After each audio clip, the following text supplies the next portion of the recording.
Hi all, welcome to day 2 of the Global Film Funding and Distribution Conference. Just as yesterday, first things first, it'd be fantastic if you guys could give me a quick yes in the comments, if you can hear me okay, if you can see me okay, and just to make sure that everything is working from a technical point of view, that would be really great. Now, as you guys know, today is going to be all about the distribution and what you can do with your film once that's finished. So the schedule for today, we're going to start off with 2 talks by Justin Giddings. The first one will be on how to book decision maker meetings, which actually will help you both when you're looking for funding, when you're looking to develop a career, as well as when you're looking for distribution for your film. So I think it's going to be a skill set that will be really, really applicable to everyone, no matter at what stage you're at. We're then going to discuss film festival strategies. Then later after that, we will have a talk with Peter on DIY theatrical distribution. So you're probably going to hear a lot of things about online distribution, but if you are looking to see that film on a big screen outside of a film festival circuit, that's going to be the talk for you. Then we're going to be talking a little bit about how to secure a good distribution deal with Linda Nelson from Indie Rights, which is an indie film distributor based in the US. And then finally, we're going to hear from Derry Shilito on funding and distributing your first feature. He has an incredible story to tell of how he managed to get the funding as well as secure distribution deals for his last feature. So he will be discussing that.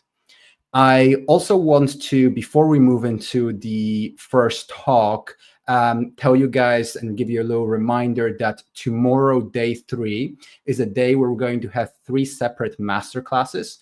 One on a specific masterclass on creating a irresistible and truly investable film package, as well as pitch decks. I know we heard a little bit about that yesterday, but we're going to go into a lot more detail in that masterclass. We're then going to have a masterclass on finding and building relationships with private investors. And then finally, there will be a class on the self-distribution formula.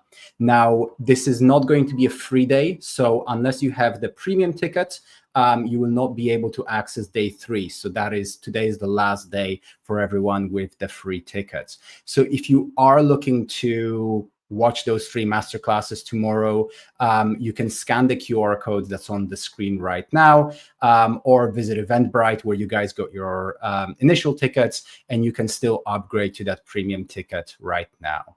So feel free to scan that QR code in the next sort of couple of seconds as we're going to dive straight into the first talk. Great. So I'm going to remove that from the screen, and Justin, I will now add you on and we can get started. So Justin, thank you so much for joining us, and I'm going to hand it over to you. Sweet. Awesome. I know last time we had technical difficulties because there was a giant storm.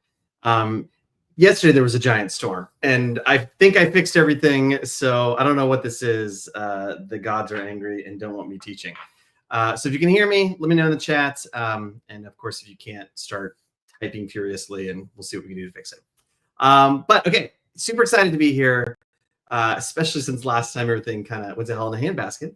And we're going to cover 2 topics that I sort of live in. But before we get into that, I figured I should maybe introduce myself a little bit, kind of give you some background. So you're like, who the hell is this guy? So my name is Justin Giddings. I have a company called Greenlight Yourself. And so my story is sort of odd. I grew up doing voiceover work in Kentucky, in the States, and did that, all the way up through high school. Then I started doing musicals. Then I went to a conservatory for acting, moved out to LA to be an actor, and had a pretty decent career. So I describe it as I got insurance from SAG most years that I was there. And then, I was never famous, except for one little tiny moment in the early 2010s where I did this massive web series and it got turned into a TV show, one of those first ones. So like I've made it. I'm a series regular on a TV show. The online series had like 70 million views. I'm getting recognized in the store. Like all this stuff is happening. And then it got canceled. And the original YouTube channel doesn't even exist anymore and has gone away. So like there was this crushing sense of disappointment where I had done all the right things and climbed all the ladders and got to that point in every actor's career that you're like, great, here we go. And then boom, I was unemployed again and back to doing, one-liners, guest stars, going in for pilots, but like struggling. That annoyed the shit out of me. By the way, I cuss. I hope that's not an issue. Let me know if it is in the chat. Bothered me to no end because, I consider myself talented enough. I consider myself intelligent enough. I consider myself capable enough to have had that artistic career. And yet I felt like everybody else had the power over my career. And I had just waiting for permission to be creative. Really, really frustrating. So when that got canceled, I turned to my co-star. I was like, dude, we got to make our own stuff. Like, we have to somehow take control over this a little bit. He's like, yeah, let's do it. So we ended up writing 2 short films. This is my first foray into filmmaking at that time. And we were like, how are we going to pay for this? Let's do crowdfunding. And we raised about $100,000 via crowdfunding through these 2 short films. That kind of changed my life and career. So first off, I don't really do acting anymore. I'm a filmmaker. I've got a feature coming out this year with Alfred Molina. I won Slam Dance screenplay competition. My shorts have, millions of views and all that stuff. Not so much a flex, but more that like I'm in the trenches.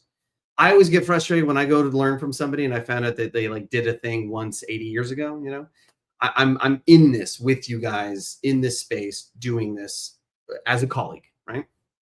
The other thing that happened, though, was raising that amount of money for shorts was particularly, this is 2012, was a big deal. And people started asking for help with their crowdfunding campaigns. And I started that, teaching and coaching and consulting. Now I've helped over 350 filmmakers raise $11 million with a 97% success rate. Also from that, I've developed partnerships with key industry players, the co-founder of Slam Dance, for example, a big VC tech finance person who does like film investing and stuff, and developed these educational masterclasses around different aspects of this industry. And those are 2 that I'm going to cover today. How to get meetings and build relationships with decision makers, like the actual power players, not the gatekeeper bullshit. And then we'll get into film festivals. I guess if you want to reach out about crowdfunding, you can go to thekickstarterguy.com. But I'm going to focus on these 2 other areas because I do a lot of talking about that. You can find that. Let's get into some details on this. So I think my goal is that you walk away from these 2 talks feeling like you've got a good set of tools and an understanding of the power that you can actually have in your career. I'm not going to be Tony Robbinsing it. It's going to get dark at one point even.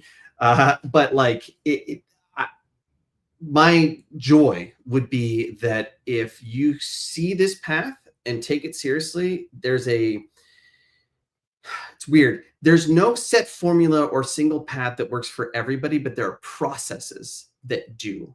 Because if you can figure out how that process works for you and your artistry, your integrity, your authenticity, your voice, there's almost like a mathematical inevitability to it. If you meet enough people and you develop enough relationships with those people, and those people have a certain level of influence and power, and you have a certain level of talent, right? Like these are things that you can control and improve on and get better.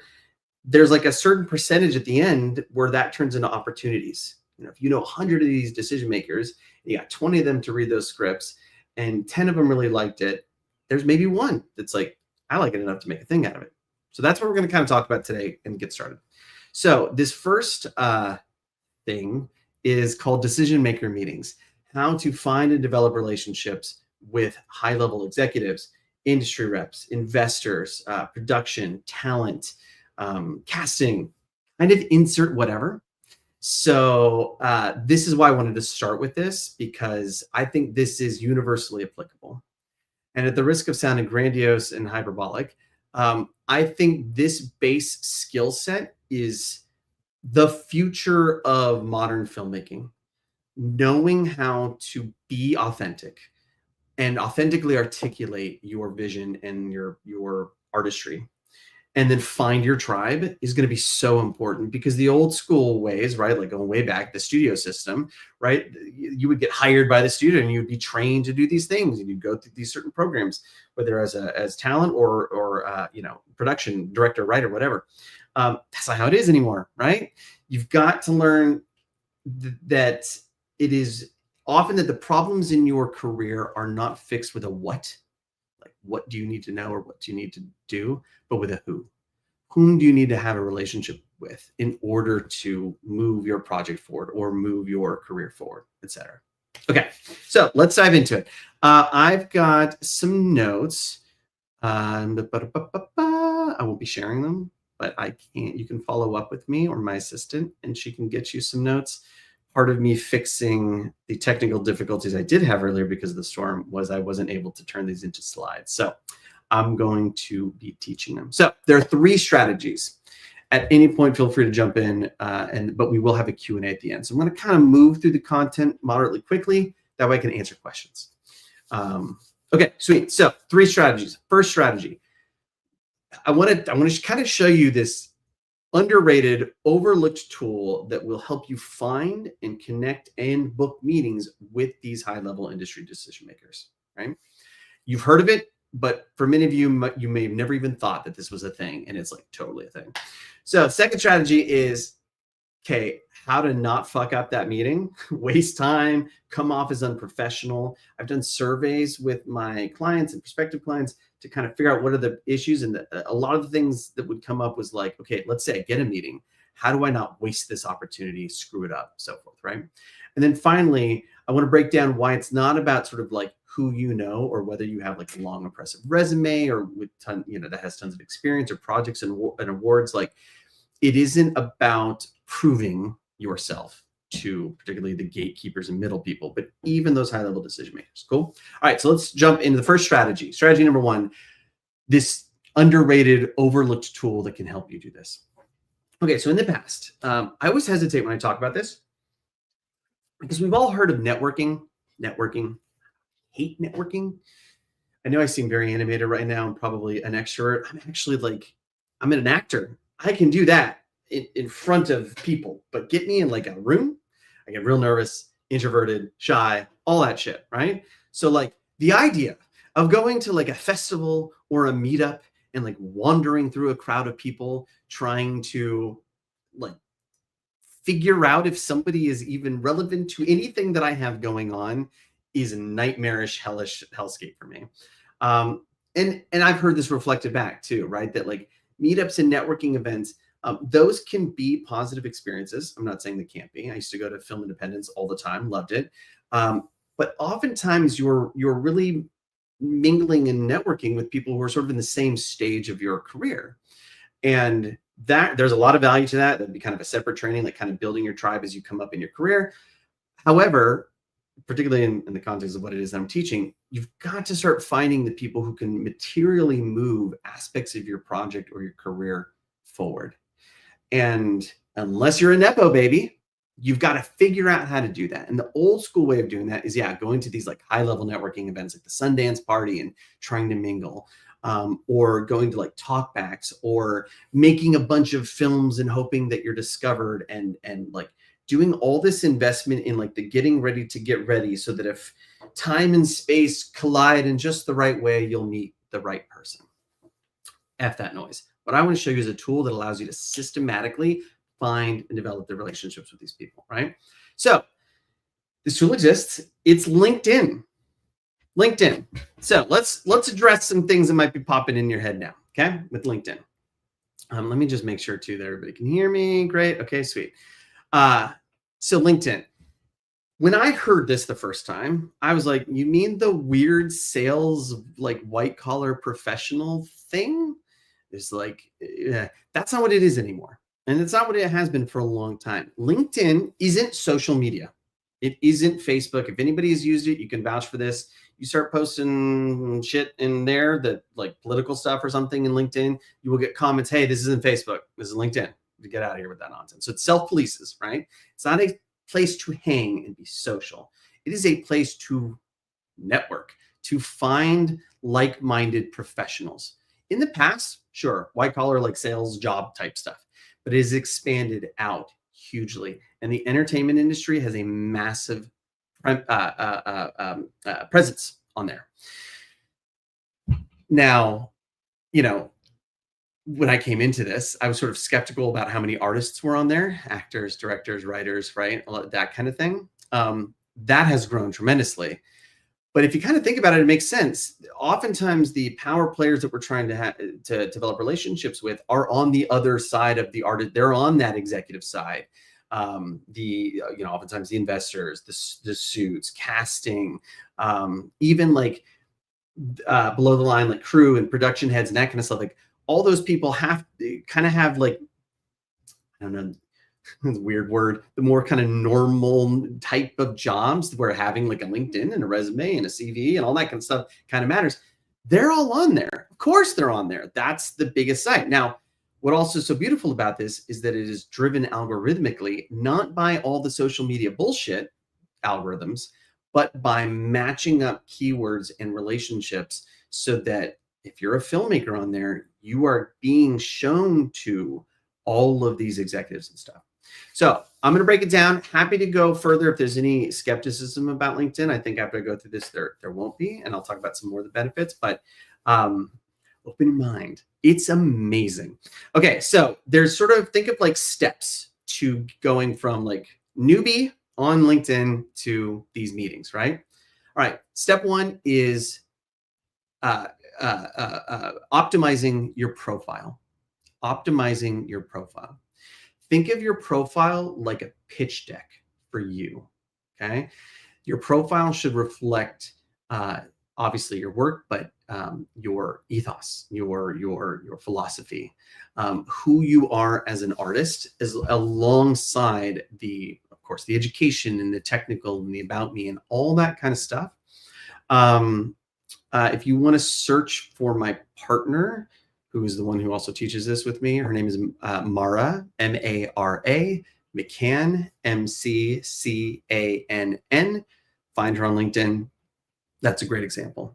You can also look for me as well. So you start with like a pitch deck. This is your chance to make a first impression that covers a lot of the different aspects of who you are and what you do. This is why this is better than an email or even a website. In kind of one fell swoop, everything somebody that you would want them to know about you, you're able to lay out in a clear, concise way that has been optimized for the exact thing you're trying to do, which is network with other professionals, right? So lots of training on, we'll have a link. Like I have like a coaching program connected to this. And if you want to get involved with that, it's actually pretty cheap. And we'll talk about that at the end, just very briefly. But you can get on YouTube and be like, how do I optimize my LinkedIn profile, right? Okay, sweet. So next step, engagement. So you got your profile. Now what? Start posting meaningful content and engaging with the thought leaders, the decision makers, the people whom you want them to know you, right? One of the reasons is when you post, when you engage, you reach far more people algorithmically on this platform than you would on, say, like a Facebook or Instagram, where you're getting 2 or 3% rate. If you have 1,000 followers, you might get seen by 20 or 30 people, right? But if you have a couple hundred connections on LinkedIn, you might get seen by several hundred, if not a couple thousand people right out of the gate. The algorithm loves you. So when you're engaging, that's posting content, posting stuff relevant to your audience's interests and relevant to the projects or your career. Those are kind of the two very broad categories. We can go much deeper. Those are sort of the broad categories. Stuff that's going on in your projects, in your career, stuff that you've thought about your audience probably liking. So if you're a horror filmmaker, you might post a cool line from one of your upcoming scripts. You also might post like a trailer from a film that's coming out from A24. Really love this new type of horror. You put that there. Both of those are connecting with the people who are going to be into you, right? Horror fans, horror lovers, so forth. And then posting, replying and engaging with other people. There's this really interesting thing. Oh man, I got so much to talk about. Okay, so there's this interesting thing called a parasocial relationship. Let's say you find me on Instagram at Justin Giddings. If you comment on I have like several thousand followers, I'm verified, right? But if you comment on my stuff, you're gonna get seen. You're going to get recognized. You do it 2 or 3 times, and it is a natural thing for me to like clock your name, lock it in. So anybody out there who's like wanting to butter me up because maybe you want to do some crowdfunding or that, go to my Instagram and like be nice. It's so easy to make me have, and it's called a parasocial relationship, to create this sense that we have a connection from just a few positive interactions. Now do it authentically. I have a lot of music on there. If you go to the music and you don't like it, don't be like, I love your music. It won't work long term. But if you do like it, say it. It's really easy to get on my good side. So that's what you're doing on LinkedIn, though, of course, with like the professionals that you're wanting to network. All right, next thing is search. And then, we'll do search. Another great thing about LinkedIn is, again, it's all designed about creating professional connections. So you can type in things like executive producer and you will get several thousand listed. You can type in, studio executives. You can put in these parameters and LinkedIn will be like, here you go. And then you can reach out to them, which brings me to the next step, which is messaging. So we have a template on the link that's going to get sent to you. You can download this template, but it's a very simple 3-line template that basically is like, hey, I see you and notice you, right? I watched a recent film, saw a cool talk you just did, something that's like shows that this isn't a bot, that you aren't copying and pasting, that you're actually engaged in this person. Second line is essentially like a quick tidbit of what you've got going on. Hey, I'm working on this film. I just won this thing, blah, blah, blah. And then the final line, and it's in the template, and I'm moving fast because there's so much to cover. And then the final line is a really simple ask for the meeting. Wondering if you'd be down for a 10-minute Zoom so I can pick your brain on this thing, right? On this question that I might have.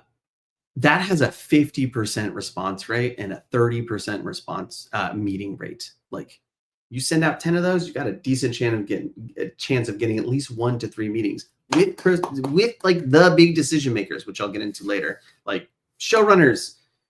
Our students, like, I've walked out of meeting ones with like cash in there, like $20,000 checks to be invested in. Like, this works. It's nuts.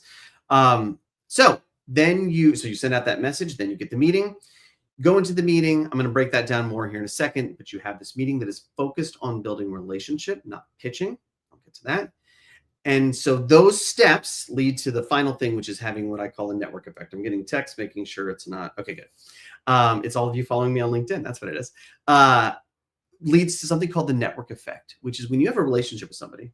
Anybody who's been in this industry for a while knows how small it is, right? When you have a relationship with somebody, and you go over here and you have a meeting and you have a relationship with somebody here, and then they find out that we all know each other, chemistry, magic. And then that starts to happen more and more. So when you're systematically, imagine having like, how many people's lives would be changed if you were legitimately having just 1 meeting a week with some sort of industry decision maker, investor, executive, agent, right? Something like that, just 1 a week. Imagine, right? Hell, in the chat, would that actually, do you feel like, okay, a year later, you've had 52 of those meetings? You can kind of imagine that like echo chamber effect that happens that leads to you being known. And in an industry where we often talk about who you know, it's sort of cynically delivered. This is who knows you. Are you known? Are you seen? And you have so much control. This little step-by-step allowing you to find, reach out to, have meetings with those people, develop relationships, which I'll get into here in a second, and so forth. Quick example from a client. Guy's name is Jeff Dupuy Holder, American based in France. Changed his profile, and dude got a message from somebody saying, hey, saw your work. You came up in a LinkedIn search. We'd love to have you in to talk about being a writer on this French game, this big French game. He booked it from his profile because the algorithm is designed to create those connections, right? So he had some video game stuff, and all of a sudden the video game people are finding him when they sign on to play around on LinkedIn, right? All right, so let's get into number 2. I know I'm moving fast. We have so much to cover. Okay. The second thing is, as I said earlier, I sent out a survey going like, what's jamming you up? And this is what I got back. So strategy 2 is how not to fuck up this meeting, waste their time, come off as unprofessional, right? With this survey, it wasn't rejection that people flipped out about. It wasn't hearing a no. It wasn't getting passed on. It was like coming off unprofessional. showing up feeling that they don't have all their stuff together, wasting this person's time, burning a bridge, getting on their blacklist, right? Like filmmakers are tough. It isn't like, oh, you said no and I'm done. It is this sense of stakes that are brought into the space. Oh my God, this is my chance. This is my chance. I finally am meeting insert important person I've always wanted to meet here. Oh my God, this is my chance, right? Okay. So you would go in and you would, well, what we call pitch and pray.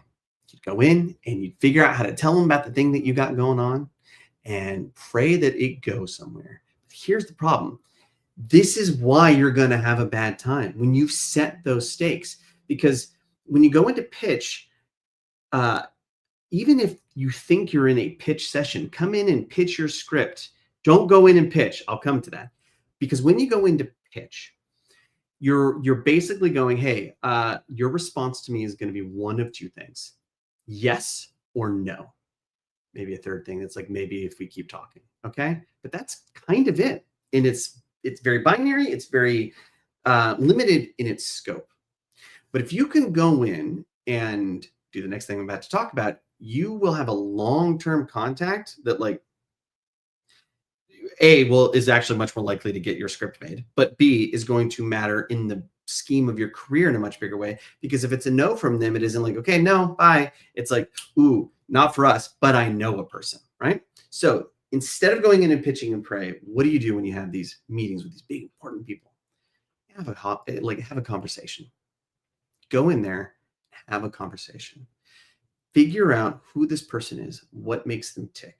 If any of you have ever, you can even look up like first date tactics.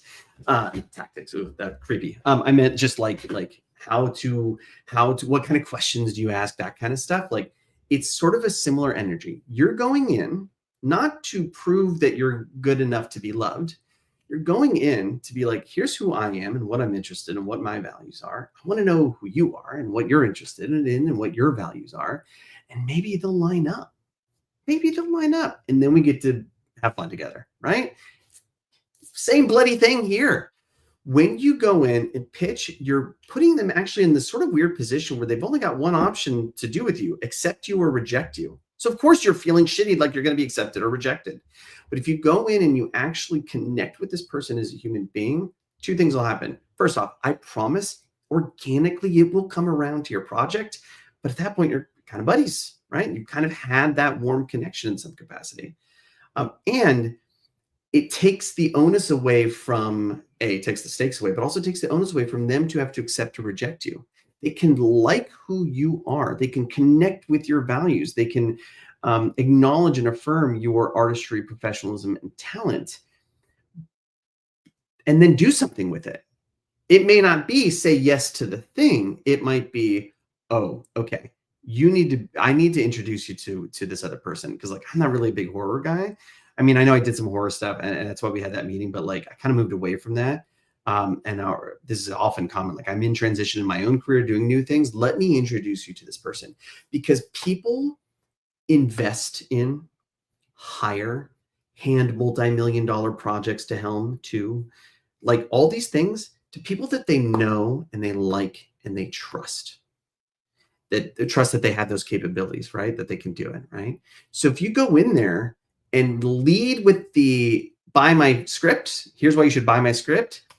Not to be crass anyway, but it's kind of like going on a first date and being like, so you want to go back to my place? Like, you've skipped the whole thing for a result that is totally centered on you and may not have anything to do with what this person is interested in, right? Of course you're not going to do that. You're going to go in and try to connect with somebody. And then, sometimes you connect with somebody and the romance ensues. But if you try to do it the other way around, it's kind of creepy. We all know this from that relationship standpoint. And yet we do it in a professional space thinking that somehow it's going to be different. That I'm going to go in, I'm going to tell you what I want you to give me. And that somehow they're going to be like, oh yeah, okay, cool. All right. Like, no, go in there and interact, connect. Here's your pro tip. Just be curious, ask questions. What got you into the industry? Like, what's your story? People love to tell their story in an industry of storytellers. Have them talk to you. Tell them what got you, what got them excited about, like what their background is, what they specialize in, what they are like, what's their like secret power, you know, what got you here? I mean, you're at this agency, it's, you know, WME, it's so huge. Like, what's your like secret sauce? What are you like so good at that people see? Like, right? Bring this stuff out of her, out of them. And if you can do that authentically, people will really, really like you. Even if they don't love your script, you know what'll happen now? They read your script. Hey, I'll read your script. Again, they're more likely to do it. They read it and it's like, oh, it's not great. It needs some work. But I really like this person. Okay, I'm going to connect you with this person or this service or this screenwriter. Like, all of a sudden they're invested in seeing you be successful, rather than just binary decision about whether or not they like the thing. Okay. All right. I'm not going to hit that any harder. We can always do questions. So ask their story. What kind of projects are they interested in? Be authentically curious. This is the hard part.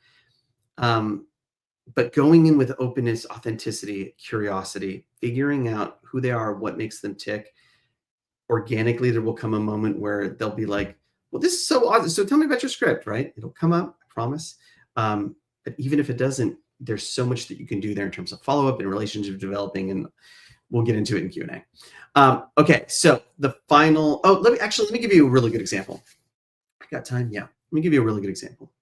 We had somebody who came to a masterclass like this, and he was an Uber driver. His name is Joey Chirafi, Uber driver. And Rob Reiner gets in his car. Like, this guy is not even coached with me yet. He like literally just saw the masterclass, and he's texted me. You guys can have my cell phone. You can text me if you want. Okay, Rob Reiner's in my car. I have a script. He'd be perfect. I'm like, dude, don't do it. Don't pitch. Do not do it. What do I do? What do I do? It's a great opportunity. Don't do it. What did we just say in the masterclass, right? And I worked him through like how to actually connect with him. Because trust me, when Rob Reiner goes out and is recognized in any capacity, everybody's like, read my shit, right? Don't do that. Don't do that. Be the opposite of that. That will blow his freaking mind when an actor with a script isn't begging him to read his script or cast him in a thing, right? Okay, so do that. He did it. By the end of that day, this is a true story. This is nuts. So Joey's in Vegas and he's driving Rob Reiner around. They end up becoming such buddies. This is nuts. Rob's like, hey, I'm going to be here for a couple of days. I just want you to drive me around. So can we do that? Also, I've got tickets at the Sphere, right? The big round thing. I think it's called the Sphere. Got tickets there. They're VIP tickets. Why don't you come hang out with us? If you got like a girlfriend or something, like bring her along. And you can like, dude hung out with Rob Reiner and his family for 3 days from that interaction. Like, can you imagine though, if he had been like, hey, read my script? There's no way of doing that would have ever ended up in anything other than, ha ha ha, okay, bye, right? And a bad Uber rating, okay? Okay, so I think I made my point. Final strategy. Strategy 3. For those of you who are thinking, okay, but like, I don't really have a lot of accolades, or I don't really have an impressive resume. I don't have a ton of awards. Maybe I'm a new filmmaker. Maybe I'm transitioning, maybe into filmmaking. Like, you know, I don't have the vanity metrics I think matter. I don't have a lot of influencers. I haven't made a film in a long time. We got stories. I'm going to get into that, right? I'm going to talk about why it's not about that and how you can be confident in that, okay? So we've all heard, you know, that to get established or be connected, to get established, you have to be connected, right? You have to be somebody's like mom, sister's, goddaughter's aunt or something, right? Or that you have to prove yourself, right? You got to make the classic. You can't direct a feature because you've never directed a feature before, right? Like, you got to like check all these boxes and sort of prove things for you to do it. And it's a very linear way of thinking. You have to do A before you even are allowed to do B. And then of course you got to do B, and then maybe we'll let you do C. These are all myths, okay? Worse off, these are myths created and propagated by mid-level gatekeepers. Their job, these mid-level gatekeepers, are to like create walls and barriers from you between like their higher up, the actual decision maker, and you, right? So that there's gatekeeping. They're keeping that gate. That's their job, okay? God love them. It's a job. We all need it. I have an assistant. She does some gatekeeping for me. She goes through my email, make sure, you know, It's fine, right? But what has happened is these industry tips, tricks, myths are like weirdly all about the gatekeepers, how to get past them, how to appease them, how to check all these boxes so that the gatekeeper is like, well, you've checked the boxes, so I'll put you through. F that noise. F that noise. You did not join this industry to impress middle management. Okay. The beauty of the internet, the beauty of LinkedIn in particular, is that these individuals are out there. They exist. Another great thing about LinkedIn is like they are there to find people. Their revenue, their income comes from developing projects, investing in projects, creating projects. So guess what they're looking for? Projects, the things that you have. And so if you can connect with them on a platform designed for connection, a lot of this works in other spaces too, but gosh, I don't want to tangent.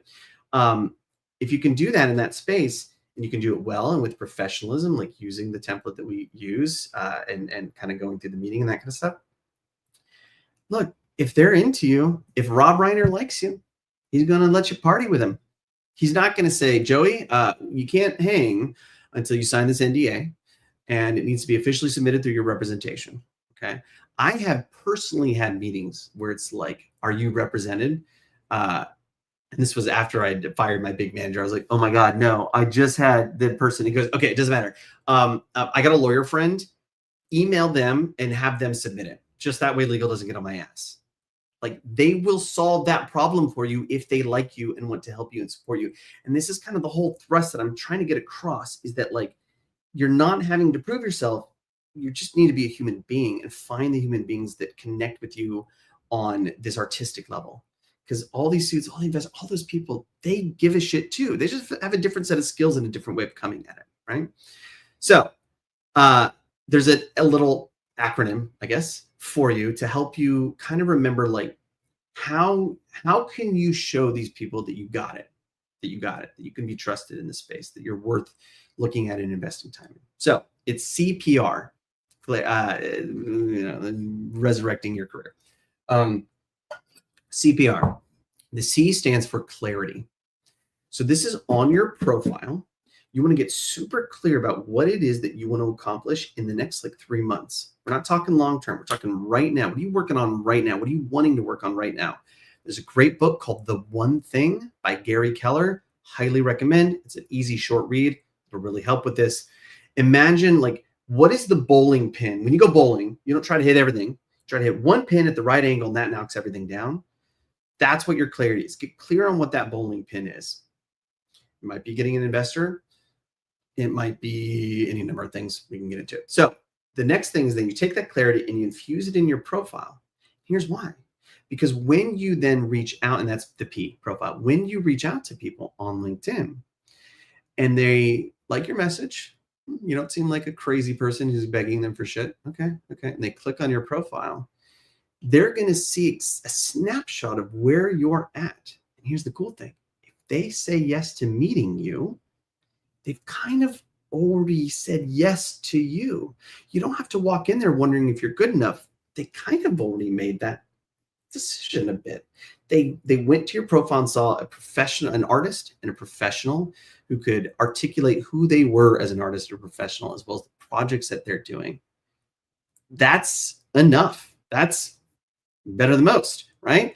And so your profile acts as an introduction to yourself. So if they say yes to that, you can let go of some of the belief that somehow now you got to convince them to keep saying yes. Like they're already interested. Sorry, a lot of dating things. If you're on the apps, like of course, like you matched with somebody that you're interested in and you like something about their profile or you're attracted to them or something like that. Like you don't have to be worried about whether or not they're at least base level sort of into you, because that was the whole point that we're here. And then you get to know each other and decide if you like each other. Same thing with the whole meeting thing. Now, the final piece is the R, release. Releasing these limiting beliefs, okay? I have seen, we have Oscar noms and Emmy winners in our little coaching group, our little monthly coaching group, who have verbalized imposter syndrome and all this stuff. I promise I've heard it. And the truth of it is that this is not going to like fix your mental health problems or anything like that. But if you can learn to sort of recognize and pause when these beliefs pop up and explore reframing these beliefs, that is a skill set that can be really, really, really valuable. We've all got them. Okay. Am I gonna do it? Yeah, I'll do it. Okay. So I'm not living in Los Angeles anymore. So I had this story like, oh, I'm not in LA. Am I even a filmmaker? Even though I made more films since I moved from there. I have depression, anxiety. I had an awful divorce with all the dating stuff. Awful divorce 2.5 years ago, like married 18 years, devastated betrayal. Awful, right? I got ADHD, notice the tangents. I've got an eating disorder that makes my outsides not really reflect my insides. Guys, we've all got something. We've all got not something, some things. We've all got stuff. We've all got stuff. And part of your development as a human being on this planet for this short time is learning how to let that stuff inform you, inform your experience, inform your artistry, and not let it own your destiny, own your choices. It's going to influence it. It's always going to be, maybe I'm being pessimistic, but no one's dying trauma free. However, can you live a life that is in alignment with your values, the things that you believe are important, your artistry, and take those as learning experiences? Great suffering. I often say my divorce is the worst and best thing that ever happened to me, because it really is the worst thing that ever happened to me and the best thing that ever happened to me, right? So CPR, get clarity on what it is you want. Have that reflected in your profile and start working on letting go of these stories that you're just making up to tell yourself to keep you safe, and put them in their place. So those are the three. If you can do these things, if you can build out your profile and do all those kind of steps on LinkedIn, if you can get into those meetings and be a human being curious about the experience of another human being, and you can get focused in on and have clarity on who it is that you are and what you want and what's holding you back, you can do those things. I could literally spend 30 minutes going through client after client after client after client who little noobs who got a meeting with a showrunner and is now mentored by her dream showrunner. It's mathematical. There's a metric of if you do a certain number of messages and have a certain number of meetings, you will connect with a certain number of those people, and a certain number of those people will materially move something in your life or career forward. So scale that up. Start connecting with 20 people a day. Start sending out those messages.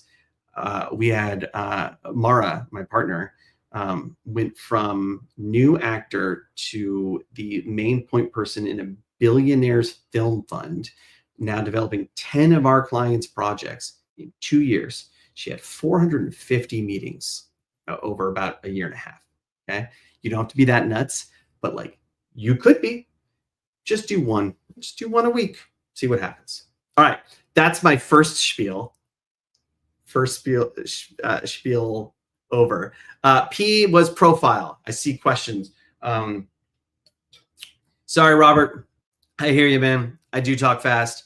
If any of this you guys are like, hey, I'm woo.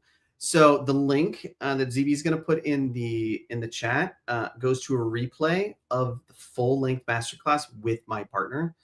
I think the Q&A is also included there. So it's really just the first 45 or 50 minutes. So you can go there, check it out. You can always email me for follow-up. Sorry, I don't have the slides. And there's the link. So you can go there and, real quick. So we have a monthly group coaching program that gets you access to all of our training. And then every month you can show up and ask one-on-one questions. And we're helping everything from how do you put this contract together for this random ass international distribution shit versus how do you make your meeting and make your profile look good? We cover a lot of ground. It's normally $100 a month. But that will give you 50% off lifetime, basically. Just use Cinecircle. So even though the little countdown timer is over for our last little official launch we did, you can use that and get in there and keep it down. Just before that meeting with that executive, what are your tips on including in that cold call, email, letter. So first off, George, glad you asked this.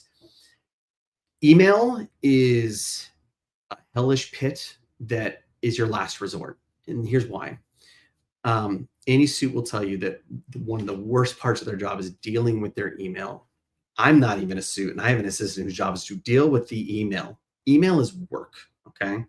So you're unlikely to get through. And even if you do and you write a brilliant letter, what do you got? A couple of decent lines or paragraphs, right? The value of doing the messaging through LinkedIn, I would even do like Instagram before I'd start doing emails, is what I said earlier about, people can click through and see your profile. Like a lot of this can be spoken for you without you having to put it in an email and be like, well, I also do these things, right? They can see a picture of you. They can see your work. They can see trailers, all that kind of stuff. And then the specifics of what is in that letter, that link from Cindy Circle, that the decisionmakermeetings.com/program details, underneath the replay of the masterclass is a link where you can download the template for our little 3-line message. And it's broke. It's deceptively simple. Most of you, if we end up working together, the fix is going to be, oh, no, you don't need that much. Keep it simple. So check it out with that mindset and kind of keep it simple. You're welcome, Sarah. Yeah, the template should be at that link. I'm now just quickly making sure it is. Yep, it is. It's right underneath the video. Click here to download. All right, you're back, ZB. What's up? Yes, just want to say thank you first of all for this talk. I wanted to ask a quick question, and I think there might be some more over here as well before we dive into the next class.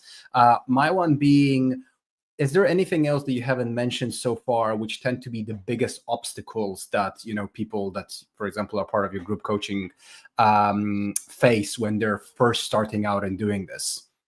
So you mentioned a little bit about the limiting beliefs and so on. Is there anything else that you see coming up again and again in terms of those initial obstacles? Yeah, the initial obstacle. How do I put this? This is deceptively simple, and people don't take it seriously. That, I think, is the biggest problem that I see.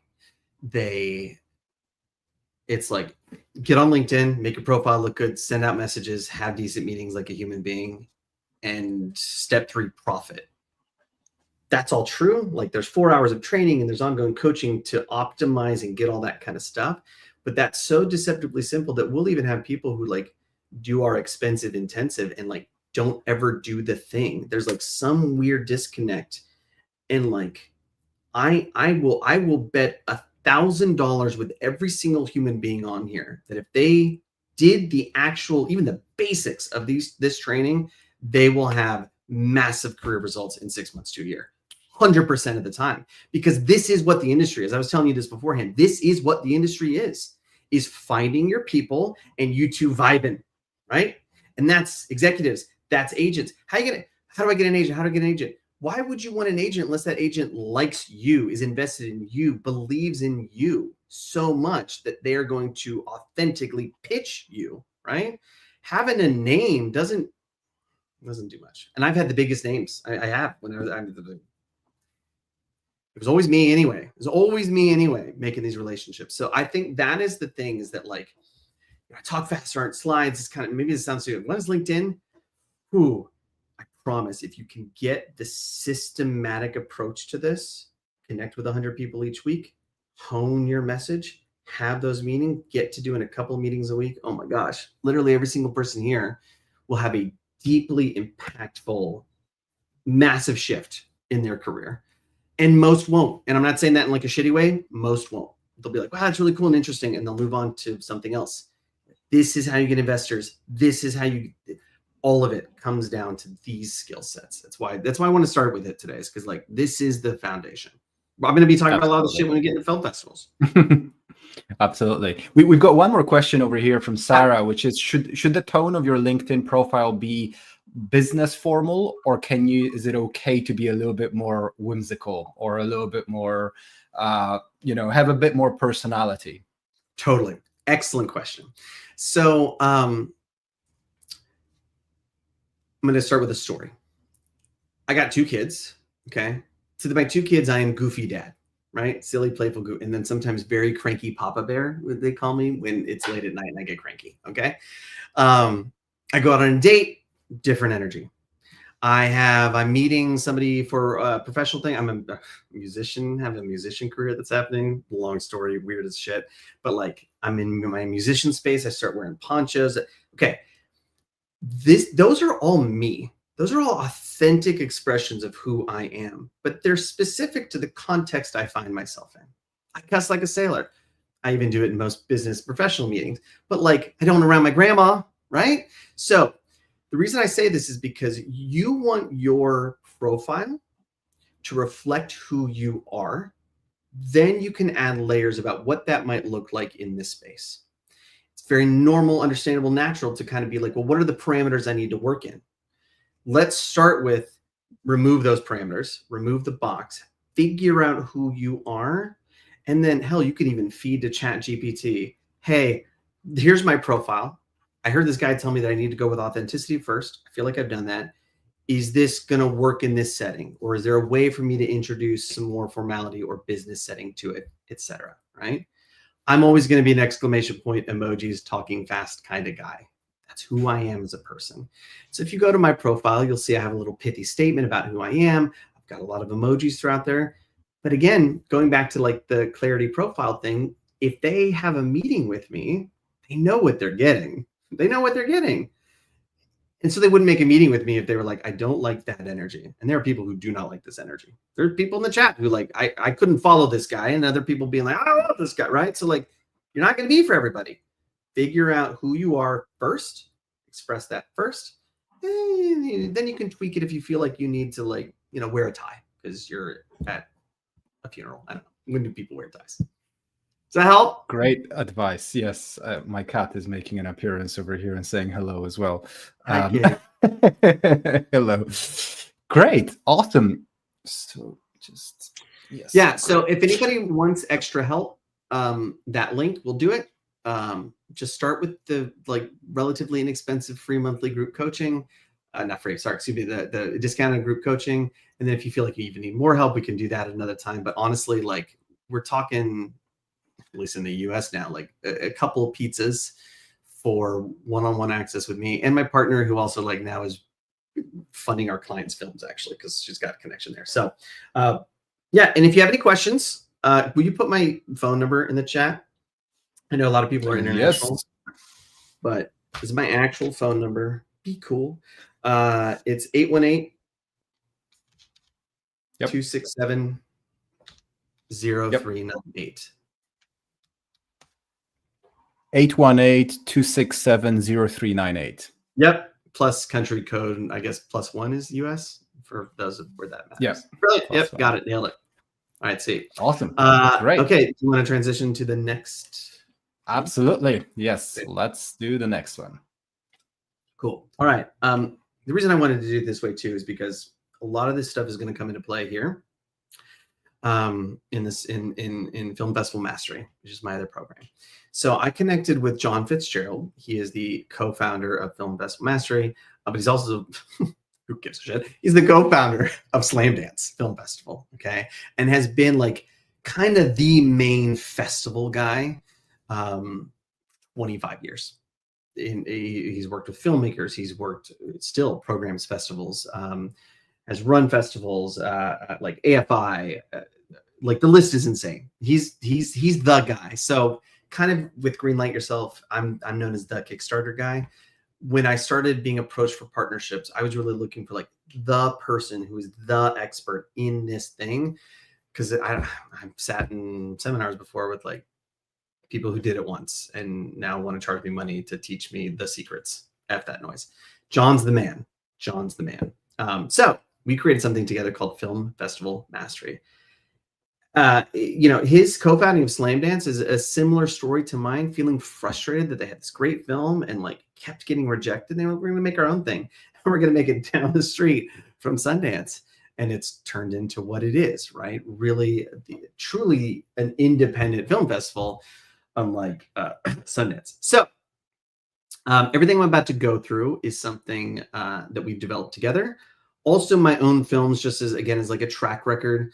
My own films have all been like, I've probably had 100+ film festival, all at all levels, I won Slam Dance's screenplay competition. Like, yeah. So both from an experiential and now an educational standpoint, also festival expert. John's the main guy. Kind of, so for the people who like, I talk quickly and that kind of stuff, the link that Cinecircle is going to put in the chat will take you to a replay of a slower masterclass with John and I both talking and teaching. There's also a promo code there for people who want some coaching on your film festivals. Cool. You can get up to like $1,000 off with that code. It was awesome. So check that out. Okay. Let's dive in. Let me pull up my notes. We'll get into that just a moment. In the chat, I'd love to know if this is like resonating with you guys so far. Also, I can take constructive criticism if you need me to slow it down a little bit. I'm happy to hear that too. Just put it in the chat while I pull up these notes, and that way we're all doing something productive. Okay, I'm going to just dive right into the strategies because we're already a couple minutes in. So I'm going to do backstory setup crap. Who needs it? All right, 3 strategies. Notice a pattern. I build these around like, what are those key 3 things? Okay, so first one is, by the way, I'm getting texts. Obviously, I can't respond now. I will.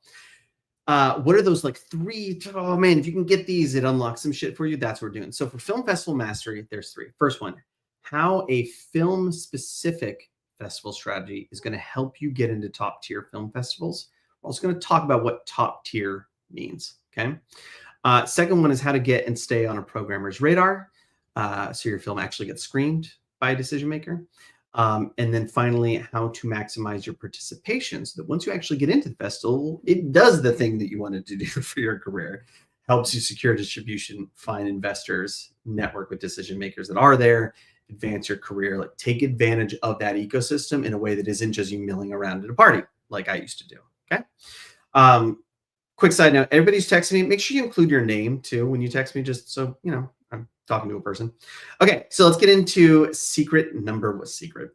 key strategy, whatever, number 1, how a film specific festival strategy is going to help you get into top tier film festivals and what top tier really actually means for you. Okay, so the old method of doing this is maybe for some of you, this is still your method of doing this, is what we call the spray and pray, where you submit to every festival you think you should submit to, and you pray to whatever deity you believe in or have abandoned, that you would get in, right? Just hoping that letter comes in. Usually you're, doing it on the final submission date.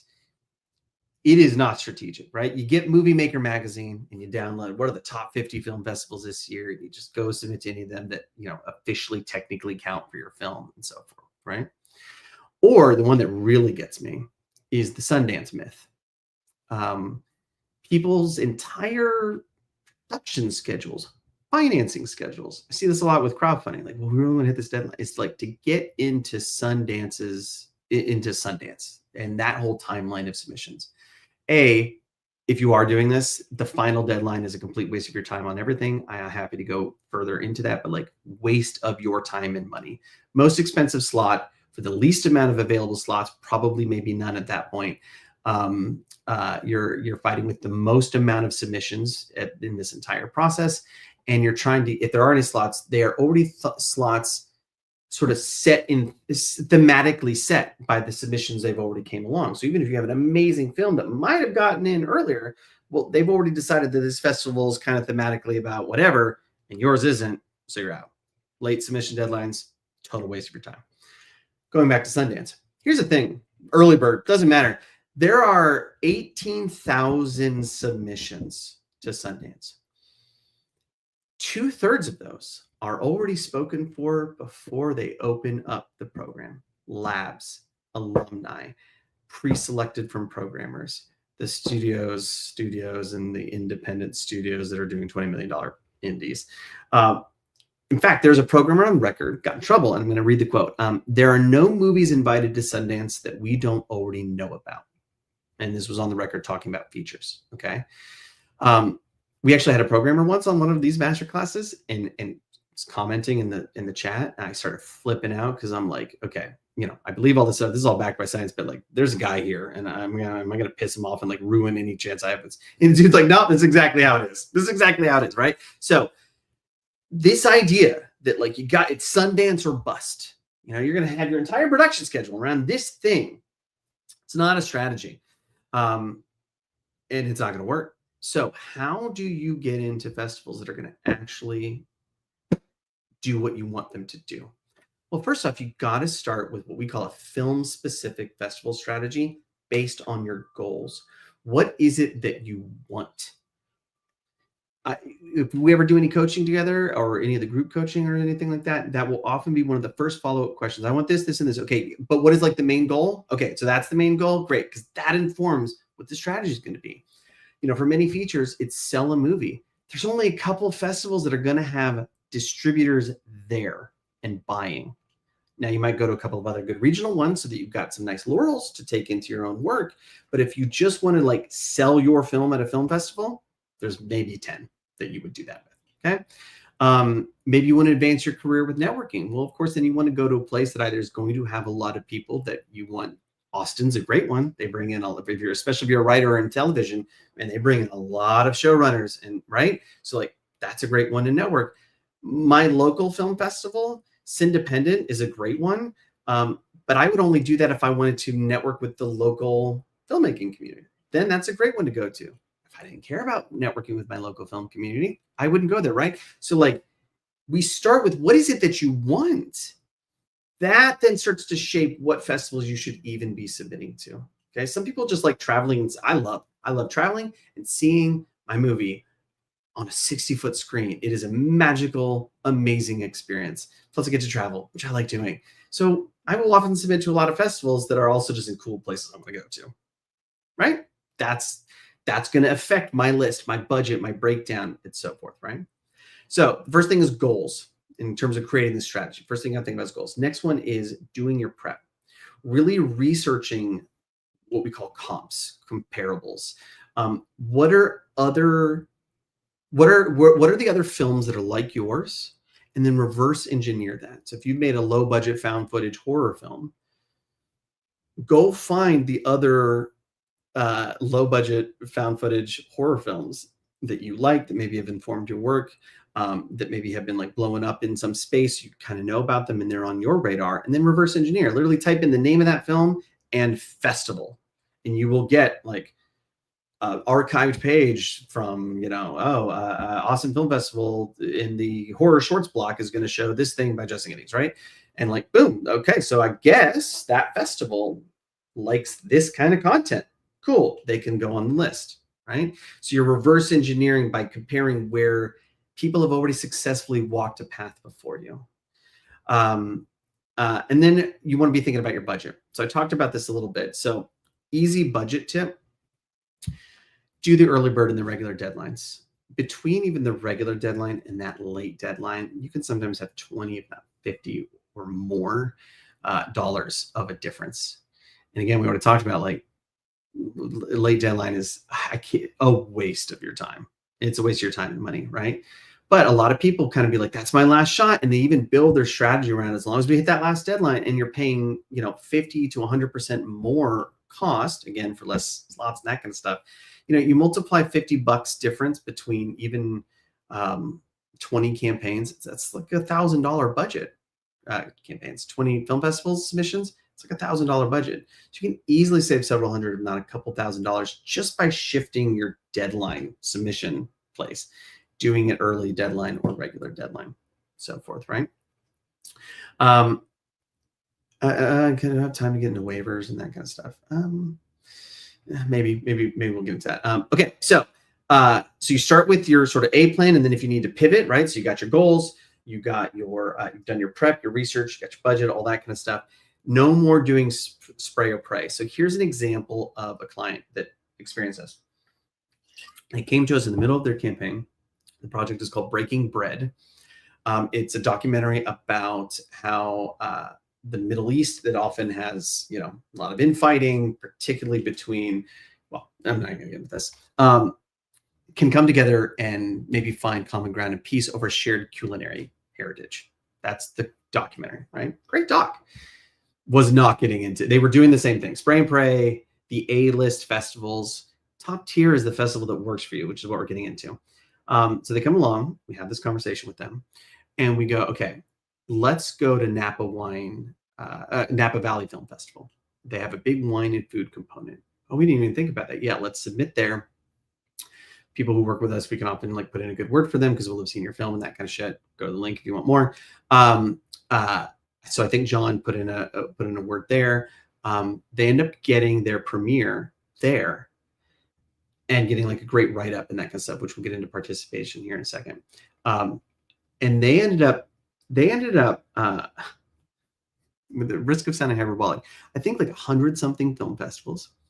They ended up focusing on a lot of Jewish film festivals as well. So you can always like niche down, not down, but like you can niche out. You can get specific in your niche. And like I had a deaf film festival, deaf film. I went to every deaf film festival and won literally all of them in the world, like legit. So you can like niche your film, right?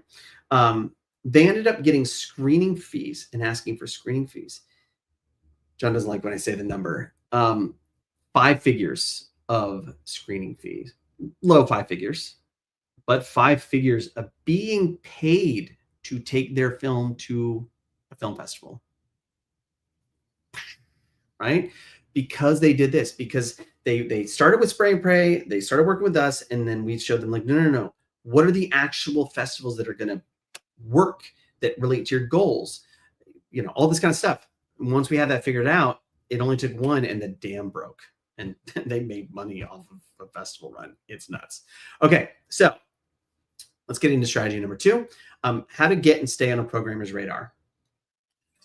I'm going to go really quickly through this one. It's one reason why I did the first one first is it's going to be a lot of the same.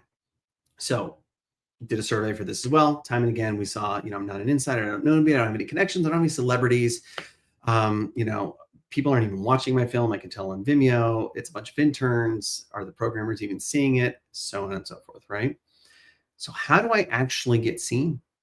How is my film ever going to have a chance if some bored college kid is trying to meet their quota and that's the energy that's looking at my film, right?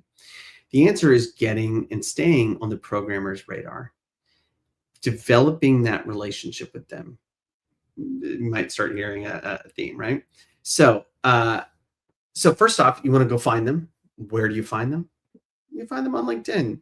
You find them in on their websites. That's the crazy thing.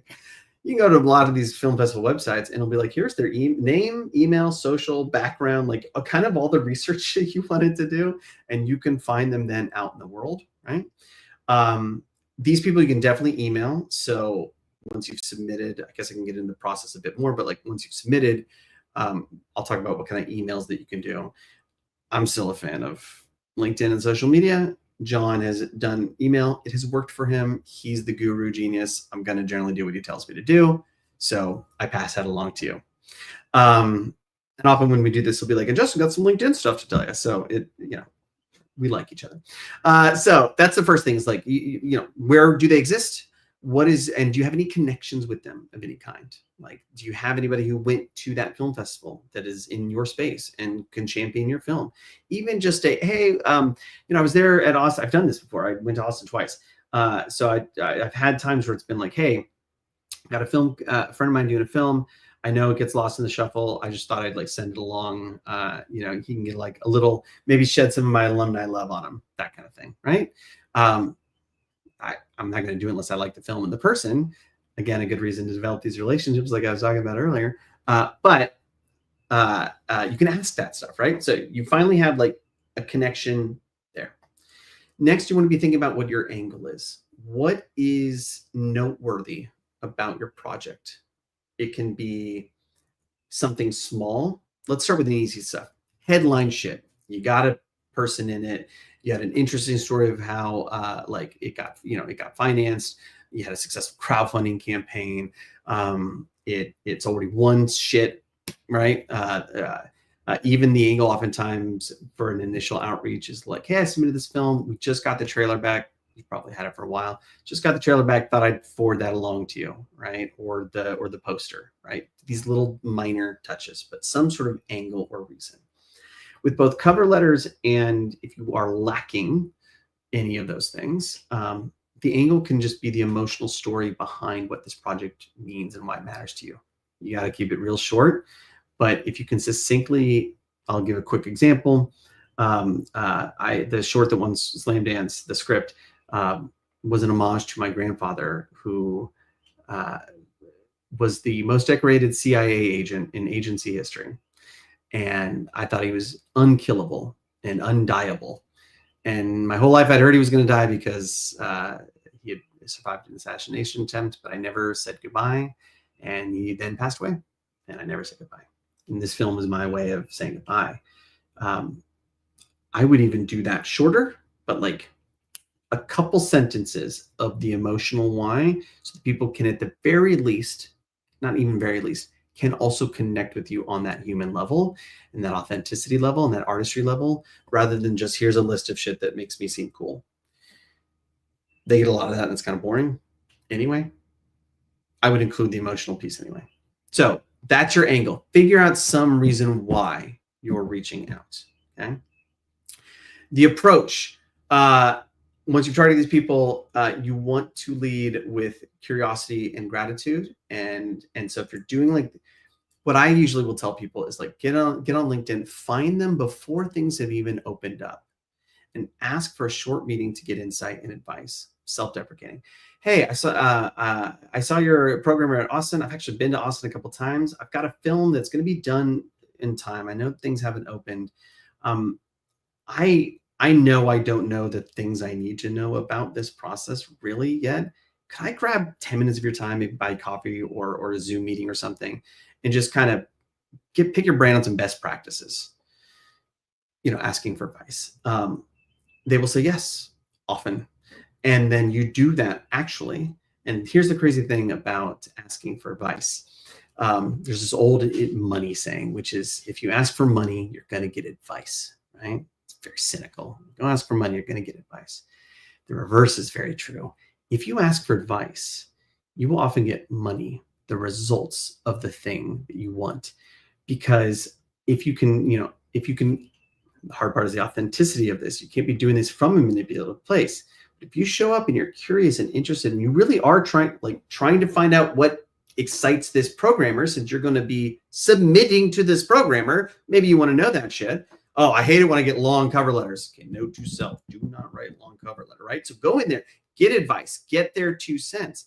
But then oftentimes the advice will be like, you know what, how about this? You don't really need to worry about submitting it through the regular system. Just send it to me and I'll give you some tips. Is it an early cut? This has happened. They will weigh in on your cut, y'all, right? So that's one way to do it. At the very least, if you're just doing email, lead with curiosity, gratitude. Recognize that this is never a well-paying job. It's tough. It's very thankless. They send out all these submissions. They very rarely get thank yous, but man, do they get some heinous, hateful, shitty letters saying you suck, you don't know about art, all that kind of stuff. So obviously don't be that person, but be the other person. Be the nice, happy, grateful person. Thank you for pro tip, get a rejection, respond to the rejection and say, hey, I know you're probably getting a million of these and most of these are sucky. I really appreciate the fact that you guys took the time to watch. If you have feedback at hand, that's easy. Awesome. Send it over. But if not, regardless, thank you. I know it's a thankless job. You will get put in the happy file and have a much better chance of getting into it later or with a different cut and so forth. Okay. So that's the, let me give you an example. So I had a client named Anika, and she ended up winning Dances with Films, both the audience and the jury. And this was her strategy. So Dances with Films does a lot of meetups. It's a big indie festival in LA. They do a lot of meetups, meet and greets, cocktails, mixers, that kind of stuff with the actual programming team for months leading up and through the submission process. She went to every single one. So by the time they got their film, it's like, oh, Anika, hey. Of course, she made a good film. She won the audience award. but the jury award is also informed by, you know, that team, that festival team who's working to support and help you, right?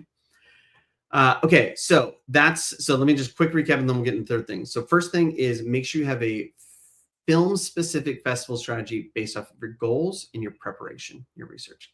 Second thing is make sure you're getting on the programmer's radar, reaching out to them in advance, developing that relationship. After you've submitted, sending them your key art, sending them update, not a bunch, maybe a couple times, but updates and key art that's like keeping so that you're top of mind. You're just trying to be top of mind in a way that do not write a long ass email that makes them work. Headlines, bullet points, 1 or 2 sentences, easy attachments. Make it easy for them to like you and see your shit.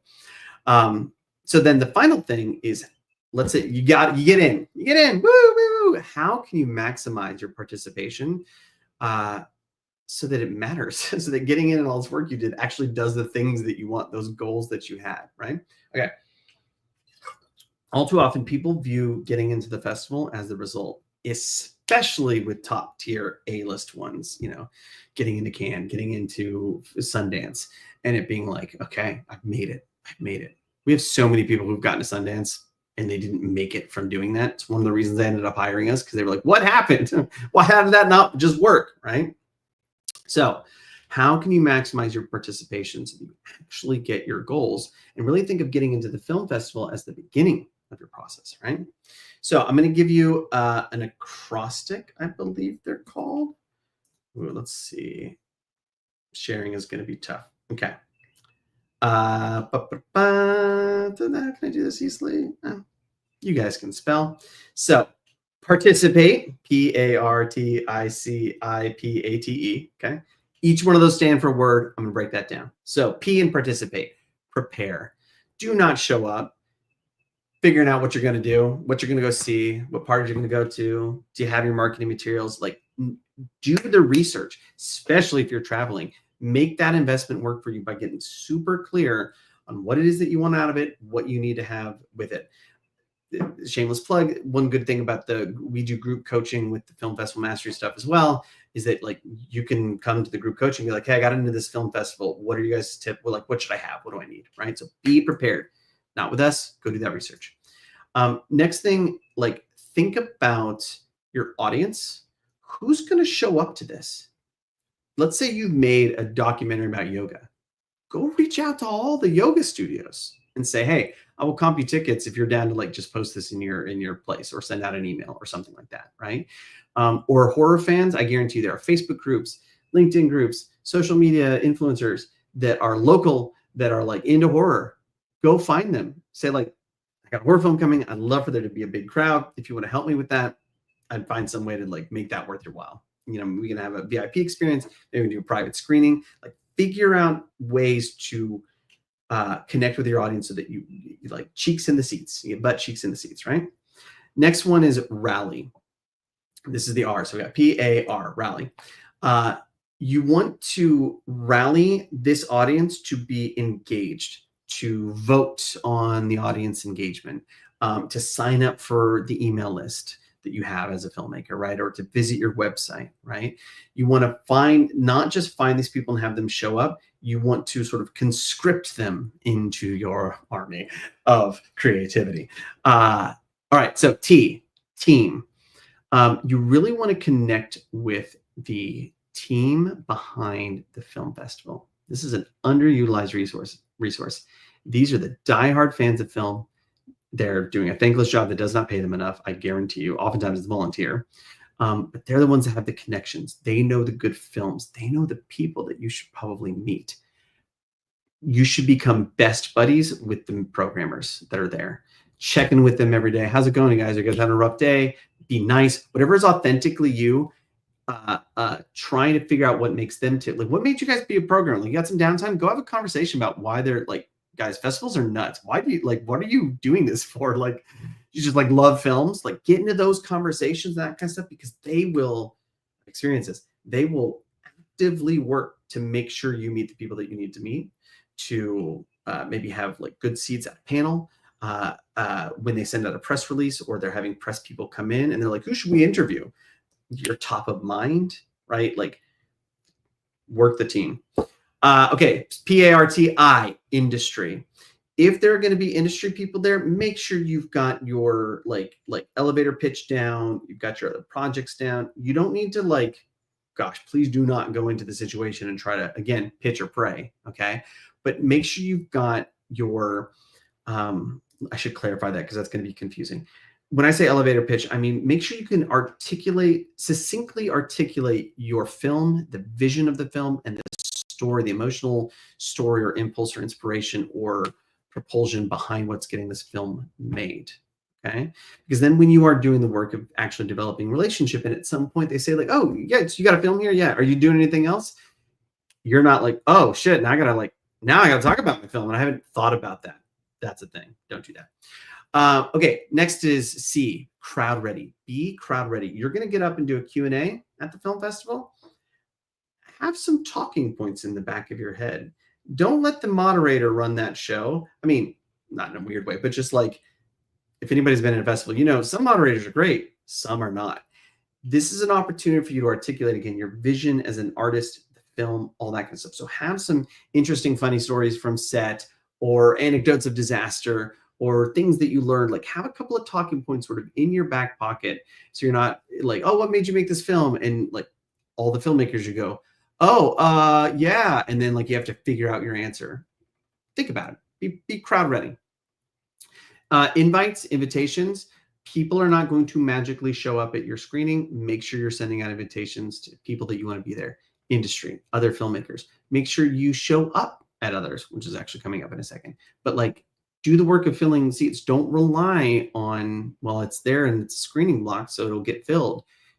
Do the work to get those, to send out invitation, make people aware of it. The next P is for PR. For most of you, you don't need it. It's a waste of money and not useful. For a small few of you who either have some sort of prestige piece or element, you know, Sean Baker's Tangerine being all shot on an iPhone. So it doesn't have to be you have somebody famous. It can be a really interesting production or like, but it has to be a bit of a headline. If you have one of those, then maybe consider working with a PR firm, but they're expensive. And so like, don't think that they're going to generate interest. You're going to bring them interest and they're going to market it. If that makes sense. The next one is A, active participation. This is what I was saying. Go to other people's screenings, go to the parties. This is tough for me. I also can't hear out of one ear. I have like sensory stuff. So sometimes I like, it's too much, but if you're there, figure out what you need to do. Okay, I need to take 10 minutes myself, get recentered, okay, and go back in. Be engaged, be a face, again, it's so easy to go from complete unknown stranger to likable person that people are into and are curious about. It doesn't take much, but you got to show up, right? Okay, the T, tomorrow. Be thinking about tomorrow. Be thinking about what you're going to be doing next as an artist. Because you will get this question. You'll get it in the Q&A. You'll get it if you have any one-on-one conversations with anybody. Frankly, at some point, it'll be like, so what are you working on? What are you doing next? That kind of stuff. Have a response. If the answer is nothing, that's okay, but don't say nothing. You know, currently I'm just focused on finishing this film, and then I've got some ideas that I've got in the pipeline. Great, cool, but have a response. And finally, the experience. Enjoy this experience. What an incredible gift that you get to like see your art. Other people get to see your art on this like massive screen that is normally reserved for like $200 million movies and shit. Like, whoa, that's not a forever thing. That's not a forever thing for the directors who are making the $200 million movies. At some point, their careers often are done, right? There's like 5 maybe that have lasted forever. But at some point, like that experience of being in a theater and watching a film, that is a freaking special thing. Being surrounded by film lovers and artists and people who are aligned with a similar mission of trying to say something or do something or create something and entertain, that's a gift. Lean into it. Real quick anecdote. We had a client named Pedro Correa who leaned into this hard, went to sort of like a mid-festival and got his own red carpet set up because he didn't like the one that they had, invited a bunch of industry people, and got an HBO deal out of it from that event. at like a not a name festival of any kind. So if you lean in, find your people, you lean into this process, you figure out where you're going to lean in, go all in. You can deal with HBO, because guys, this isn't like talent. Like, you guys have the talent. That's the frustrating thing with everything I've been talking about today. It's not like the talent or the artistry or the vision or the hard work or the tenacity or the resiliency. It's little bullshit boxes that you don't know you need to know, or that you've been told you need to know and you need to check when you don't. That's what I'm trying to like break down. Here are the little strategic paths that allow you to get right to the thing that you want. You want to take your film out for a festival? Great. Figure out why, what it is that you want, and do the research, and make sure you're connecting with the people who can make that happen. And then if it does happen, you engage with it fully. That's the path. That might look different for everybody's film, different festivals and so forth, but like, that's the essentials of what's going to make that successful. Otherwise, don't do a film festival. Same thing with the decision-maker meetings. Okay. Spiel over. Spiel over. Teaching, training over. Yeah, I'm hearing people like, yeah, losing hearing. Like, guys, like, yeah, we all have this stuff. Okay, so when I see a film, I was telling every person when to see my film, ended up winning audience choice. Yeah, guys, real easy way to win audience choice, especially if you're doing an Oscar qualifying festival, is stack the votes. I won't make any political jokes. Get your people in there and get them excited and get them filling out the form. You'd be surprised how many great films don't win just because like either nobody showed up or nobody even just said, hey, if you showed up, make sure you vote for me, right? And on an Oscar qualifying film, sometimes winning the audience award qualifies you. And then you can, leverage that into a bunch of stuff, right? So, okay. ZB, are you there? We were done at 1:30, right? I don't want to go over and destroy stuff. No, we do still have time. The next talk is actually at in half an hour. So we've got more time if you need it. You know me, and you planned accordingly. Well done. I do have a question, actually. Yeah. Something that you said very, very early on, when to pick your film festivals. So I completely understand the strategy of finding films that are comparable to yours. Once you find those films that are comparable to yours, you can literally go on IMDb Pro and see all the film festivals that they won and were nominated for listed over there. Now, when finding the comparable films, again, what's really clear in my mind is, okay, the genre, the type of film that it is, whether it's a documentary or a fiction and so on.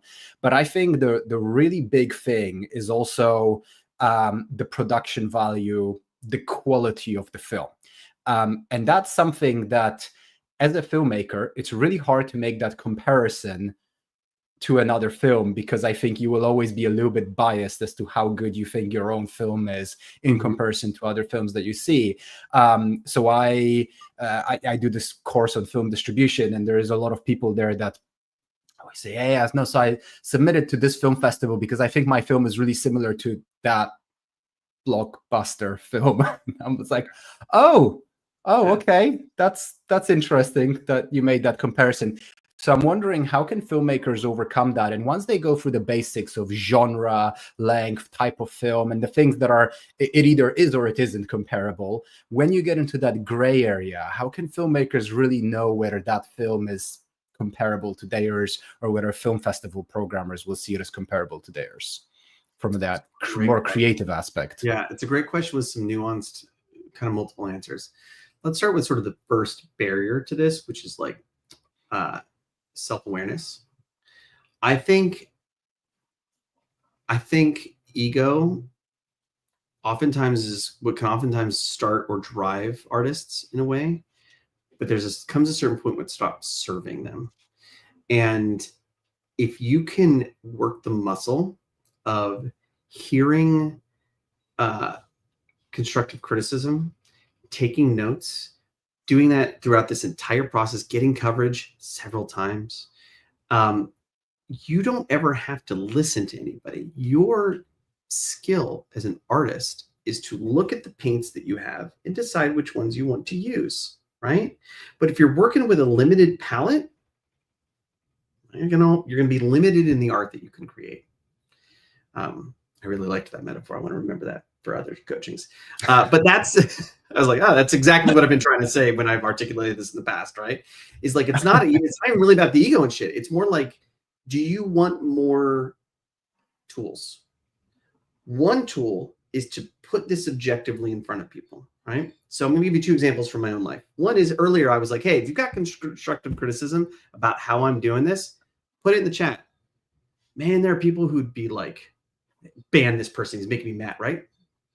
I know I'm not for everybody. I want to do the best I possibly can, right? So I tried to talk slower. I didn't do it. I'm sorry, person that originally said that. But you see what I mean? Like, tell me, because my value is to be of value to you.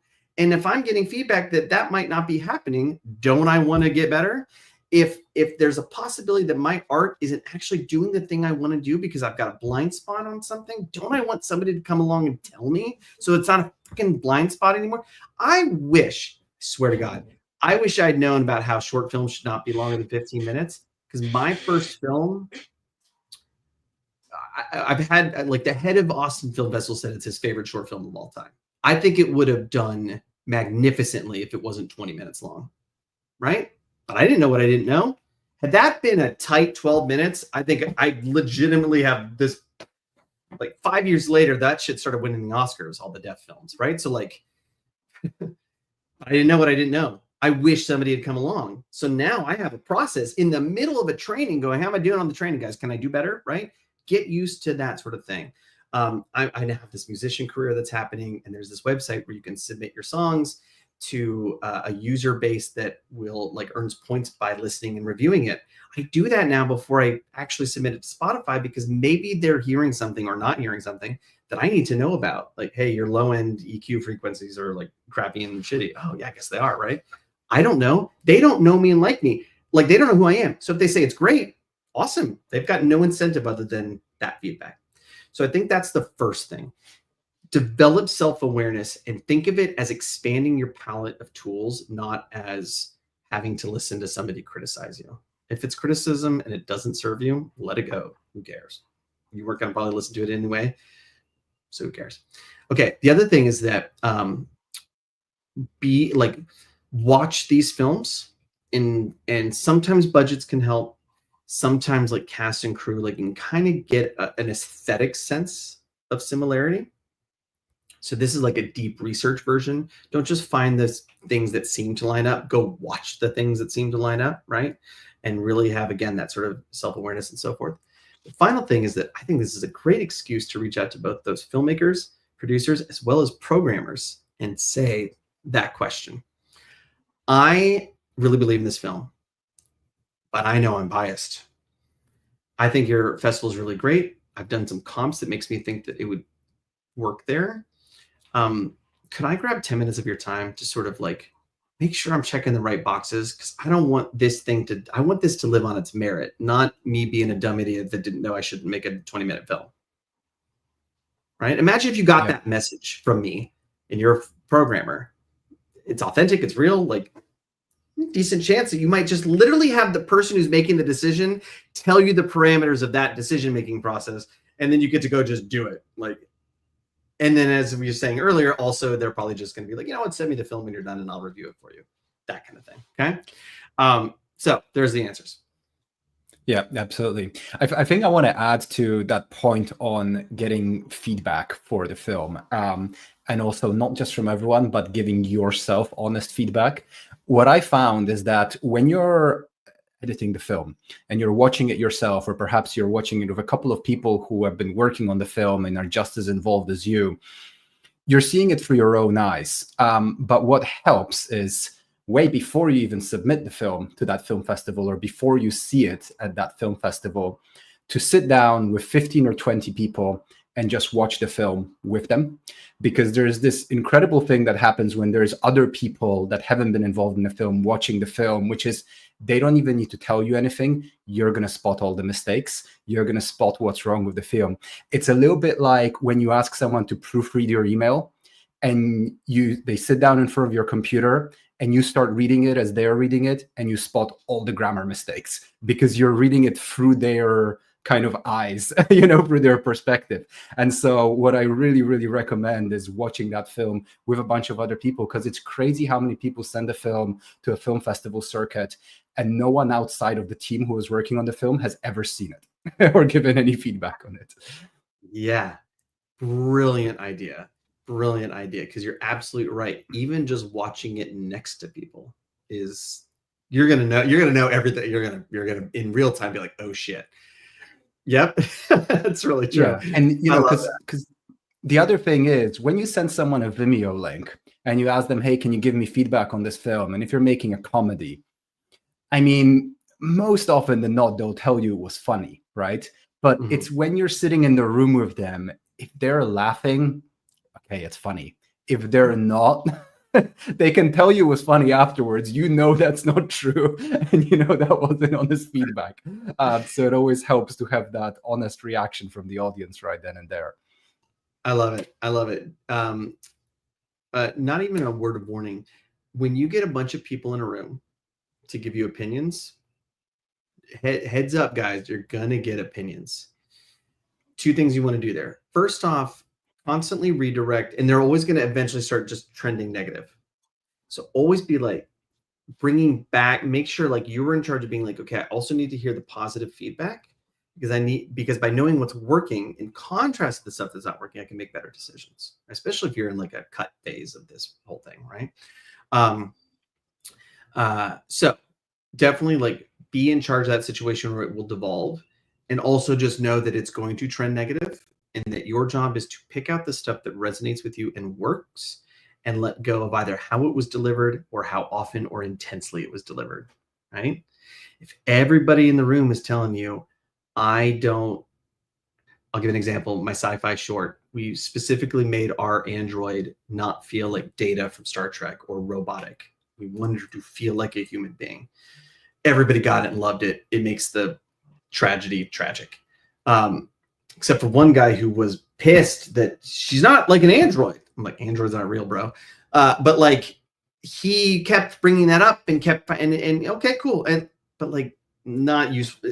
Like, he wasn't even mad at him. It's just easy for me to be like, that's not really informing anything here. Like, we've already made the choice on what this character is. Like, you convincing me it should have been different, even if you're right, is useless at this point, right? So you just got to learn how to, like, you know, I did start thinking about with some of the edits that like, make sure we do see her do robot shit.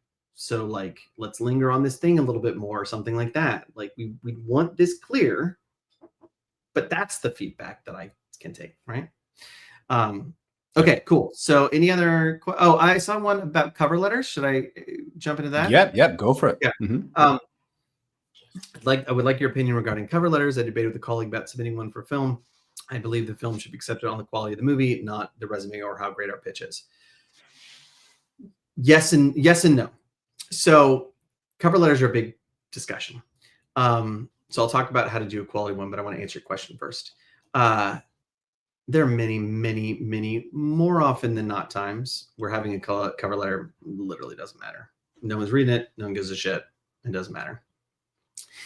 I don't think you should not have one. So I'm going to talk about why here in a second, and a good quality one. But like, that is not going to make or break your film. What it does create is an opportunity for you to frame the experience of your film in its favor. A lot of times people are sitting at their computer, they got a lot of shit to do, or on a phone, okay? And they're banging out the screenings. For the ones that do read and do care about the cover letters, especially when you do them well, which I'll get into here in a second, it can sort of set the tone for the experience that they're about to have and break the pattern of them being in like kind of work mode, right? Which is why all the elements I'm about to go through are so important, because it's not designed really to be a resume. Certainly not a resume. Like, kind of in very rare cases would you necessarily even say things unless they're somehow relevant. But even, and not a pitch either. This is an opportunity, again, to sort of frame the narrative around your film, to give the person who is reading it and does give a shit, which is small, the opportunity to be in a different sort of space when they're doing it, a generous space for them to do it. So here's how you do a good cover letter. There's two kinds. One is super quick, easy headline bullet point read on interesting shit. Okay. I always start, I do gratitude sandwich. Start with gratitude. Hey, if you're reading this cover letter, you're probably on, you know, the 10,000th film in this screening. Thank you for taking that effort. That's awesome. I'm going to make this quick for you. Here's some highlights of what's going on with the film. Boom, boom, boom, boom, boom. Bullet, like actual bullet points. It's easy to read. Again, thank you so much. I hope you enjoy the film. Short, simple, easy to navigate, getting across interesting information, whether it's emotional based or, you know, cool shit based. You have this name, actor, whatever, into the space. Remember too that programmers are trying to sell tickets to the screening. So tend to focus on things that are going to get people there. Like if you're going to a film that you or any of your crew is like our hometown, like, hey, Austin is actually the hometown of our DP and our first AD. So we're going to pack, if we get in, we're packing the house. Like we will get tickets and seats is what you're trying to get across, right? Okay. So that's one. The other type still needs to be super short, still include highlights if you've got them in a bullet point form, but you want to learn how to articulate the emotional why behind your project. Why did you make this film? You might have, okay, well, it's my first feature and indie horror is really, really cheap and I think it's cool.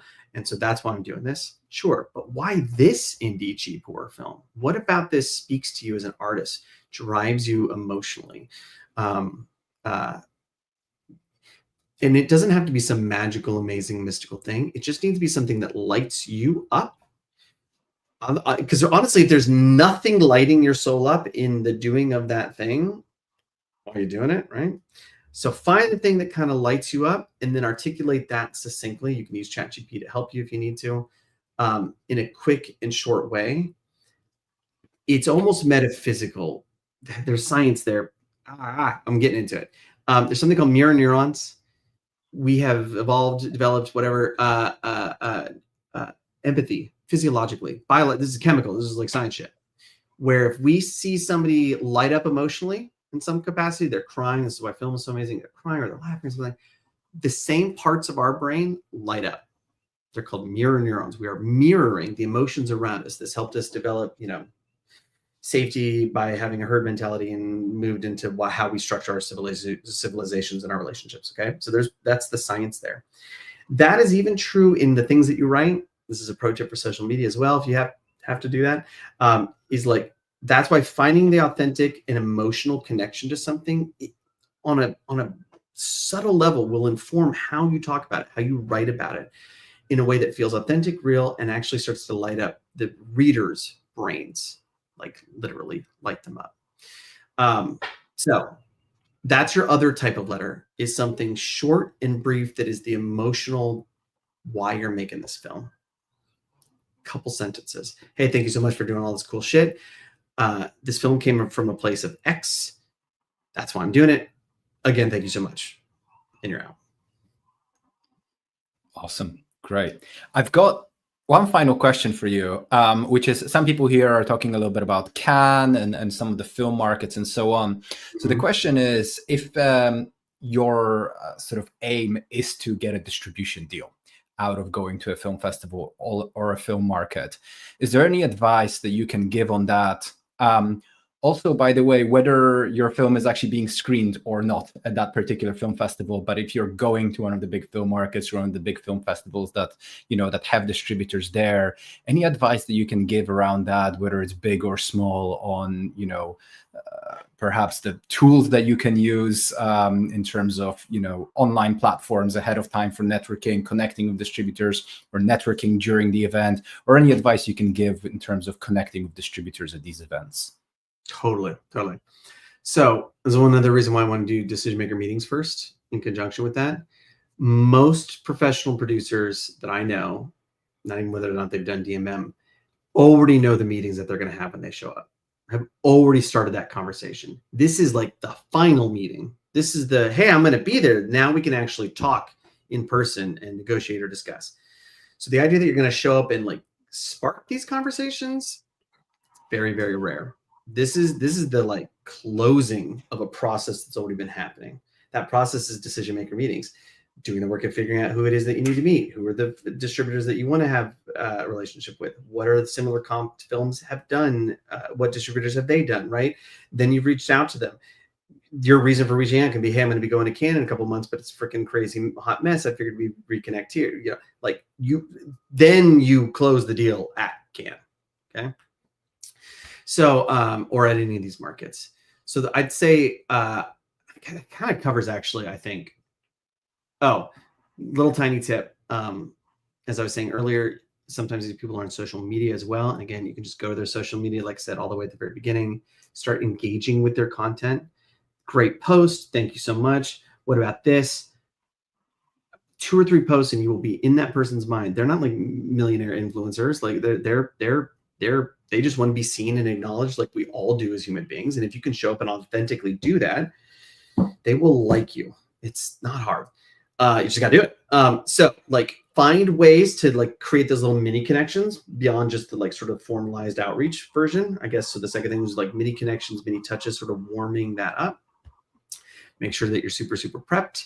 And then know what you're, oftentimes these meetings, especially now, they really are the closing of the deals. So I can't reiterate again, being prepped. But if you're showing up and you're brand new, curiosity is your magic weapon.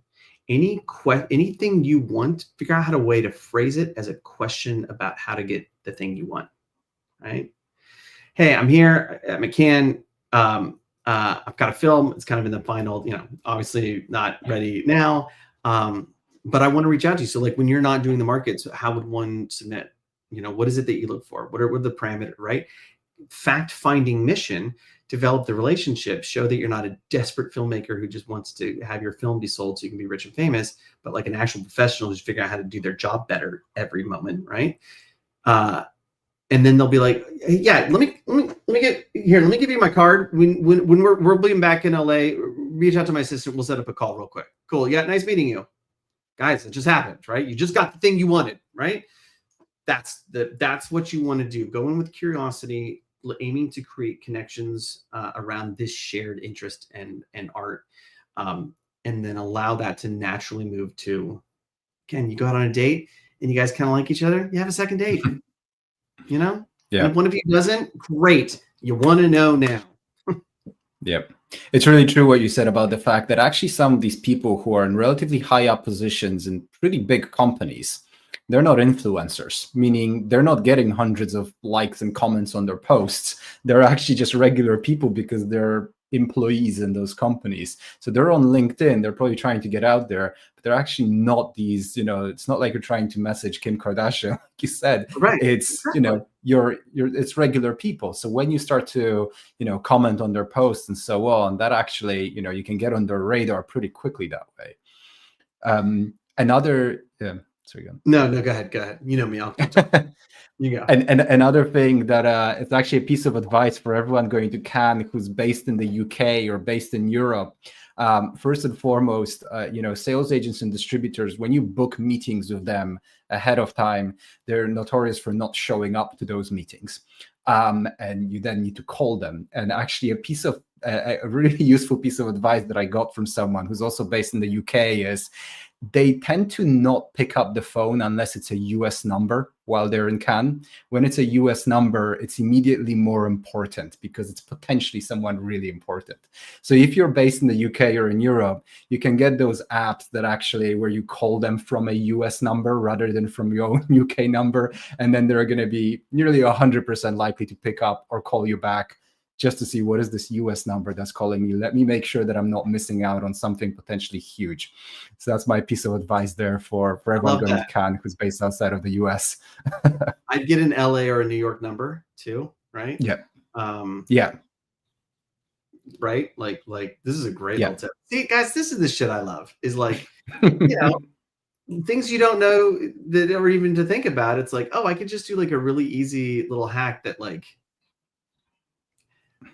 plays with the bullshit. This is like somebody somewhere thinks that the US is somehow more like, we won't even get into international politics on that shit, but like Okay, cool. So the gate is that I need to have a number. I'll go get the number then and play that Yeah. game so that I can move past you, right, to the place that I want to be. Yeah. That's playing smart. I like that. Yeah. Absolutely. Justin, yeah, just seeing whether there are any final questions over here.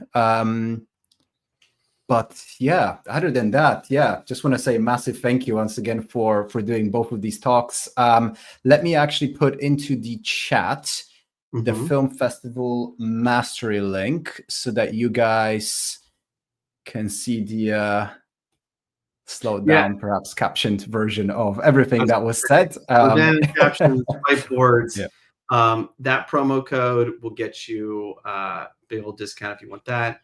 decisionmakermeetings.com/program details will get you to the monthly program for discount. If you guys want to talk about crowdfunding, it's thekickstarterguy.com, and you can go basically get on my calendar there. And yeah, thank you for having me.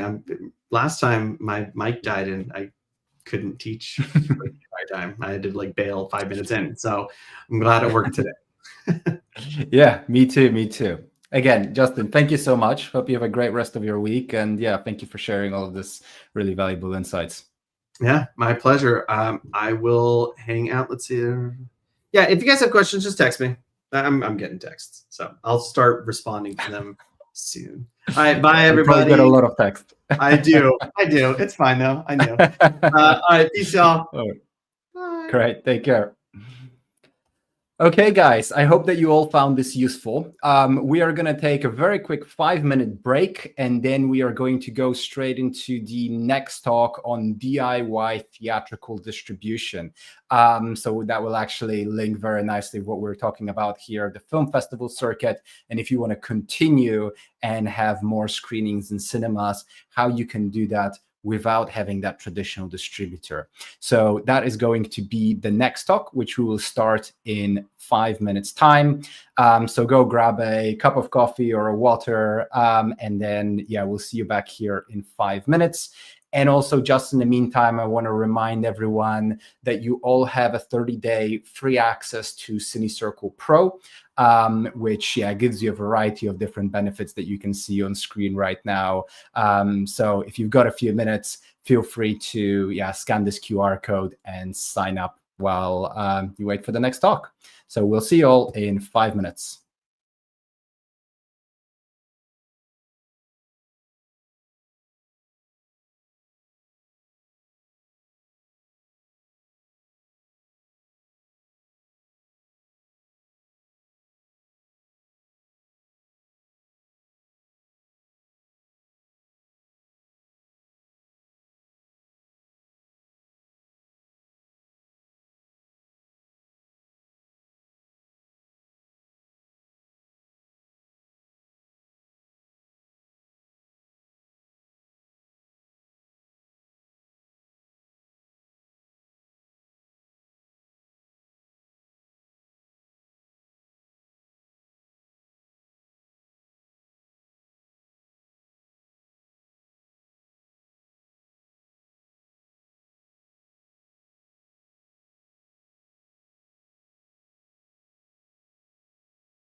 Hi all, and we are back. I hope you had a nice quick break and that you're ready for this next talk.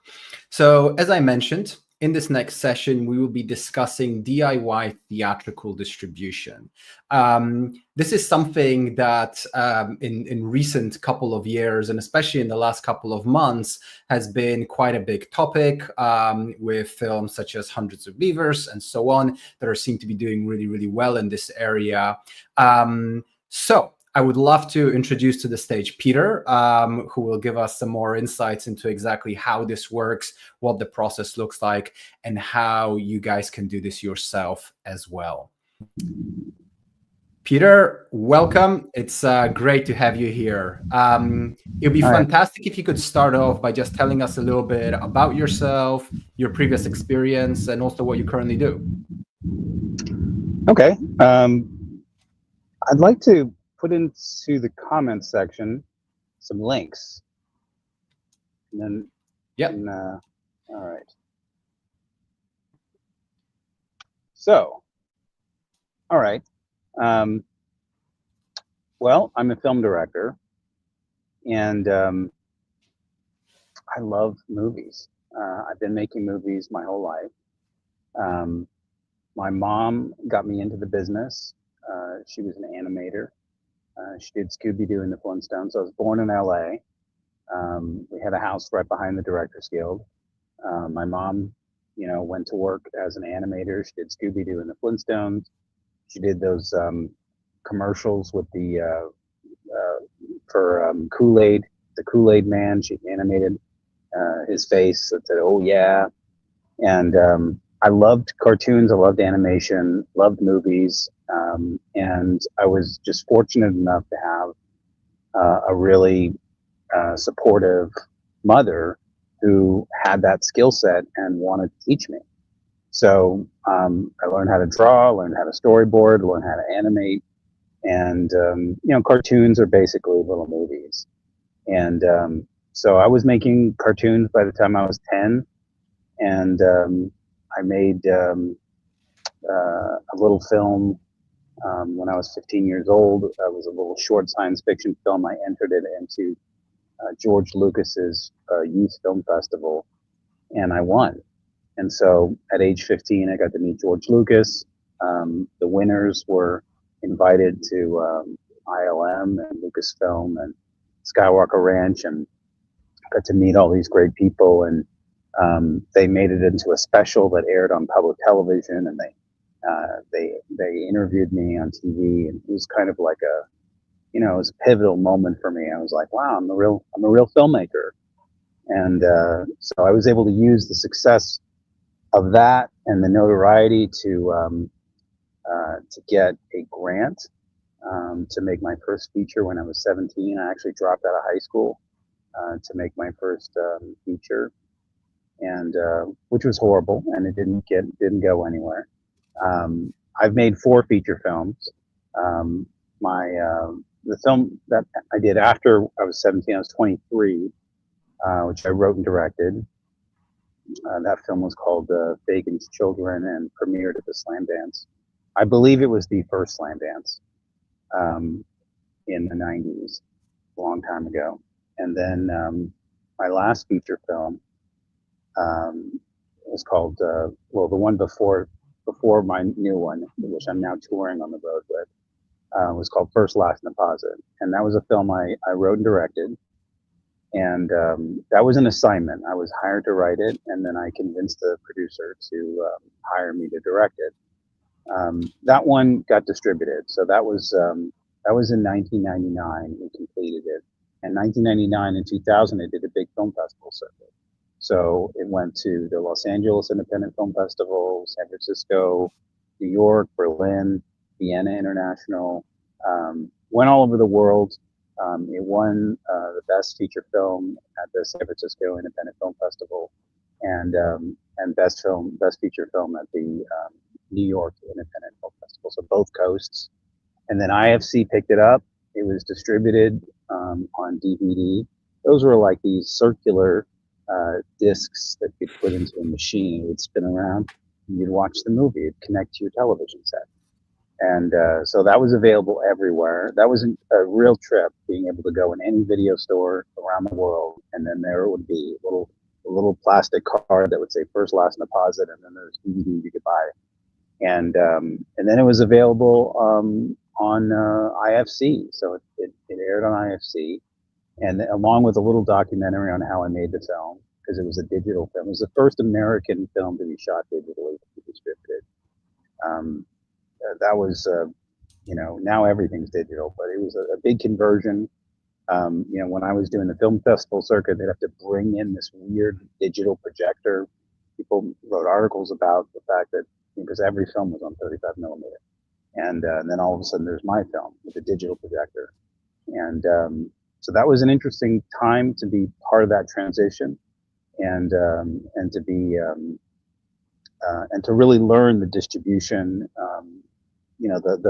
the whole pipeline from making a movie to distributing it to, film festivals, winning film festivals, getting the notoriety, and then making, these deals with television, and then with home video, and then it was the first part of the first batch of films to be streamed on Netflix. It was that first run of movies that was because Netflix was just those little DVDs, those little round discs you put in a machine, and you get them in the mail, and then all of a sudden Netflix says, by the way, we're going to be streaming some of our movies on our website, and so First, Last, and Deposit was part of that first group of films to be streamed on Netflix.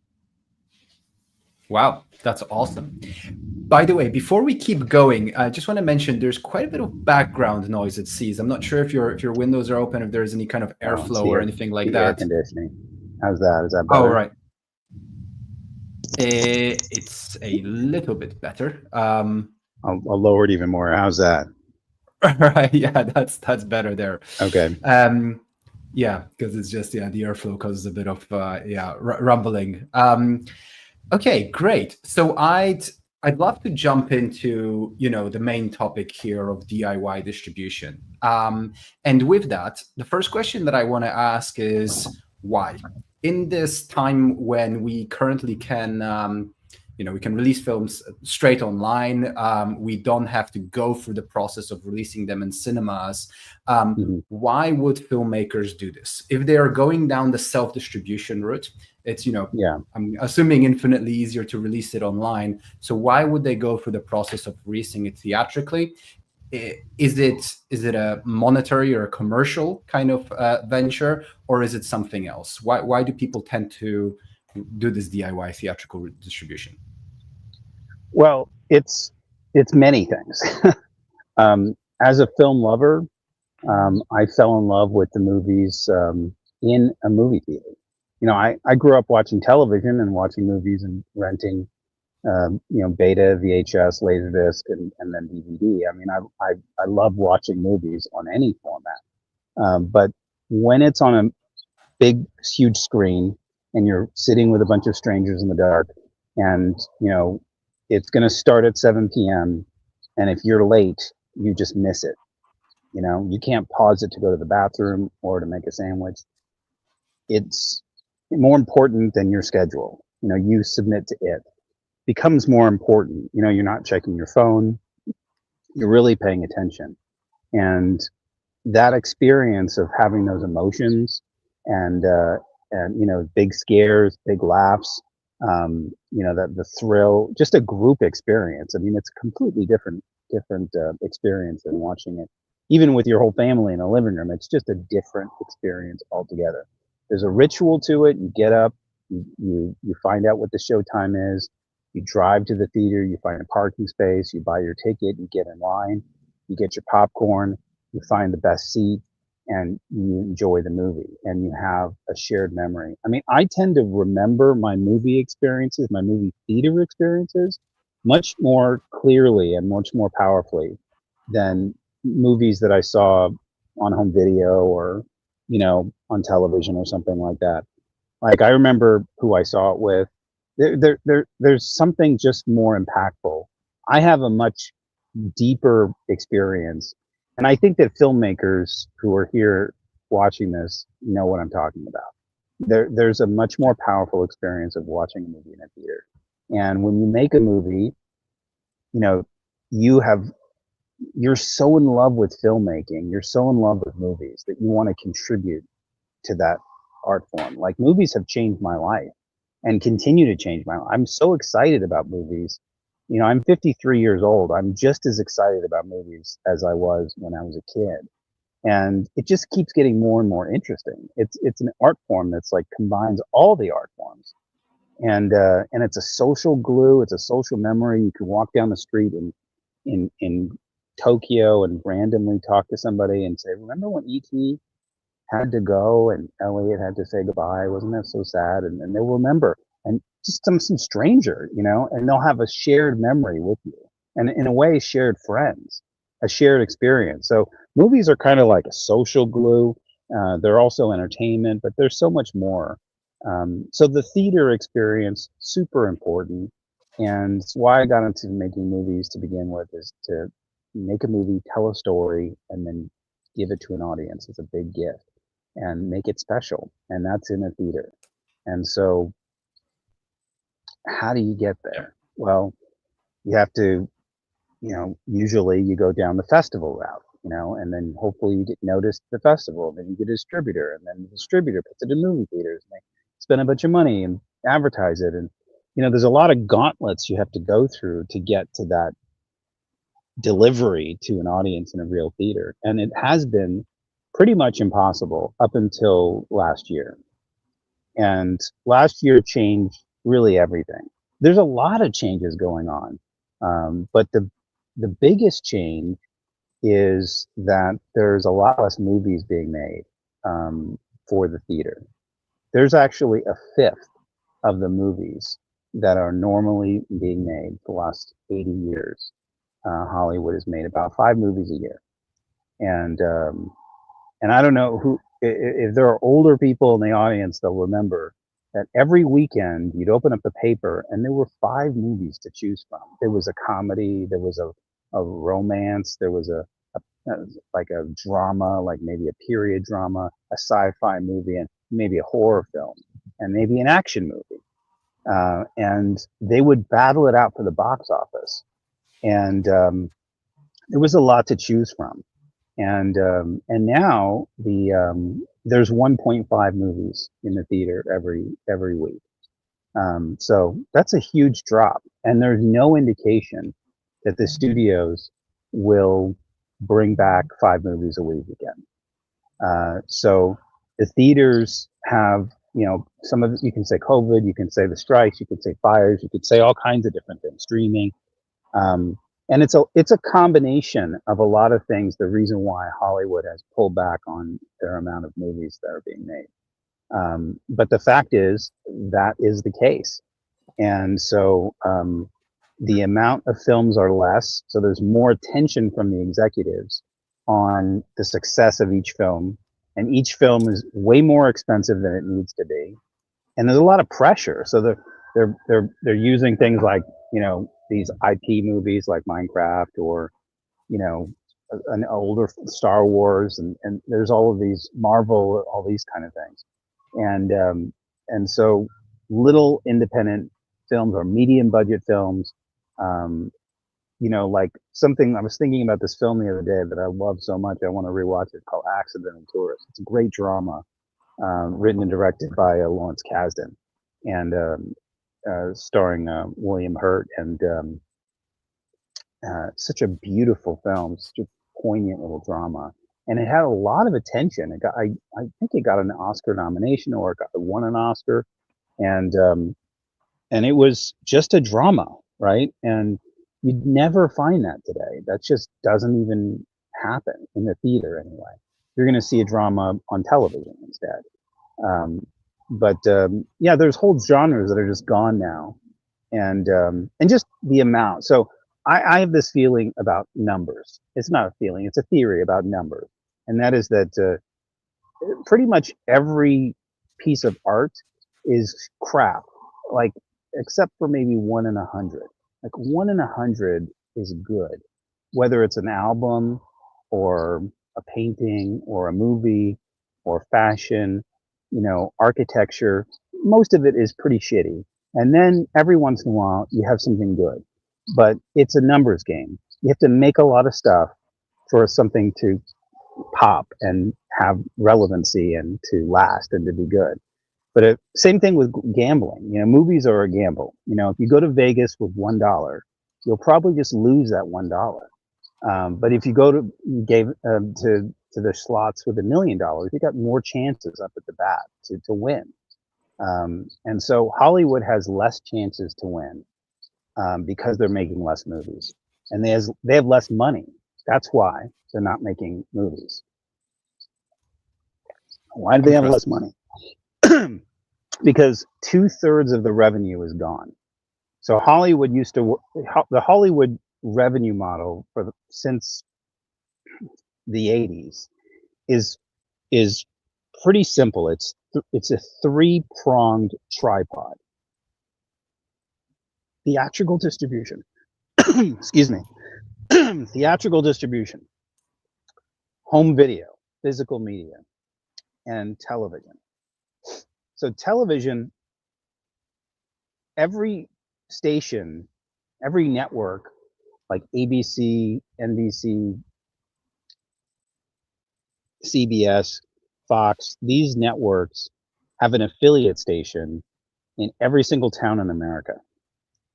Those stations would license movies and TV shows. And you'd have affiliates all over the world too.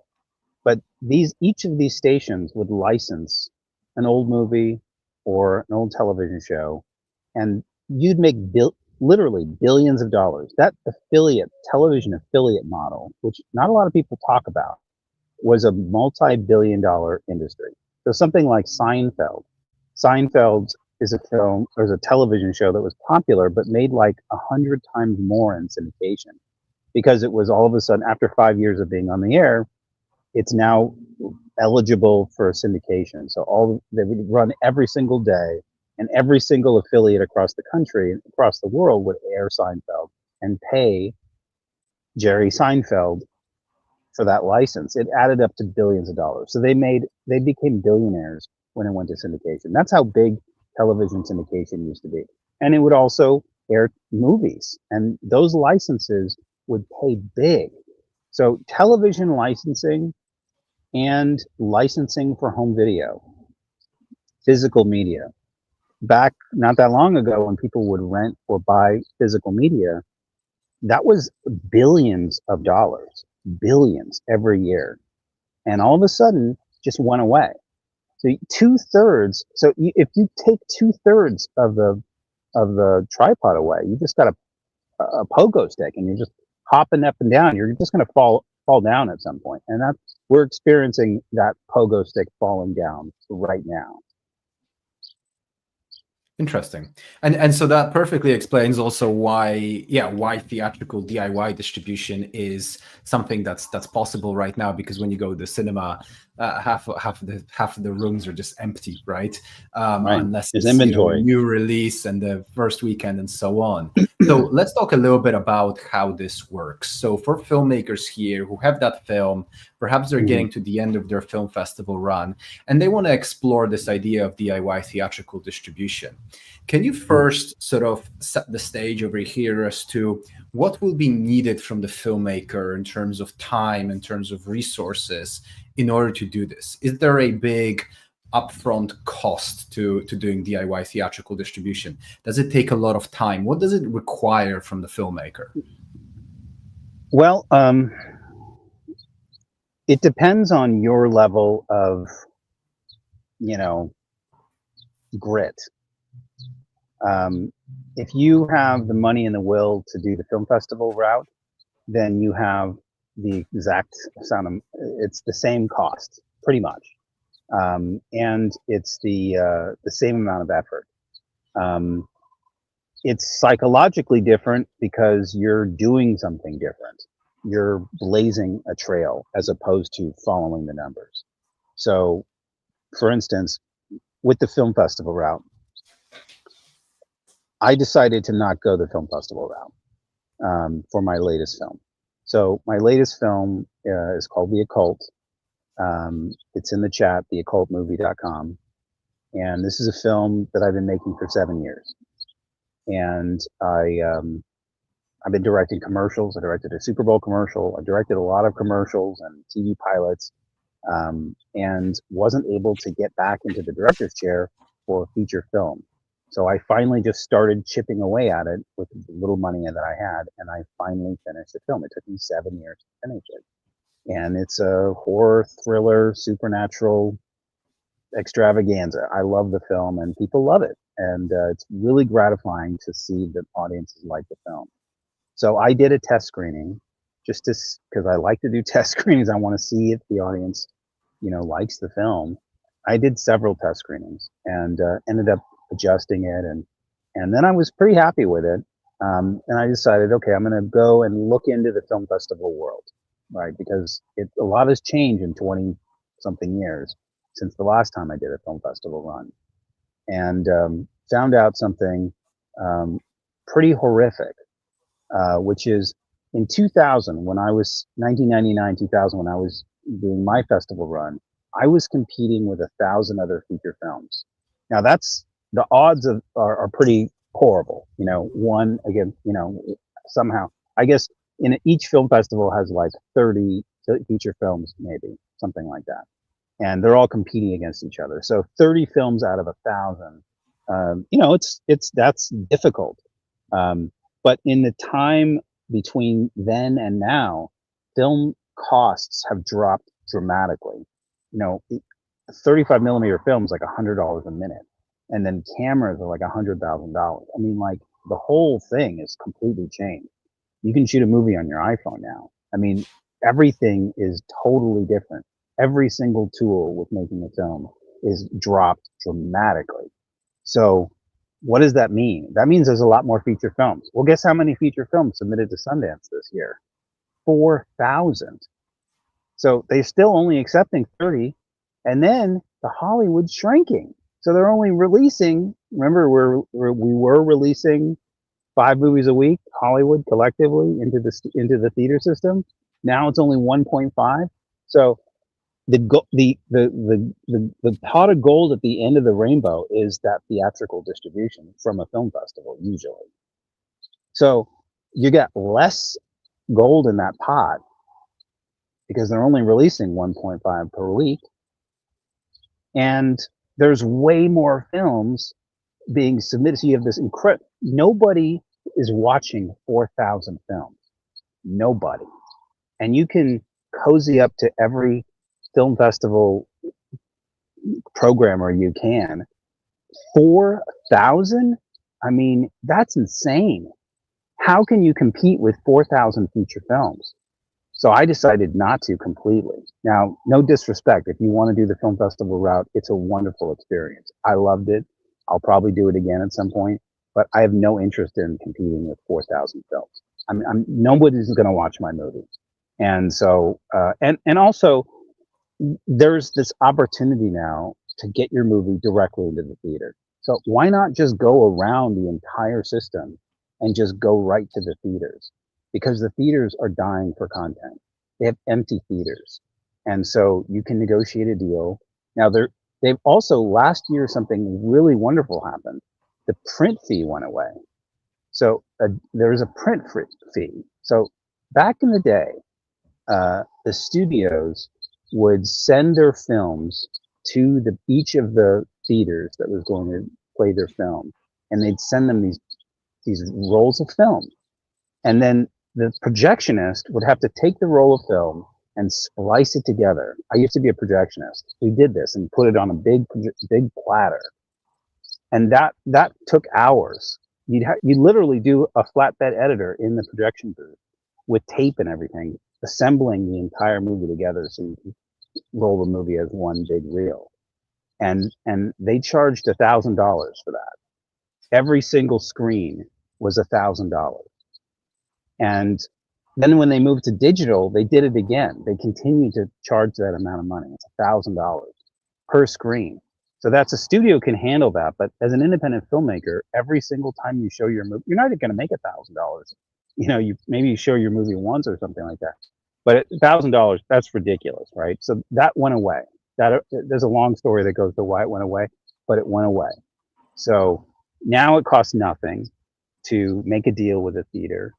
Now it used to be, because there was so much product from Hollywood and so much competition, theaters would never return your phone call as an independent filmmaker. They're like, we have too many movies. We can't have you here. But they might go, look, on a Monday or something like that, we'll screen your movie, but we'll charge you $600, or we'll charge you $800 or $1,000 or something like that. And that's called four-walling. And that's what used to happen every so often. There's some famous stories of four-wallers in the 70s. And there's some real big winners in that world. But it's expensive. The four-walling is tremendously expensive. And so I'm not four-walling. What I'm doing is I'm doing a 50-50 split with the theater. And then I do all the promotion. And I do an off day, so like a Thursday. And I'll do online targeted social media promotion. That's part of it. That's not all of it. There's flyering, there's postering, there's getting on local radio, getting on local television, getting doing an advanced screening for anyone who wants to do a movie review, a local journalist. Show them the movie. They write a review. They write stories. They'll, there's a lot of ways to promote. When you're doing something special, like going across the country, showing your movie to people as an independent filmmaker. Now, if that screening goes well, then the theater will want to hold you over, which means they're going to play the movie through the weekend.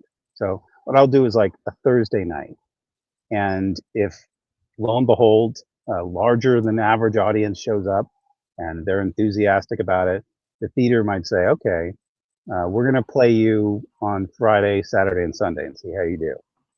So we just did that in Georgia, and we beat Snow White. And so then they had us come back the next weekend, and then they have another theater, and so they're having us play starting on Friday for another 2 weeks there. So then we went to another Georgia theater called the West Cinema outside of Rome, Georgia. And we did another Thursday night. We had a great crowd, and now they're holding us over for 2 weeks. So the movie is going to be playing for 2 weeks in 2 different theaters. And in a few weeks, we'll be doing a drive-in screening in Iowa. And a bunch of theaters and drive-ins. I'm also on tour with another filmmaker named Jason Horton, and Jay has made a horror film called A Hard Place, and so we've been doing a double feature and touring together as a double feature called Twin Tales of Terror. And I'd love to sort of start at the beginning here for filmmakers listening. How do you get in touch with a movie theater, and how do you propose this to them to say, hey, I want my film screened? Who do you contact? How do you get their information? How do you go about that, setting up that initial, first call to try and get into that theater? It's tricky, it's sales is tricky. It's always tricky, but I found that going to CinemaCon is a really good idea. So last spring, so a year ago, CinemaCon is a convention for movie theater owners, and it's in Vegas. It's expensive. It's like $5,000, but it's all the theater owners and the people who work at the theater chains, mom and pop theaters. There's about 4,000 people, I believe, that go there. Maybe 5,000. It's a lot. And then all the studios are there, and then people who make projectors and sound systems and popcorn machines and candy and stuff like that are there too. It's a trade show, and it's for a week. And Monday, at the end of Monday's day, there's a big screen. It's the biggest screening you've ever seen. I mean, it is the hugest screen. It's several balconies, and they will show trailers and clips from the latest movie, and then they'll have the stars will be there and the heads of the studio. So Disney will do a big thing, and then Warner Brothers will come out and they'll do a thing on Tuesday, and then Wednesday it'll be Lionsgate, and then it'll be Sony, and so forth. And so each studio gets a day. There's 5 days, 5 major studios, and Tom Cruise will be there. I mean, it's a big deal, and so I went there, and I have these tarot cards. So my movie is about called The Occult. It's about a guy who falls in love with a tarot card reader, and then she dragged him to hell. She's a tarot card reader. This is a tarot card, or it looks like a tarot card, but then on the opposite side, you see, it says it's the name of the movie, and then coming to a theater near you, and then a QR code, right?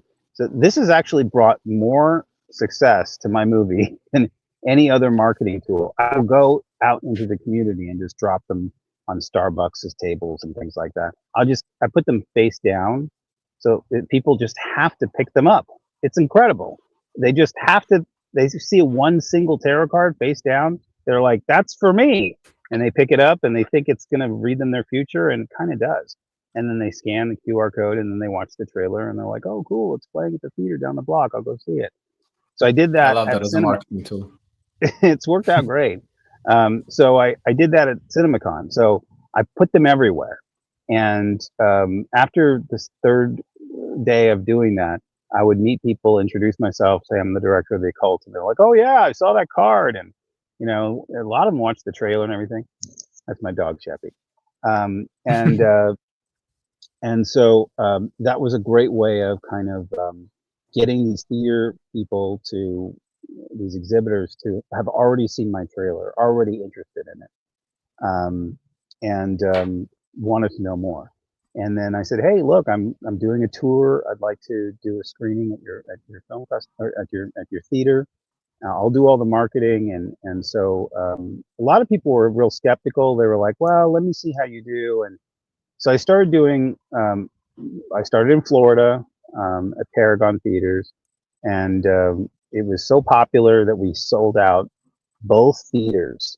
So 2 auditoriums. So 2 75-seat auditoriums were full, and we played the movie simultaneously. Fortunately, we loaded the movie on 2 projectors just in case that happened.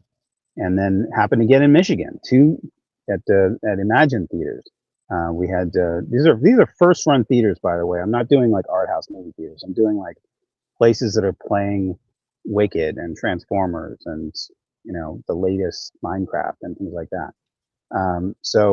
But I'm doing them on an off night, a Thursday night, a Wednesday night, a Tuesday night, something like that. And then I'm so successful that they want to have me back. So it's been like a process of earning my way there. I have a video in the chat where it talks about like the audience response of all the places that I've been, because I've been to Florida, Texas, screened it in Michigan, Wisconsin, Minnesota, Ohio, Indiana, Georgia, and then now Iowa. So I did that most of the screenings happened last summer, and now I'm embarking on sort of the second tour of The Occult. And it's got me onto Fox. It's got me onto NPR. I've had great movie reviews, articles in every local paper, local radio, local television, in every place that I go. Because unlike a film festival, I'm not competing with anybody. I mean, I'm doing this totally on my own. So it's not like there's a festival where there's 20 other films I'm competing with. It's just me and Minecraft. And so, especially if there's no other horror or thriller that's out that weekend, for the audience, I'm just another movie coming from Hollywood. They have no idea that it's just me and my dog and a DCP drive in my trunk and me hand delivering it to the projectionist, and then doing like a 50-50 split. And they don't know any of that. They just know it's a movie that they love. Yeah, I can definitely see that, this strategy and having that theatrical release first can definitely help with press, with PR, and to set you up for a great kind of base for when you actually then also release perhaps online.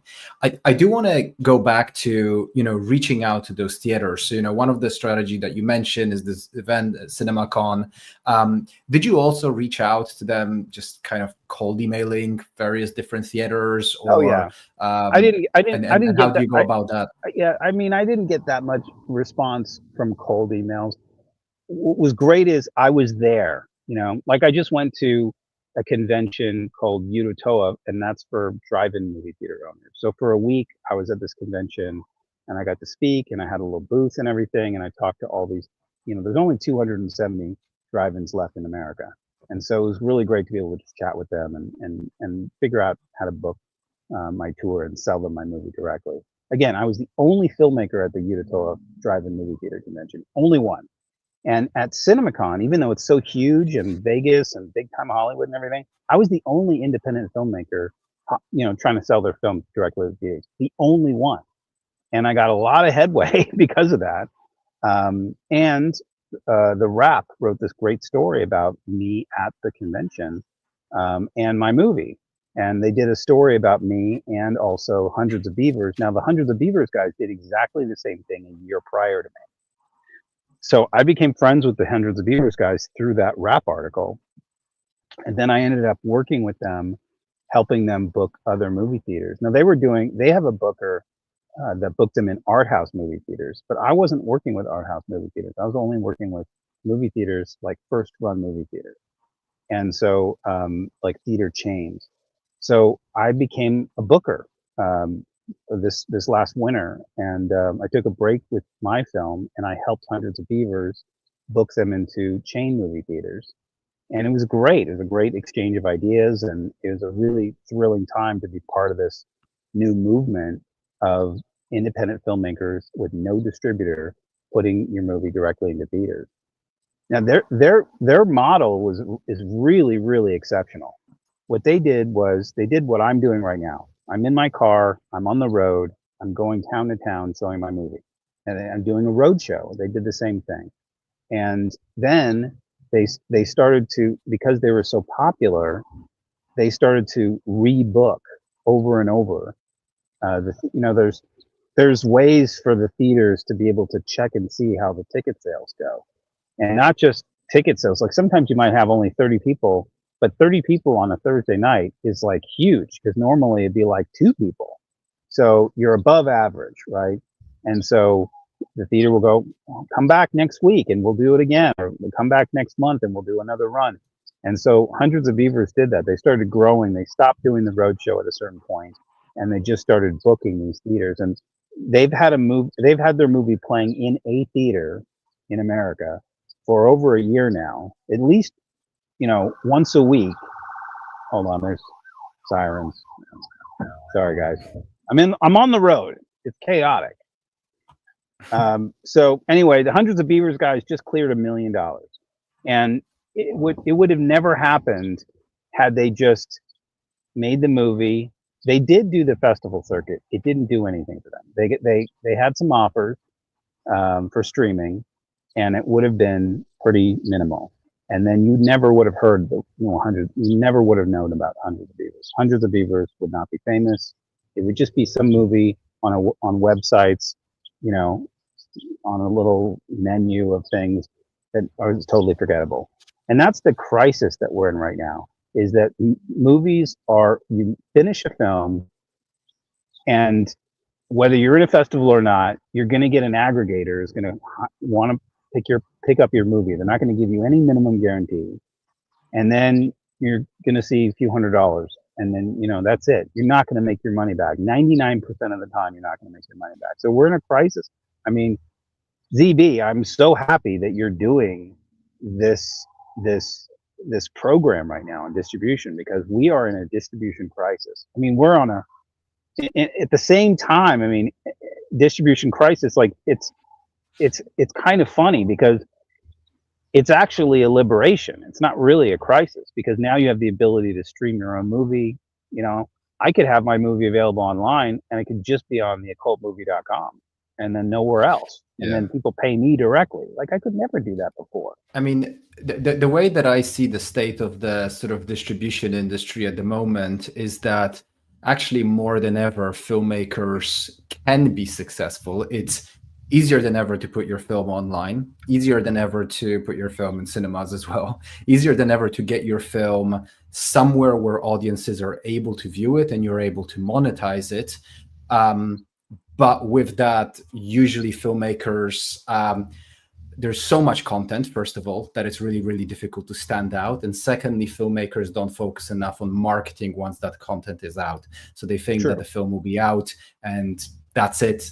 They will be discovered. The film will be discovered. Right. And that's never the case. And that's another topic over here. It used to be the case. I mean, I think people are living in the past. It used to be you could just be an artist, and then you got picked up, and then the whole machine, this great, well-oiled machine of Hollywood, would do all the marketing for you, and would, you'd be the next Quentin Tarantino. And that's the way it used to be. It's just not that way anymore. And there are a few people that are chosen or pre-selected that get to have that position. But no, it's very, very, very rare. And one thing that I think is really important to sort of take away from this whole conversation is that the music industry and the film industry and the film and television industry, they have a interesting parallel in terms of their business and technology evolution. Back when music and radio and CDs and records and all that stuff was really healthy back in the day, all of a sudden what happened was Napster, the internet, totally destroyed the way people heard music. People don't really listen to radio anymore, so that whole radio system has gone down, and people don't really buy physical media like CDs anymore. And what happened was the music industry collapsed. I mean, it's become something different now, but major companies were going bankrupt. The whole system was totally falling apart, and musicians decided to take their fate in their own hands. Simultaneously, what was happening was you could record an album much cheaper. It used to cost $1 million to record an album. All of a sudden, you could do it at home on a home system with computers. Amazing. So people were recording their own albums, which they couldn't do before, remarkably, believe it or not. And they would go ahead and they would go on the road. They would tour venues across the country, and they would build their fan base, one venue at a time, building their email list and creating a fan base that Jimmy Eat World was like one of the bands that in that time period that were not selected. They were not signed to a major label. They just toured relentlessly, and they had a huge following. And so the sort of legacy record companies kind of came in and lifted them up and brought, filled them with more money and more resources, and then they kind of blew up. And that became the sort of standard of how a music artist got discovered, which is you're not really buying their album, you are buying their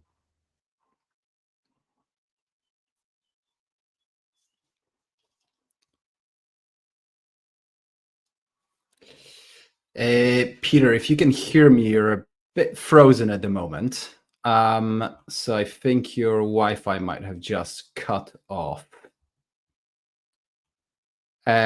Just as we wait for Peter to come back, because I think his current signal has just gone off.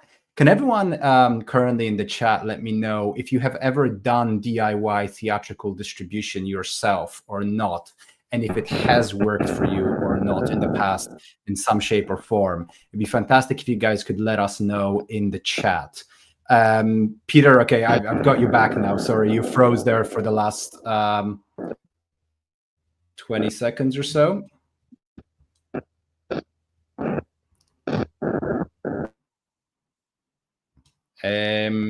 Peter, do let me know if you are there or not. Sounds like the signal is cutting off.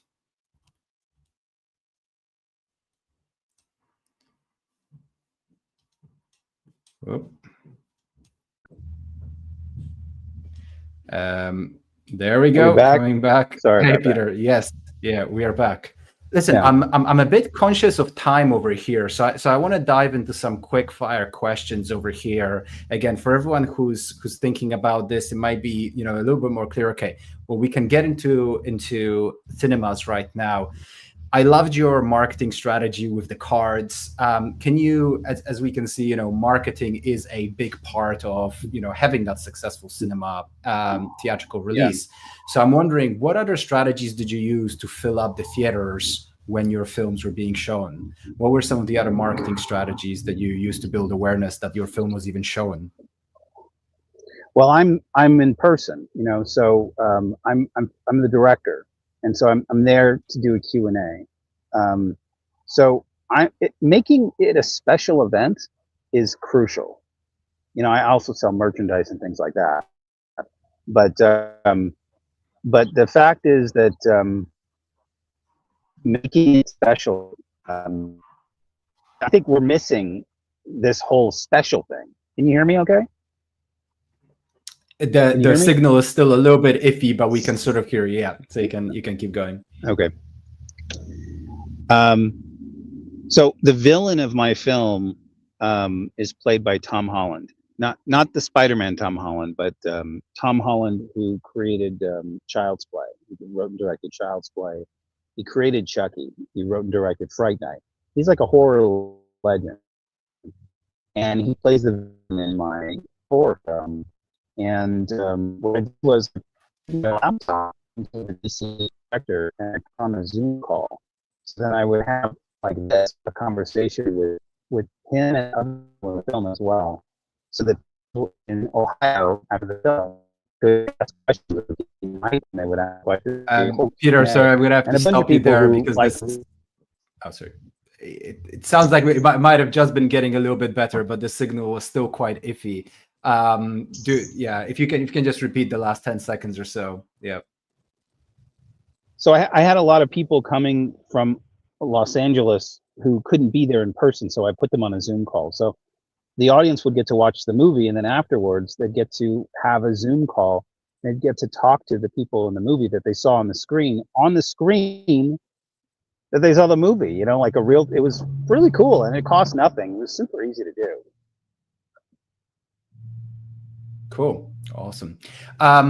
So I'm wondering, aside from, kind of going back to actually getting your film into theaters, what are the assets that you need to send, whether that be art, whether that be what format the film needs to be in, DCP, what are the things that you need to have in place that the theater will ask for when you're doing your screening in terms of assets? Yeah, that's a good question. So the first thing you need is a DCP. So that's the format that the projectors, these 4K projectors, usually they're 4K, sometimes they're 2K, but these projectors require a DCP. And so this is an interesting little side note, ZB. Up until last year, to take your film and convert it to a DCP file for theatrical exhibition would cost $1,500. And there were specialty houses in LA that would do that for you. And it was this conversion process. It was like very complicated and very, very hard to do. And so every single time you wanted to make a DCP, it's $1,500. So anyway, our friends at Black Magic Design, with their last update, they created a nice little menu that just allows you to click and export to DCP. So more cost nothing. Peter, we're losing you again. Unfortunately, it sounds like the signal is cutting off once again. Yeah, it must be. I totally understand. Testing, You're 1, 2, 3. on the. Yeah, I can hear testing 1, 2, 3, but it sounds like you're cutting off quite a bit there. The troubles of trying to do this while you're on the road doing your your cinema run. Yeah, maybe try to turn your video off to see if it's. Hello? Yeah, if you could maybe try and turn your video off. Let's see if that's better.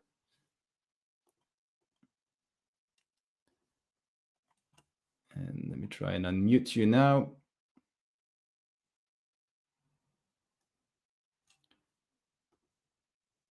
Not sure why it's not letting me do that. All right. Can you try and say something just now? 1, 2.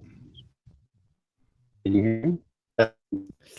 Yeah, the signal is still very, very iffy. Let's see if we can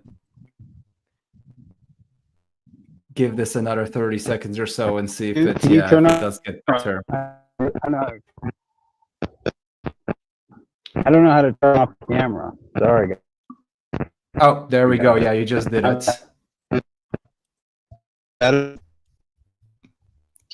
We still try and say something now. Sounded like it was a little bit better. You take my us at cineroadshow.com. Yeah, it still doesn't sound great. Sorry, Peter. I think if it doesn't improve in the next 20 seconds or so, I think we might have to leave it there. It sounds like. Testing 1, 2, 3. Yeah, it's still.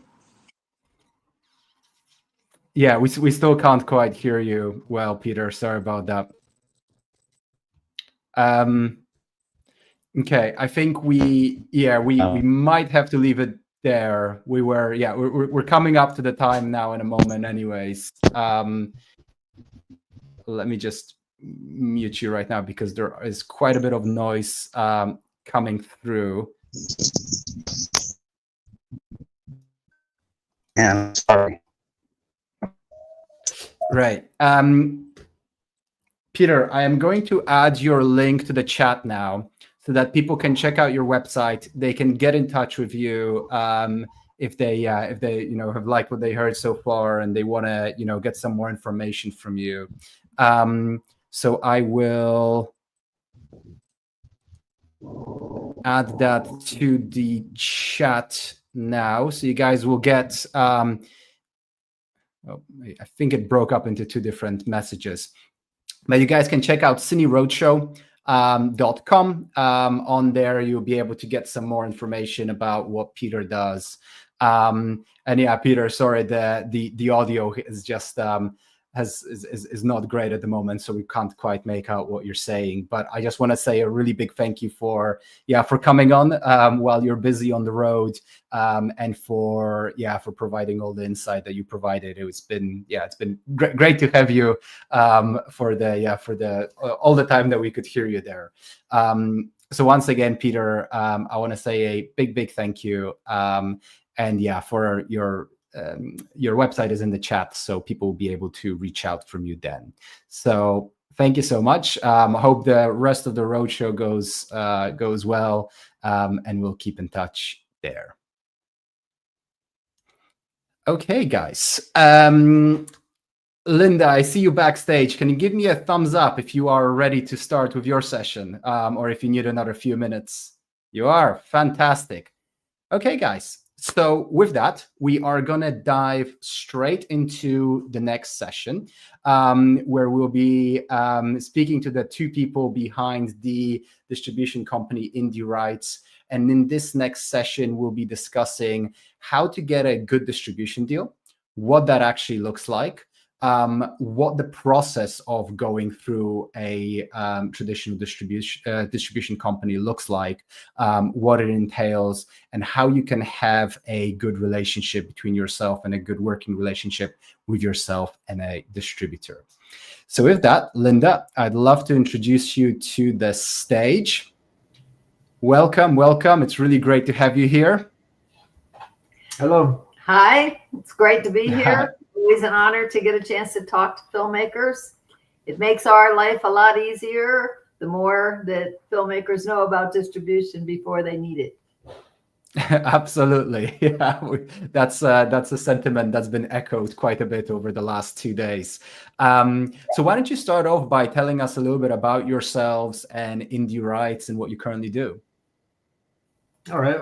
I'm Michael Madison, Linda's partner. We've been making films or in the film business since about the year 2000, I think. We first started working together on an IMAX film called In Sync Bigger Than Life, and that played in a lot of museums and some entertainment centers all over the world.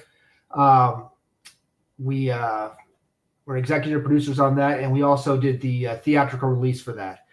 So that was kind of how we got our feet wet, and that was a $5 million film, and that was our first film to work on. We thought would be easy to raise money for projects going forward, and we soon learned that was not going to be the case. Our next film, we were trying to make a motocross film, and we just couldn't raise the money. And we learned a lot about contracts when we worked on the NSYNC film, and some things we didn't do correctly with the band. So we had to kind of start over and quickly get day jobs so that we could continue to try to make films or do something in the film business. After that, we worked for 12 years at Public Storage. And from there, we really had to start over. So we did that during the day. And then at night, we worked on our independent film. We made an independent film that we used credit cards to finance. Both of our films did that. And when we did that, we got into Dances with Films and met a lot of other filmmakers that needed help with distribution. So we went to the American Film Market, that's in Santa Monica, back then it was. And back then you could get a table out by the swimming pool. And if you go early enough in the morning, you could get a table and you just could camp there. And then Linda would go upstairs and talk to buyers. And I think we had 5 or 8 films, try to sell them. And we slowly, over time, started getting more and more films. We made another film called Delivered. And the companies finally started taking off when digital finally started taking off. And that's where we are today. We are distributing a lot of films, and we enjoy it. Yeah, fantastic. And can you guys tell me a little bit about how Indie Rights is different from other distributors? Because I do think you guys are quite unique in terms of what you do, how you handle projects with filmmakers, how transparent you are about everything as well, which is a breath of fresh air in comparison to some other distributors. So it'd be great if you can talk a little bit about yourself as a company. Well, I think in some ways we are very much like a traditional distributor. And in other ways, we are more like some of the more newer high-tech, technology companies. We're kind of a hybrid between the two, which is interesting. We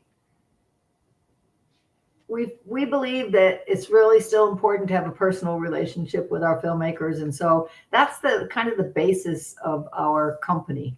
We really do have a personal relationship with our filmmakers. We do coaching with our filmmakers. We teach marketing to our filmmakers, and we maintain that throughout the life of their film with us. But some of the things that are quite different are that because we started as filmmakers, and when we first made our films, we couldn't find a distributor that we thought had a deal that was fair. And so that was part of our motivation to creating our own distribution company. So one of the things that we thought was very unfair was all of the expenses that traditional distribution companies charge. And so our deal, and we have the exact same deal today that we had 15, 20 years ago when we started.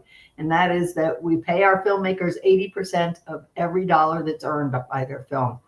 And we never charge expenses at all for anything. We believe that out of our 20%, we ought to be able to cover our expenses. And so that's what we do. And so we manage our business very leanly and do it in a way that allows us to not have to charge our filmmakers expenses. And so we, as I said, pay our filmmakers 80%. We don't charge expenses. And we also don't believe in holding people hostage. A lot of traditional distributors will have very long term when they ask filmmakers to sign a contract. It might be 5, 10, 15 years. And so we thought, well, that's very unfair too, because if people are really happy with how you're conducting your business and the job that you're doing for them, they're going to want to stay with you, right? So our initial term is only 3 years. And then if you're not happy, you can leave, but nobody does, because we pay our filmmakers on time. We're very transparent, and we give really good detailed reporting. And that's what filmmakers want and need.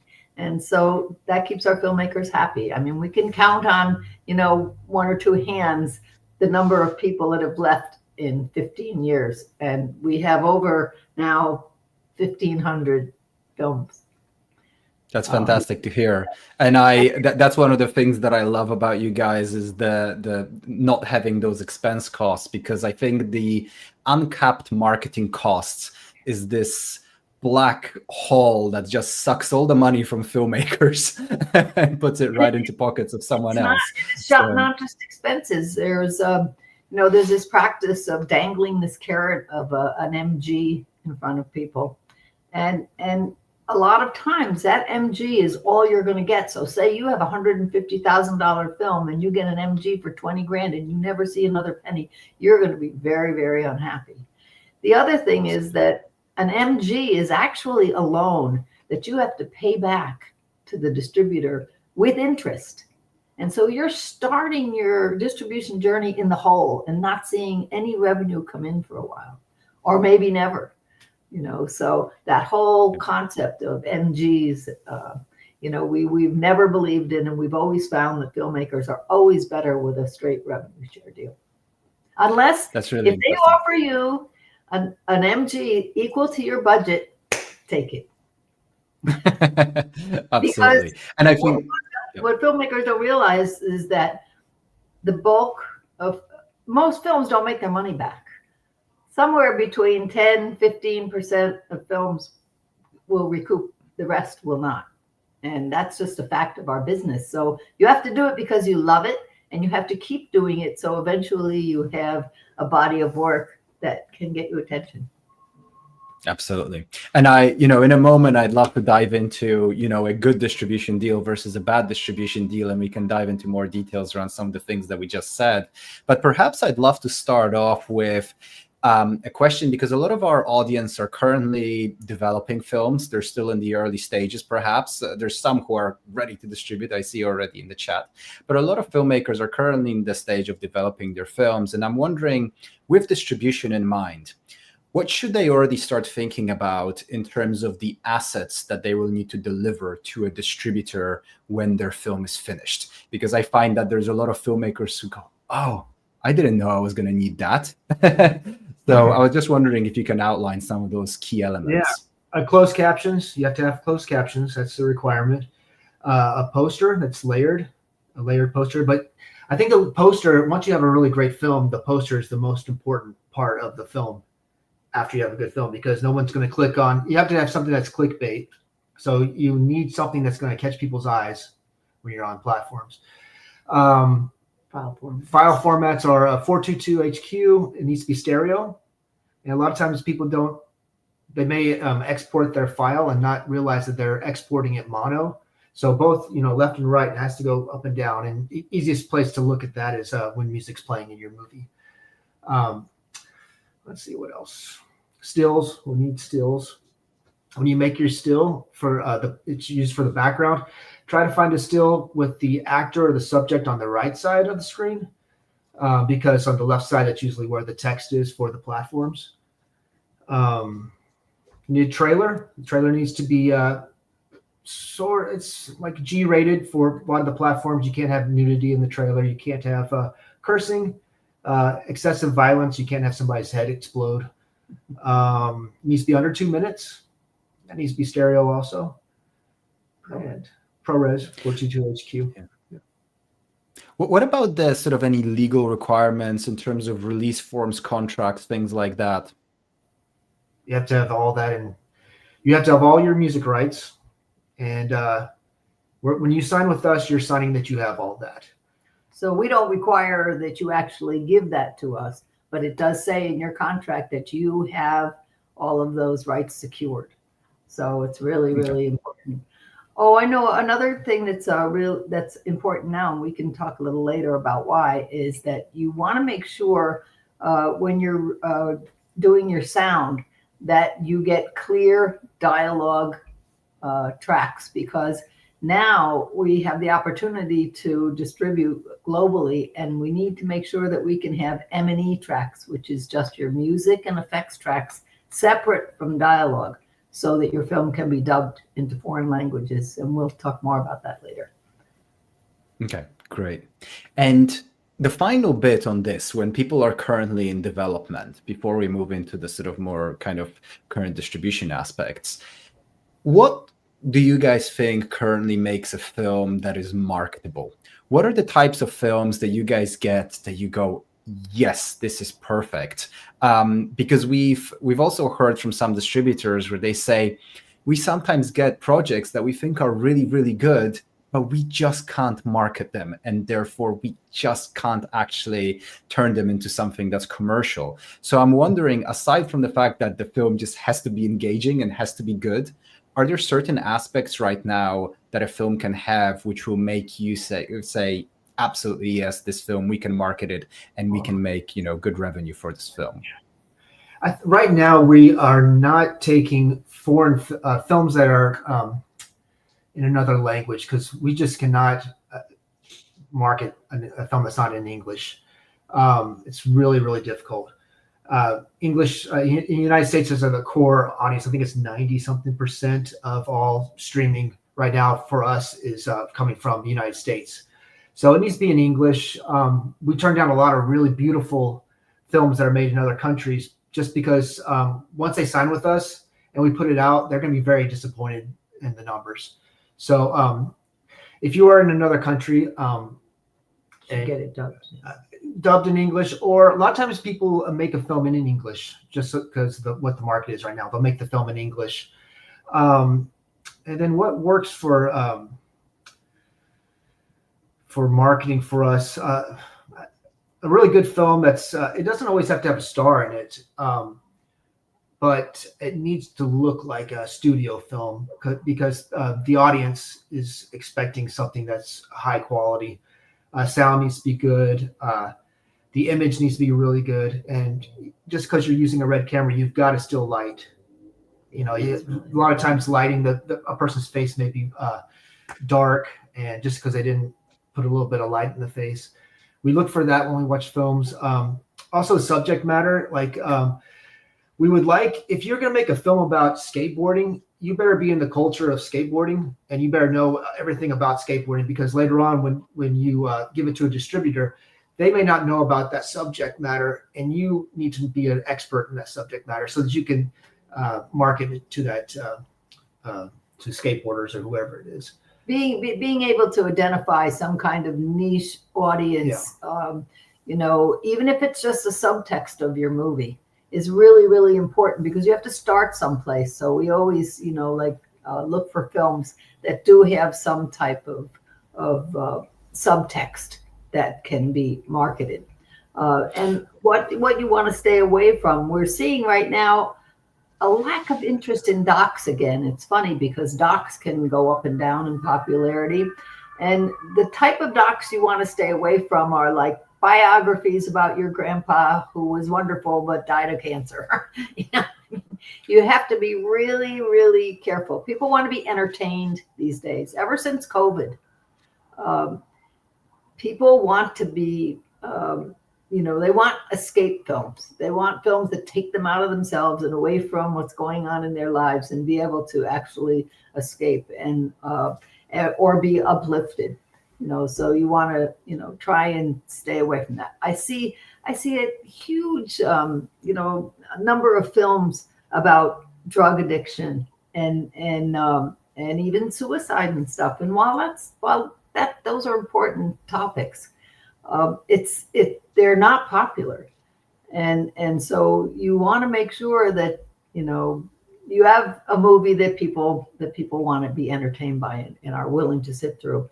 And pacing, I think, is really, really important. These days, you better have something happen right in the very beginning of your movie, right? Because most of the distribution now is on AVOD, and if you do not engage your audience right away from the beginning of the movie, they're going to bounce out and be gone, and you're not going to earn any revenue on that, and people aren't going to stick with your movie. So it's really, really important that you and since everything's going towards AVOD, you want to make an edit of your film that can pass for like a YouTube channel, because there's a lot of money to be made in YouTube, and you don't want to not take advantage of that. So I always tell a filmmaker to make a director's cut, which may have some violence or some sex, and then you make a like a network cut, like they used to do for ABC television. They would right before somebody's about to have sex, maybe they embrace, and then you cut to the next scene. Or if there's somebody doing drugs, you can I've done this before where somebody's about to do the drugs and you cut to the next scene. So you can cut things out. The audience is still going to know what happened. So it's like taking that Alfred Hitchcock approach of not having to show every little detail of it. Yeah. I think indie filmmakers have a tendency to want to be very edgy, and show all of that stuff and shocking. And it's really going to limit, where your movie can be seen. So, absolutely. Yeah. I'm wondering, have you seen any trends in terms of films that currently, perhaps last year, or you feel like this year, types of films that are doing really well because there is a real gap in the market for them? For example, we know that dramas are currently, there's always a lot of dramas and there isn't a huge demand for them. So the market is usually very, very oversaturated. But for example, in the last year or so, I've seen a lot of things going around that, for example, on Tubi, films with a predominantly Black female cast have been doing really, really well because was a real gap in the market for those types of films. And I'm wondering whether you've seen any similar trends of the types of films, perhaps on your, in your company that are currently doing really well, and why that is. I would say for the past couple of years, films, Black films with a strong female lead, that's done very well for us. But right now, I would say the past 6 months, it's just all over the place. And I can't older films that did well, 5 years ago, all of a sudden now are top film again. So, and it's all different genres. It's horror films, thrillers, dramas, all types. So right now, I don't really know. Everything's doing very well. Documentaries right now are not doing well. I can tell you that. Unless it's I have one that's a music doc that's doing very well, but I think there was a book that came out before, and so the movie's kind of piggybacking on the book that did so well. Yeah, and I think it always helps to have a pre-existing audience that's sort of attached to that film, which always helps, or even having a real core audience. Because I find that a lot of filmmakers, when you ask them who is this film for, the phrase that really scares me is when they say it's for everyone, because it means that they don't know. In our submission form, how many people say that? Oh, everyone would like this movie. That means you don't know who it's for. Right. So it's really important to really think about who your audience is going to be. And, it's interesting. The truth of the matter is that we have successes and failures in all genres. Really, a lot of what it's coming down to, and it's getting more and more so, is that filmmakers have got to embrace marketing. It's critical. and you cannot be successful as an independent filmmaker these days unless you are willing to get involved in the marketing and embrace it and learn about it and start early. You know, I mean, because there's so much that you can do to prepare, you know, for marketing. Even like all during production, people don't think about it, but every single person on your set, whether it's cast or crew, has a 4K camera in their pocket. And what we tell filmmakers to do is set up a place in the cloud where people can upload little videos that they're making and just save all of those until after it's time to release your movie. Then you'll have all of this incredible material that you can use for promotion. And it's stuff that used to be like extras on your DVD, right? Interviews with the cast and crew, what, you know, and you also can, you know, save all of your, make sure you save all of your outtakes and those behind the scenes type of stuff, because that's all interesting. People are very interested in filmmaking, and you can really, you know, build up an audience. And the other thing is that it's critical for people to have a YouTube channel.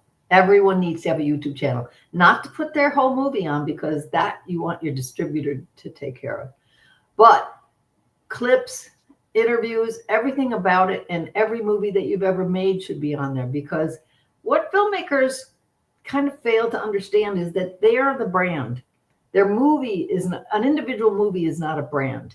It's not like toothpaste or McDonald's where you want people to come back over and over again to the same movie.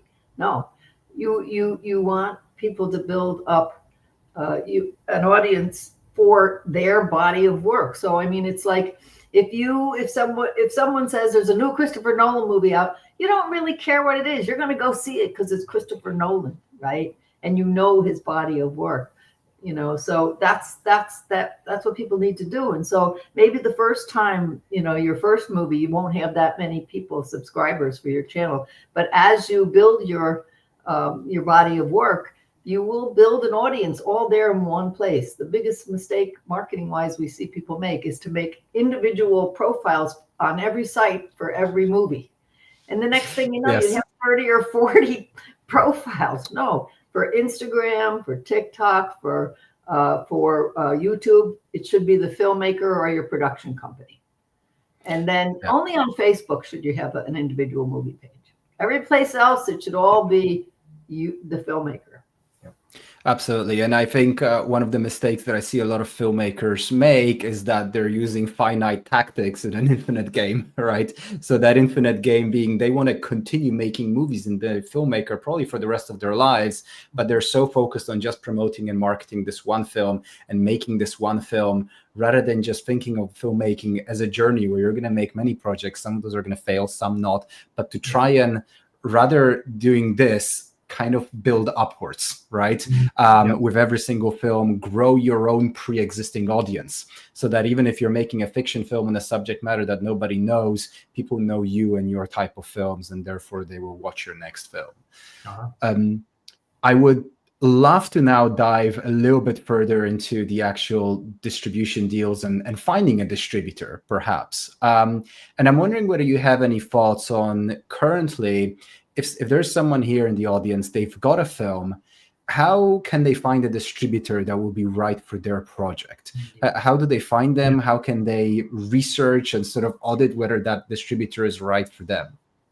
I would say all filmmakers need to have an account on IMDb Pro, and IMDb Pro can tell you everything about a distributor. You can always look up somebody and see if they're full of it or if they're telling you the truth. IFTA is another place you can go to find distributors. I would, if you have a horror film, maybe you would go and find other horror films that are similar to yours on IMDb, and then contact. One thing you want to do is you want to contact filmmakers that have been with the distribution company, and somebody that's been with the distribution company for over a year. And this is what Lynn and I did when we first started out. And you call them up and you ask them about how their experience has been with the film. With the distributor, and they'll either tell you that they get paid and they see reports, or that you know, whatever their experience is. When we started out, we called up a couple of producers and that we were thinking about signing with this distribution company, and they started crying on the phone, and they had to take the distributor to court to get their film back. So I think people will tell you the truth. That's the best. That's the best way to do it. Also, Facebook groups. There's Facebook groups that talk about different distributors. But IMDb Pro is the best, and everybody needs to have that if you're going to make movies. Yeah. I think these days when you go with a distributor that ends up being very scammy, it's sort of on you, because there is so much information out there that you could have gotten about that distributor before signing that contract. That I feel sorry for you, but also a little bit not, because you should have done the due diligence there, because it is so simple. Before the internet, there was no way to get information. But now there's so much information out there. And I think another thing that it can be helpful, and the next opportunity that's going to be easy for U.S. filmmakers is the American film market. I think every filmmaker ought to at least once experience a film market to understand the business of film. Because if you just go even on a 3-day pass or even a 1-day pass, it's not so expensive. And American film market is, thank God, moved back to the United States, or back to Los Angeles this year. Last year it was in Vegas and it didn't work out too well. But it's back in Century City this year at the Century Plaza Hotel. And filmmakers, if they go there, they will see, 7 or 8 floors of this hotel. What happens at the film market is that they take the beds out of the rooms. And distributors like us, we have a whole hotel room, and we have all of our films available for people to see. And the buyers walk from room to room, from floor to floor. And that's how we meet buyers and get to show them our films. And so it's also an opportunity to filmmakers. They can go and stop by different distributors and see what their operation looks like.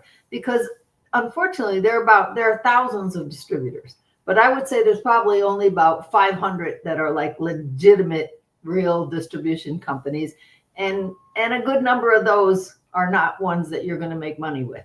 So you want to make sure that you check them out. I mean, you want to make sure they're not just a mailbox, address. And I remember one time there was a company that I was considering doing business with, and I went and checked it out, and it was a mailbox, and it wasn't a real company. And so, I mean, it's very, just like there are bad film festivals, there are bad film distribution companies. So you can check it out. It's easy to check out things now. The first part of the market is when the distributors are talking to buyers. So there's a lot of action, but you're probably not going to, there's a lot of things going on, but you're probably not going to be able to talk to a distributor. The last part of the market is probably the time you're going to be able to talk to a distributor. But I think both are beneficial to the filmmaker. I think you need to do both. And they also have very good conferences. Yeah. And panel discussions. And so and they have resources. They have location companies that do locations and for filming, and also different states will have booths that talk about their rebates and funding programs. So it's just a really great opportunity for people to learn about the business. Absolutely. Yeah, no, I definitely agree with that. And now say you found a distributor, and okay, you've done a bit of research and you think that they could be good, and they send over a contract. What are the key things that you need to take a look at? Because these contracts can sometimes feel a little bit cryptic to filmmakers. They don't quite understand what's there and what they're signing. What are the most important things that they need to consider, and what are the sort of good contracts versus bad contracts with those elements? Oh, okay. Well, first of all, you want to make sure that you ask to see a draft contract before you get into even too many conversations, because it's very easy for people to tell you how wonderful your film is and how great it's going to be and what a great job they're going to be. But the meat of it is the contract. And the contract is something that can tie you up and put you in a position where you never see a penny, So you want to make sure that you have a contract that is fair.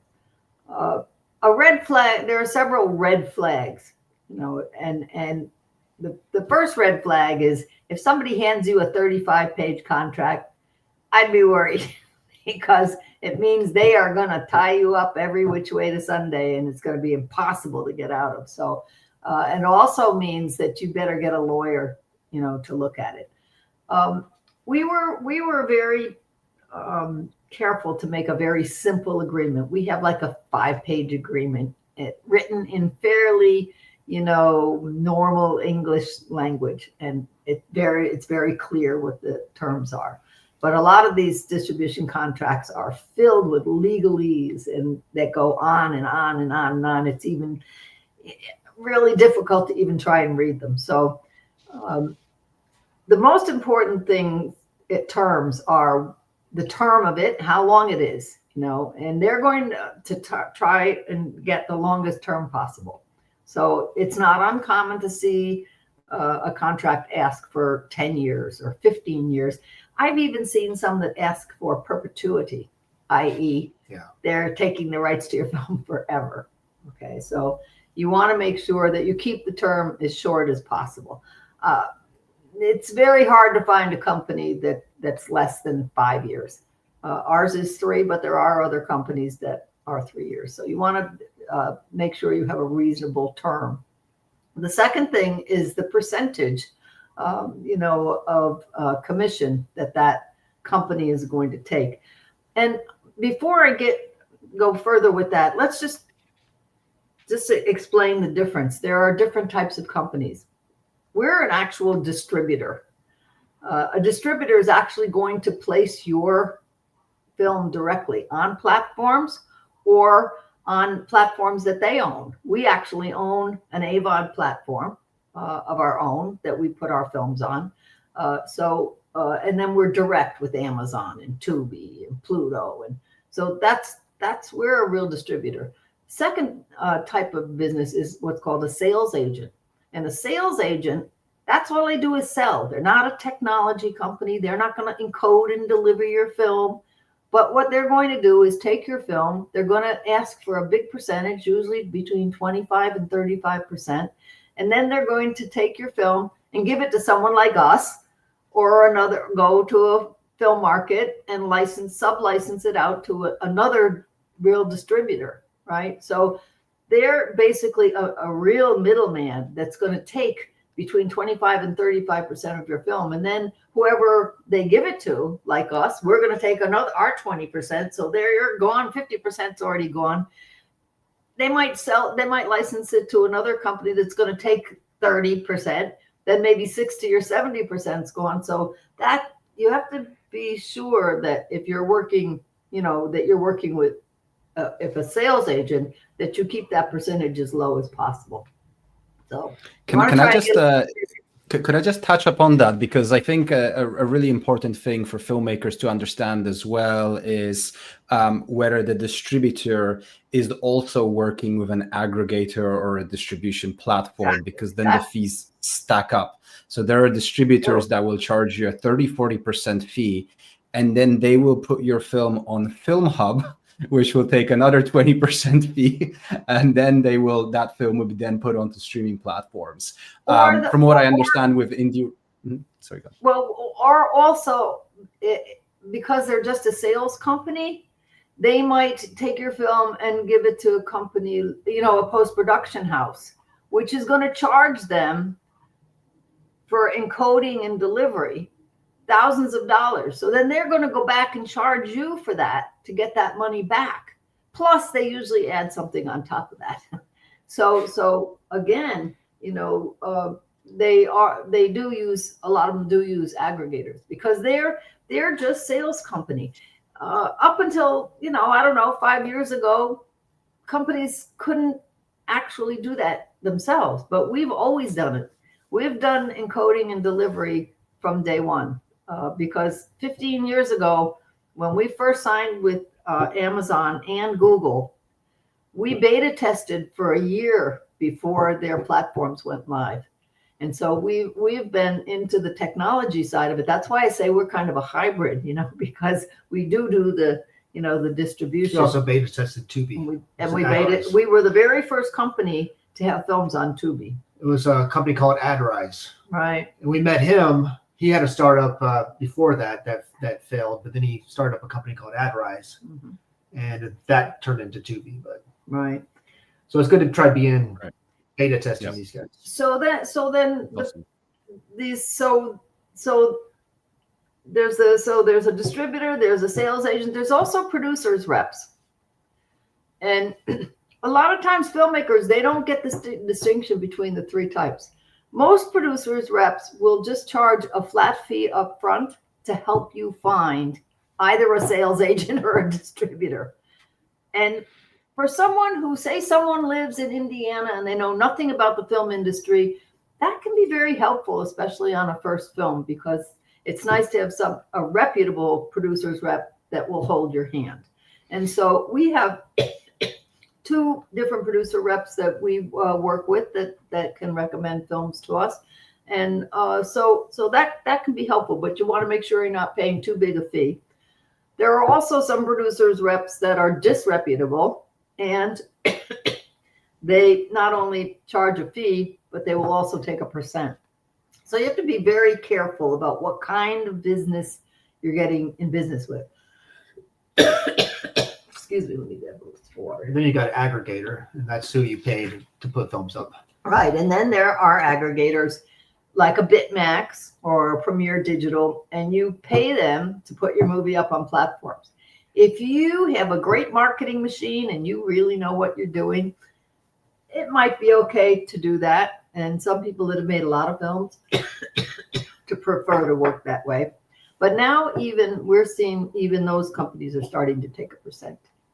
So, so there's that. But go back to what you were talking about. So the first thing is the term. The second thing is the percentage that are you going to pay. The third thing to really watch is expenses. We don't charge expenses, but most companies do. I think we're the only company left that doesn't charge expenses. And so there's different types of expenses. There's encoding and delivery expenses. There's marketing expenses. There's advertising and marketing expenses. A lot of sales agents and distributors will charge you per market. In other words, they might have a market cap of $15,000 to take you to Cannes, to the market, or to take you to the American film market.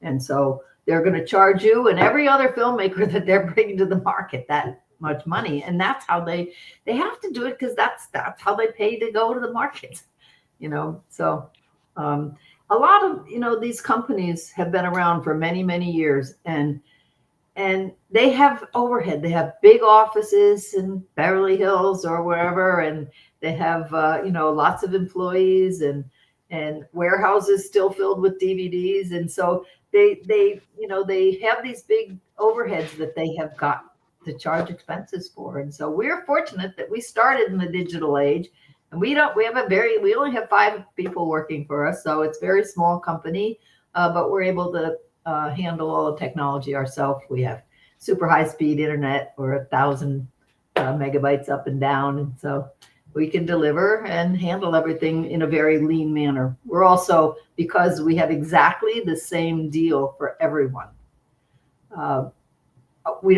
it's not complicated for us to do our accounting the way it is for a lot of companies, because companies that have a different deal for every filmmaker makes their accounting very hard. So we've tried to keep our business extremely simple and very tech oriented. And so that's worked well for us. If you do decide to sign with someone that's going to charge you expenses, you want to make sure you put a cap on those expenses. And I don't recommend that anyone allows any more than like $10,000 for expenses, because it shouldn't cost any more than that. And if you just leave that open-ended, you will never see a dime, because there will always be expenses that can be piled onto that. And so that's very important. And you want to have a fairly good idea what marketing they're going to do, for that. So you want to make sure, and those are the basic. Is it in terms of marketing? Because what we always hear from filmmakers is, yeah, the distributors said they were going to do marketing and then they didn't do any marketing. Is that something that can actually be put into a contract, specific terms of what the distributor will do in terms of marketing? Oh, they have to define what marketing is. What's marketing? Yep. That's the one thing. I mean, this is our marketing. It's we do a lot of posts, but this is when we go to the markets. This is Screen International, and this is we run ads. But filmmakers, very expensive full page ads. But filmmakers don't know what marketing is. Here's our book that we make. We pay for all this ourselves. But and then we have Instagram, which we're always sharing all the time. But what's marketing to a filmmaker? I mean, no distributor is going to put billboards up, all over town for your film. They're not going to run commercials on television or so. But I don't know if other distributors do all the Instagram posts that we do or things like that. So just I think filmmakers, I don't know what they expect with the marketing, but I can tell you for us, we do all the marketing at the conferences, the film markets. We have an Instagram page that we're always updating. I'm the one that's doing that. And YouTube channel, Facebook. So, and that's really the only places you can really, filmmakers need to be doing that too. And they need to do it all the time. They need to almost, I think sometimes filmmakers get scared that they're going to scare off their audience by posting too much. But I think you have to do that. Well, and one mistake I think filmmakers make, they just keep posting their trailer over and over and over again. And then people are going to block you. You need to be always making little clips from the movie. You can easily make 300 or 400 little clips for poignant moments from your movie. It's easy. It's so simple to make these things. You can make them on your phone, so you don't have to be boring with your posts, but you do have to post a lot. Other things that we do, we have a private community of all of our filmmakers, and we have over 800 filmmakers now. And that group is a private group just for us, and we support each other with reviews and resources. And that community that we've built is very, very powerful. And so also we have filmmakers that have built huge communities online. We have one filmmaker who has built a Tubi and Amazon marketing page on Facebook that's got almost 1 million members and followers to it. So it's amazing. So all of our filmmakers go there and post. And back to the review though, when you review somebody's film, you have to actually watch it, because Amazon and everybody knows that if you're watching it or not. You can't just go and, especially for Amazon, you can't just say it's a great movie. IMDb, and IMDb is owned by Amazon, so IMDb also knows if you watch the movie on Amazon and so on, right? IMDb is very important to have a high rating, because when we pitch films to Pluto, they want to know the IMDb rating, and I know that can get kind of sometimes somebody can go on there and put a lot of 1 stars, but IMDb is a very important, and also Rotten Tomatoes. And so we coach all of our filmmakers how to maintain their IMDb scores, their Rotten Tomatoes scores, and how important reviews are to get on Amazon. Rotten Tomatoes will build a page for you, because an individual is not going to get one. It used to be that if you had a theatrical, you would automatically get one. But we have a great relationship with Rotten Tomatoes, and so we get pages for all of our filmmakers. And I would love to pick your brains a little bit more on this marketing aspect, because you guys have 1,500 films, and you've got all these filmmakers who chat to each other in this private community. So there must be a lot of different ideas floating around as to how you can creatively market your film. because what I find is that most filmmakers, they're really creative when it comes to making the film, but suddenly when it comes to marketing, the creativity just goes out the window, and it's right, let's just post really boring content. And I'm wondering whether you can share any stories that are, original marketing campaigns that that filmmakers have done, that you know of, where it was like, oh, that's different, that's new, that was a great little guerrilla, stunt marketing campaign that someone did, which got the word out about their film. The only kind of exciting one really that I've seen is when we premiere a movie we have a YouTube channel, an AVOD YouTube channel. It works just like Tubi. You get paid for every ad that's seen. And when we premiere a movie on YouTube, it's a live event, and it's like a theatrical event. Yeah. And so we have a film called The Seeds, and when I put a film up on Amazon, and then Google Play, and then Tubi, Fossum, that's kind of the order I do them. But I also put it up on our YouTube channel. So, and I usually do a premiere 6 months out, so that we can do the TVOD, and then the AVOD for the bigger platforms, and then go to market usually. And then after we do all that, we've kind of exploited what we think we can do with the film from that point on. Then we put it on YouTube, and I mark a premiere. And most of the time people don't take advantage of this, but the filmmaker for The Seeds took advantage of this. It came out on a Sunday morning, and he had all of his friends and family. He lives in Wichita. They all got onto went to the premiere and started talking in the chat box. It's an actual live event. And it started swelling, and like we had thousands of people watching it, and I never saw that before. And that film did really well, because what that does is that tells YouTube that this is a really good, popular video, and they start recommending it to other people. And that film's done very well in a very short amount of time. Yeah, it did $50,000 in a very short period of time. Yeah, so that's awesome. Yeah, it was really exciting. So that's really great. Yeah. I find one story that I love to share about a filmmaker, the filmmakers behind the film Host, where they were doing a film festival circuit. And, most filmmakers, when they have their film screened at a film festival, it goes the same with sort of self-distribution or distribution, when they're marketing films. Most filmmakers just go to the film festivals and they just kind of go and they show up and they leave, and no one really remembers them or the film. But they decided to do something different. They decided to do something that was going to be memorable. And basically at the end of their screening slot, all the directors were invited on stage to do a panel discussion. And in the film, there's this storyline that if you create a ring of salt around you, it will protect you from the demons or whatever that was.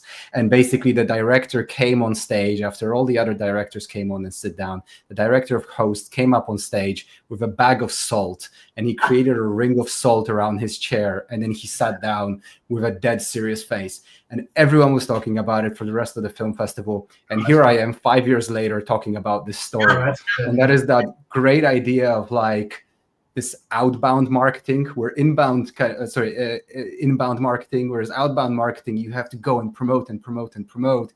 Inbound marketing, you can create something that's going to get people to promote the film for you and talk about you. But you have to do something that's memorable.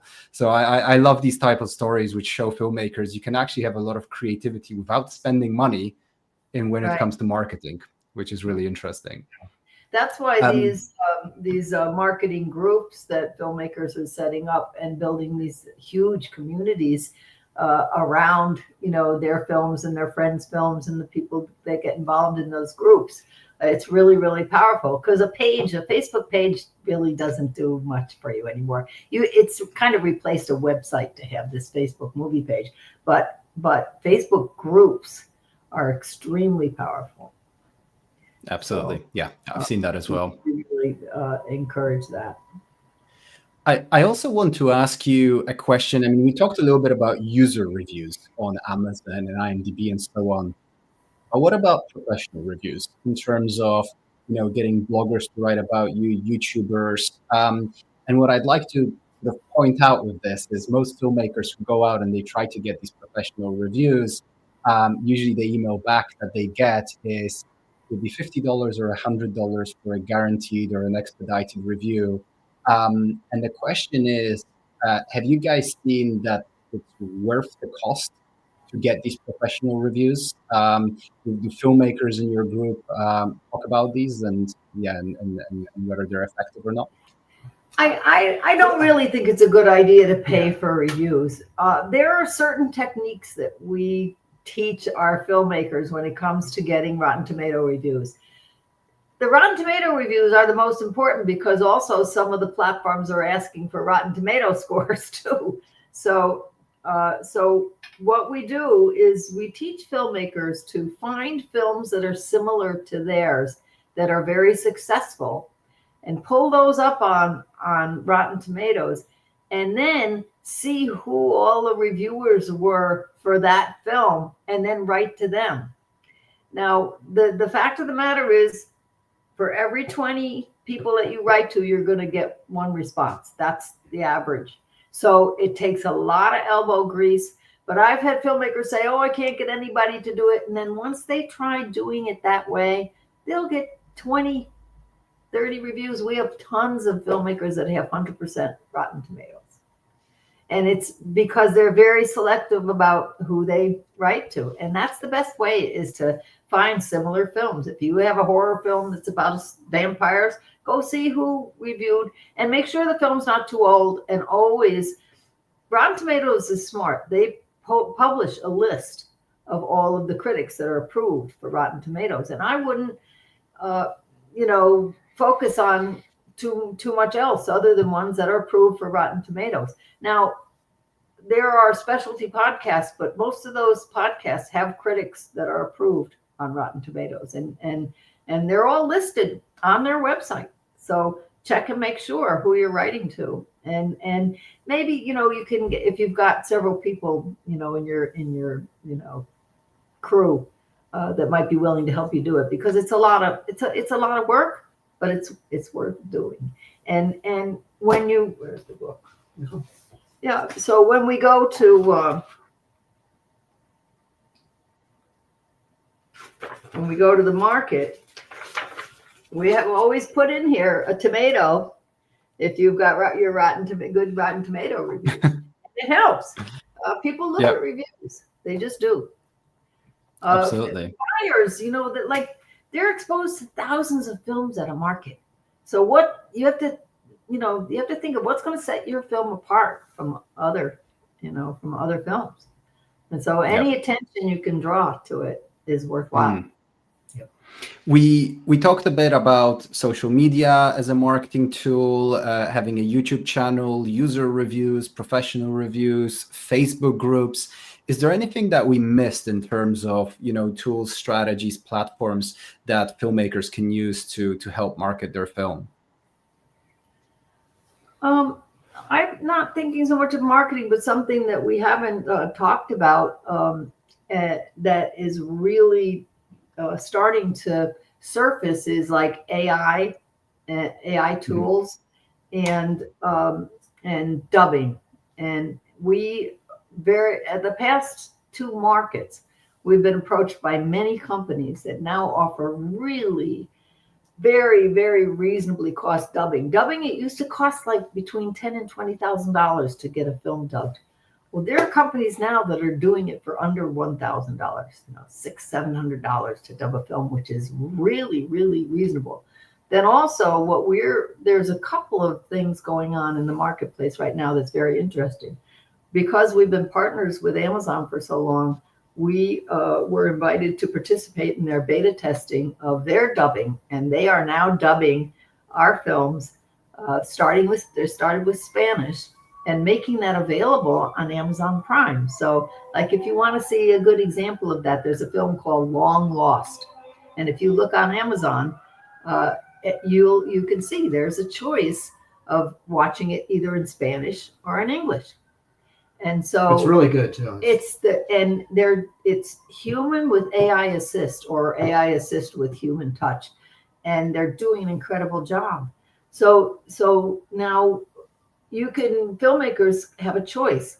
They can either get their film dubbed, or they can wait and see if Amazon's going to dub it for them. The problem with Amazon, it's not a problem, but Amazon is not going to give us a copy of that dub version, so it will only live on Amazon. Whereas some of the other companies that we're working with, they're giving us a copy of the dubbing that they're doing and then sharing the revenue with us in the territories where that dubbed version is going. And that's just opening up the world to us. So we now on our YouTube channel, you can see a film called Surrogate that's been dubbed into Spanish, and it's doing really well. In a couple of days, it's made way more than it's made on some of the domestic platforms in the United States. So this, I think, is a whole new world opening up and expanding, the opportunities. And then once you have it in a foreign language, then that expands where you can do your marketing. Because you can specify where you're marketing, you can target your marketing. That's really great. Yeah. Fantastic. And on that note, is there other trends that you see or other big shifts that you envision sort of happening in the next couple of years in the distribution industry? We've seen AVOD become really popular over the last couple of years. I believe it's still increasing in popularity, really. Do you see any other trends happening in the next couple of years, sort of whether to do with distribution or marketing or anything else? Yeah, I started to do that. Yeah, I think AI is becoming a very important tool, and it's going to help indie filmmakers make better movies for less money. We have been using a script analysis tool that's powered by AI, and it'll analyze the script and it'll tell you where there's like slow parts so that you can work on, where there's no emotion, because you want to have every scene should be moving your story forward. And it'll tell you where the weak spots are in your script. And then you can use that to help you with a rewrite. It also will scout. If you say, okay, I want the budget of this film to be $500,000, it will go through IMDb and it will find and recommend 5 actors for each part that you could get for that budget. It's amazing, and it also will find comps, because if you are looking for investors to invest in your film, right? You want to be able to show them comps. Well, it's so difficult to go through and find comps yourself. It's a very, very difficult task. But this software will go in and find comps for your movie based on your movie. So those types of tools are, they're just going to get better and better. And that's I think really important. Yep.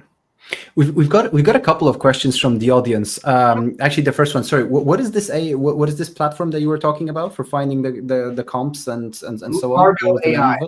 It's called Largo AI. Largo AI. Yeah. Largo. Okay. Interesting. Okay. Cool. Now we had a couple of questions over here about indie rights. What genres and percentage age and so on you accept? Are there any restrictions, basically, just to kind of summarize all the questions into one? Are there any types of films that you don't accept at the moment in terms of genre types of films, etc.? We look at all films. We'll take a look at every film. We don't take shorts because we can't do anything with shorts. We're right now we're staying away from most foreign films. No erotic, because we can't do anything with that. Sometimes people want to sell that to us. What else? Yeah, no, I mean, we're open to any kind of films. If you look on our website, you'll see we have films of all genres. Yeah. The minimum length is 70 minutes. Okay, cool. So it does need to be a feature. And we make it really easy. You can just go right to our website, and there's a button on the distribution page that says Submit Now. And it lets you, asks you for a link to your film and asks you a whole bunch of questions, about you and your film, because we want to know, it has to be more than a good film. We have to know that you are open to doing marketing. If somebody says, oh, I'm not on Facebook and I don't like social media marketing, we're never going to take that film, because they're never going to be able to connect with their audience. So it's, we ask important questions. We want to know, what are your expectations? if somebody says, "Oh, I want to make $10 million," so we're probably not going to take that film either. Okay, that's really interesting. Seeing if there's any other questions over here. All right. And do you accept films all year round, or are there specific periods of the year where you accept new films? All the year time. round, right? Okay, fantastic. Okay, great. And then, is there anything else that you feel like we missed so far in terms of important things, perhaps that filmmakers tend to get wrong at any point in the distribution journey that you feel like we haven't covered yet? Any kind of common pitfalls that seem to occur? I think we covered everything. Just look at my notes real quick, just to make sure we covered everything.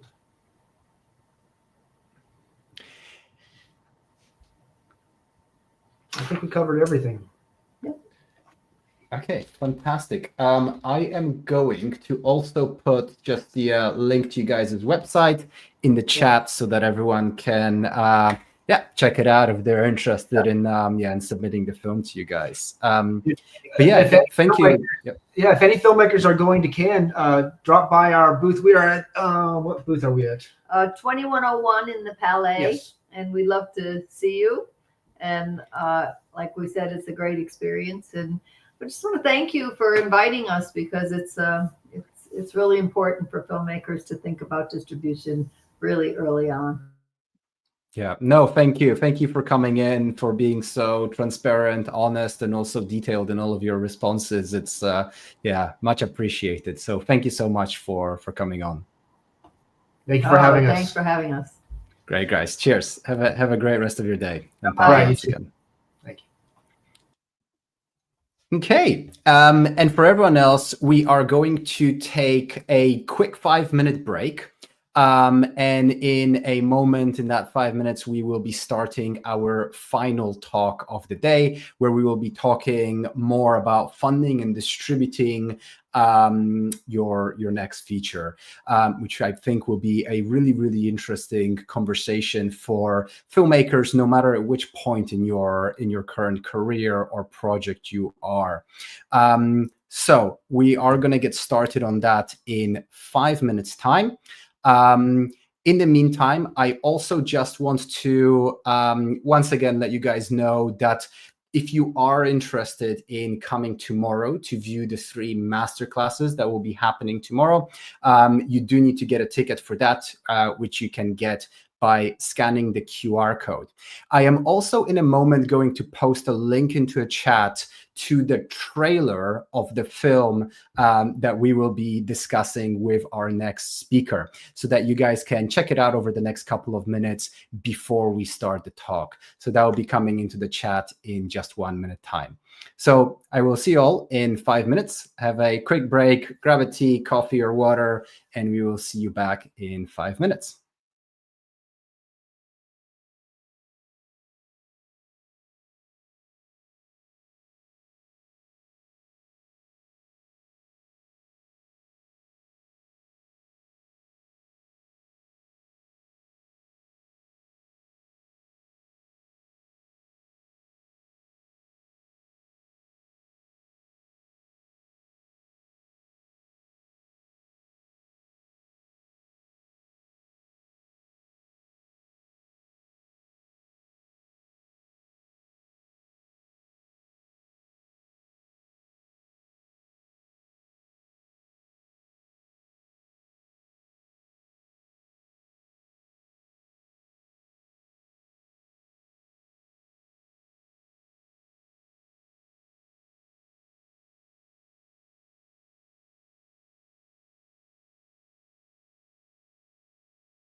Hi all, and we are back. I hope you're all excited for this final talk of today. Just before we get started, I just want to clarify one thing because I'm seeing some things in the comments. Just to clarify, the free ticket of the event gave you guys access to day 1 and day 2. There is a paid ticket which costs £15 or just under $20, which will give you access to the whole of tomorrow. So it's not the ticket that costs $100. That one gives you access to a lot more stuff after the event, but it's the one that costs just under $20 or £15, which is the ticket that will give you access to the 3 masterclasses that we will be doing tomorrow. But right now, I would love to dive into our final talk.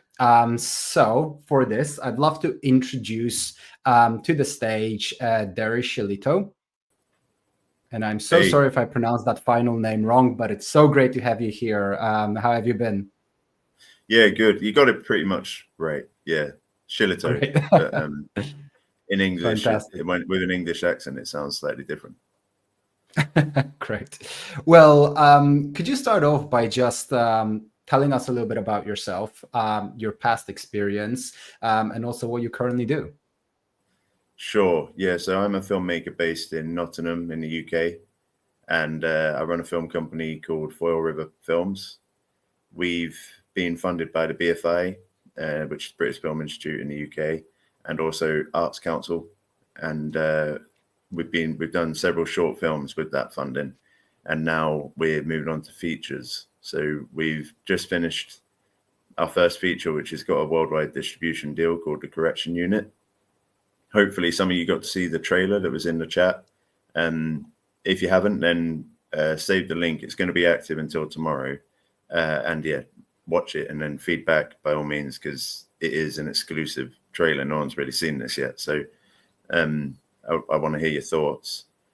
And yeah, so I've been a filmmaker for about 12 years, and the last 3 years have been by far the biggest of my career so far. And I've got a lot of information about funding in various different forms and distribution. And I'm a producer, but I'm also a director as well. So I directed The Correction Unit, but I've also produced several films, one feature that's starting pre-production next year, and The Correction Unit, which is finishing production, and then several short films. So trying to lead the short films though. That's the plan now. Great. And by the way, I absolutely love the trailer. I think it's really incredible. So yeah, kudos on that. Thank you. And I'd love to hear a little bit of backstory. You know, I think we're mainly really going to be talking about The Correction Unit, although of course, kind of any insights you've got from other projects would be great as well. But could you give us a bit of backstory as to why you decided to make that particular film? What's the story behind it? Yeah, for sure. So in Nottingham, those of you that aren't UK based, you might know Nottingham, the city where Robin Hood is from. You know, historically, you might know Nottingham Forest, the football team, but the city itself is actually recently gone bankrupt. The council's gone bankrupt. So there's an issue with things for young people to do out in every night, every day. So there's a high crime rate in the city at the moment amongst young people, and often on the news, you know, it's not too infrequent that we would hear about someone being stabbed, knife attacks, or young people being involved in some form of crime. And I used to work at a school, which is an alternative provision, which is for people who get excluded from mainstream school, and then they need extra, you know, teaching, extra care.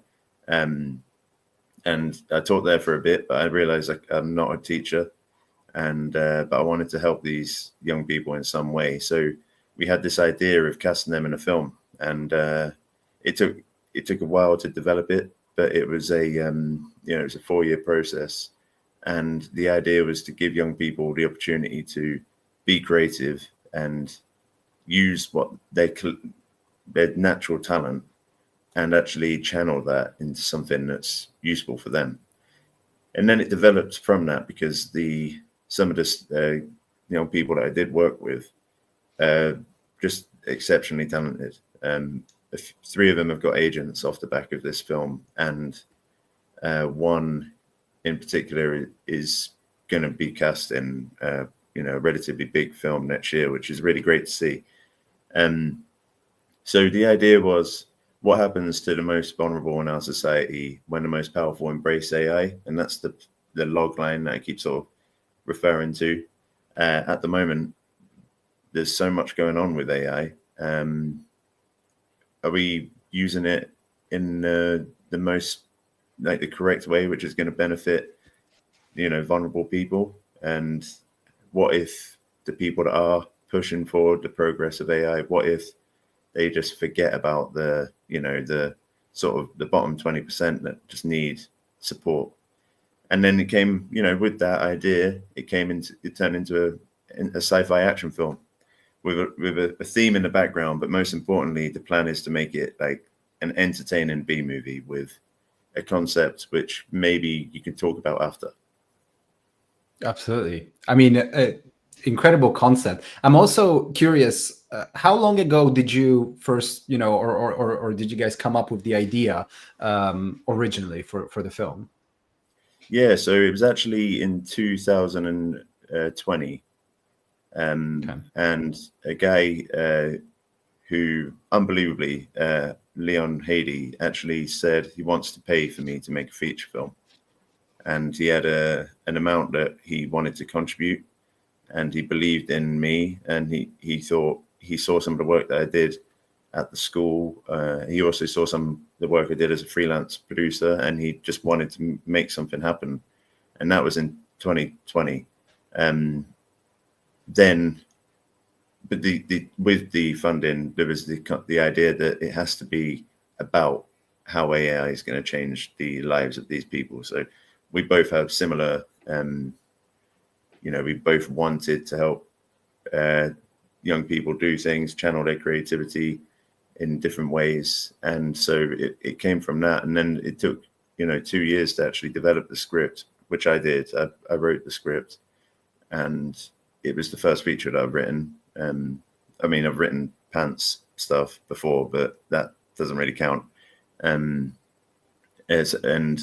took 2 years, because initially it was like this sort of Aaron Sorkin type talky drama, and I realized there's no point in doing that on the budget that we have. Let's make something that's like sellable and make it a genre piece, rather than trying to be overly sophisticated in the presentation of the ideas.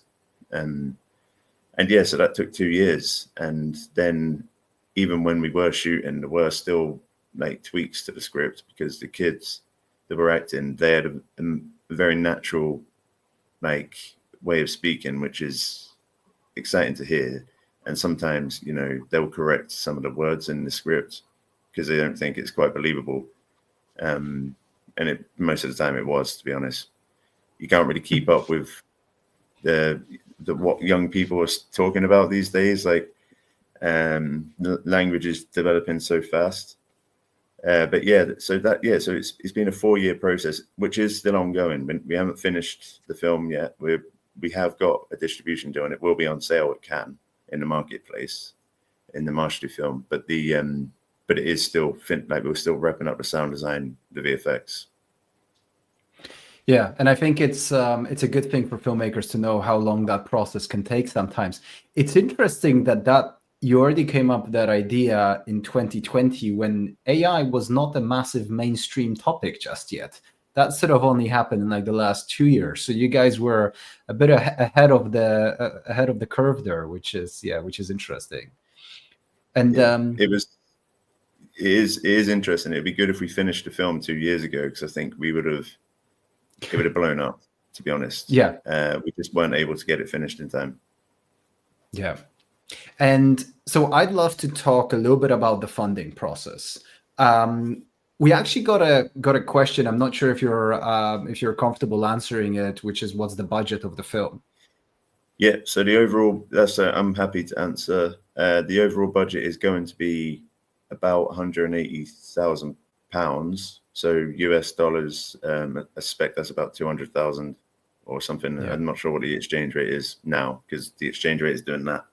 And that's with some crew being on deferred payments. So yeah, some of the crew, some of the heads of department were on a deferred payment. So Right. That's inclusive of that, and then that's not including a marketing budget. So there is a chance that actually, we'll go over 200,000, but yeah, we'll see. Right. And now you've shot the film and you're kind of in the final stages of post-production. Is that right? Yeah. Yeah. So it was a 42-day shoot. A lot of those days, because we're working with kids, were short pickup days. So we would like wrangle some of the kids like after school or on a half day or whatever, and just get the stuff that we need. And those 42 days were, we started shooting in August 2023, and then we finished shooting actually January of this year. So the 42 days was spread across.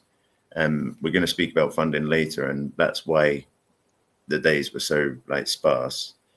And now we're in post-production, so we have a full feature.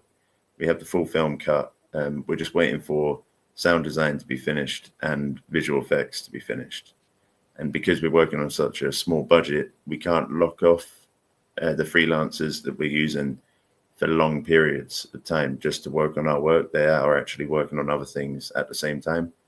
So that's holding things up. But our distributor, our sales agent, has been really like patient with us, and so we're going to have the film finished for Cannes, and then we'll be going through the quality control process whilst it's on sale at Cannes, which that takes about 2 months. The quality control does. For a $200,000 film, I haven't seen the film, but based on the trailer, it seems like you've done an incredible job. I mean, I've seen trailers for $200,000 films, and they do not look anywhere near as good as what you put together. So yeah, it's a fantastic job on that. Thank you.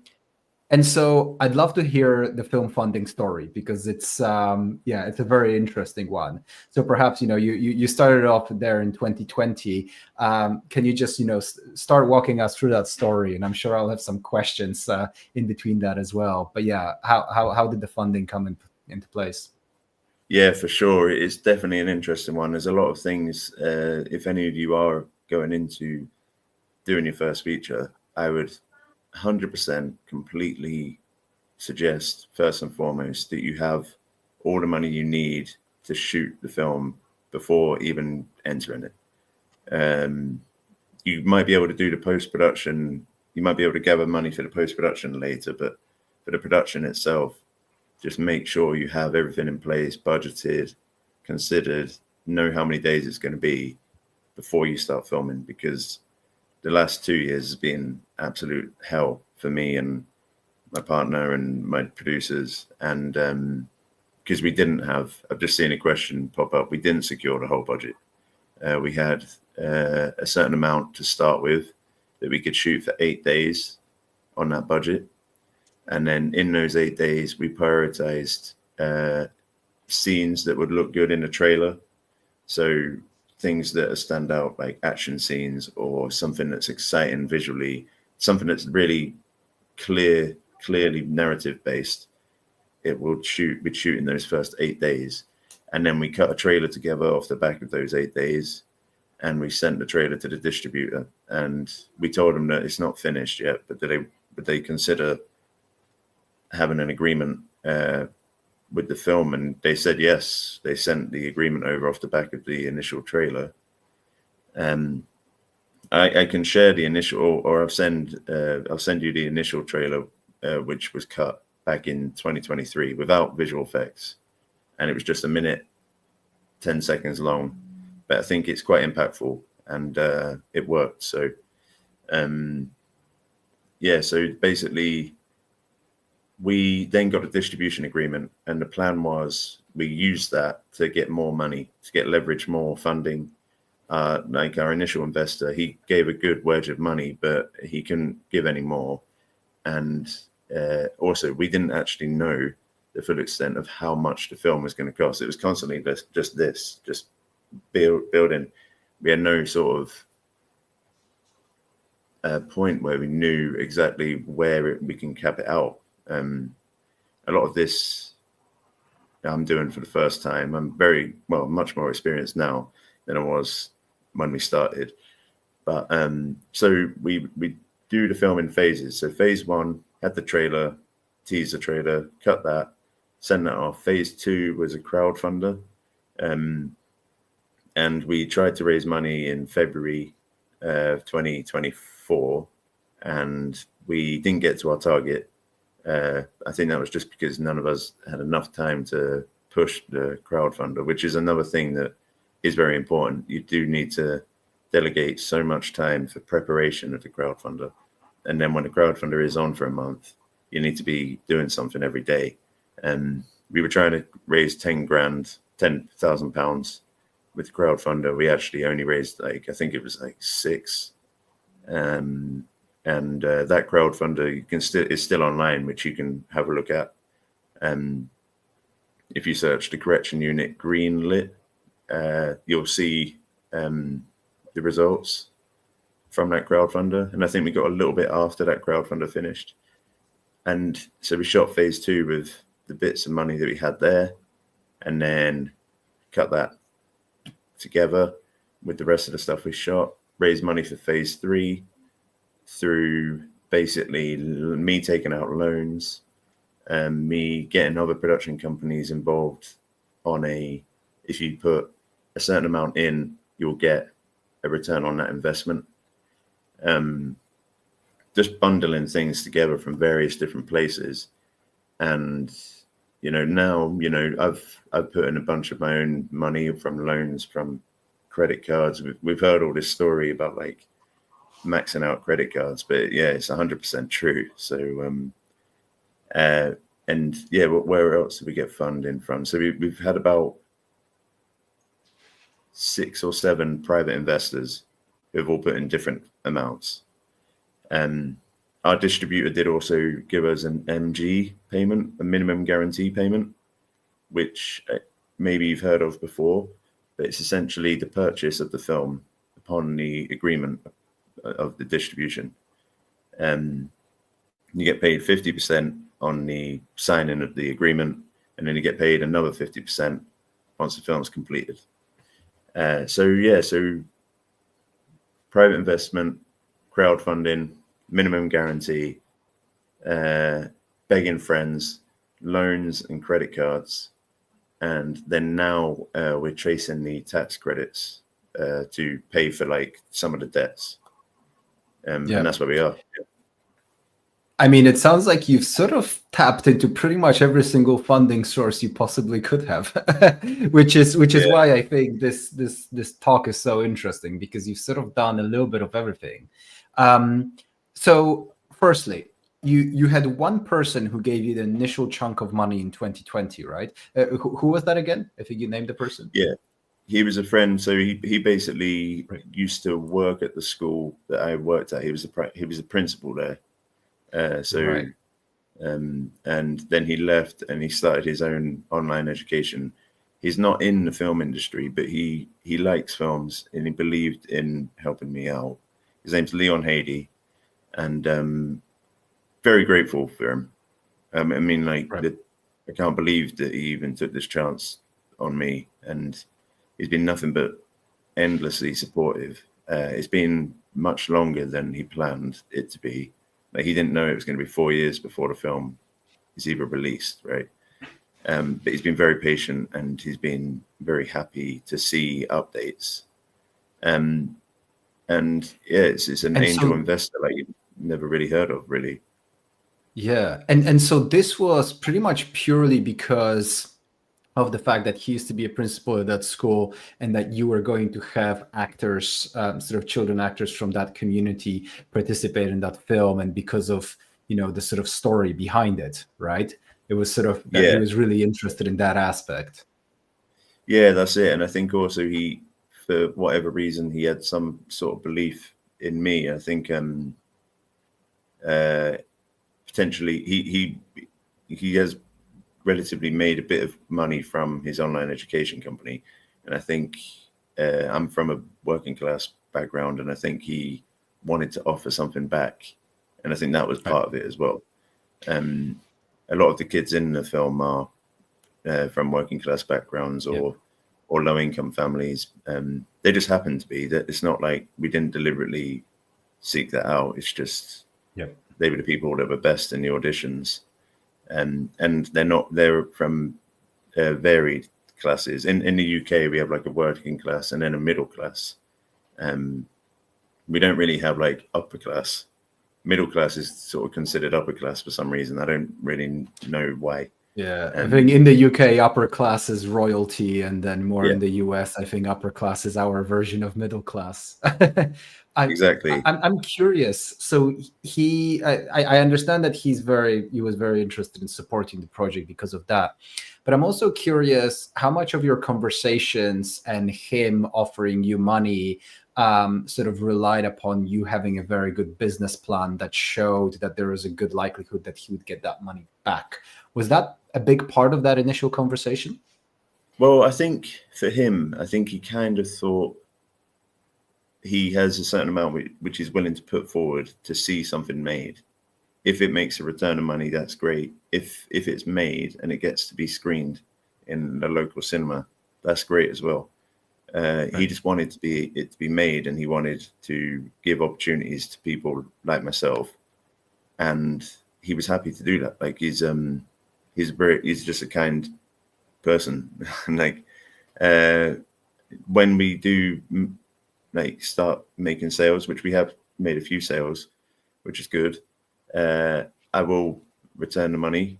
There's been like, and because we're friends, we've known each other for about 9 years. I've been around his house a bunch of times, and it's often a working relationship, but when we do meet up, we're mates.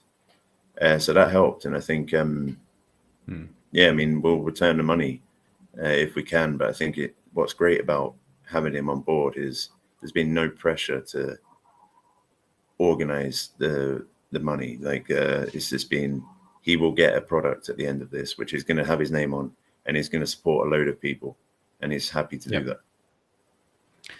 And I'd love to now move on to, you mentioned this might not be in the perfect linear order, but sticking with private investors, you mentioned there was 6 or 7 others that came in. Can you tell us a little bit more about how you got them on board, how you met them, how you pitched to them, and any kind of stories you can share around that? Yeah, for sure. So essentially, a number of the private investors are involved in the film in some way, shape, or form.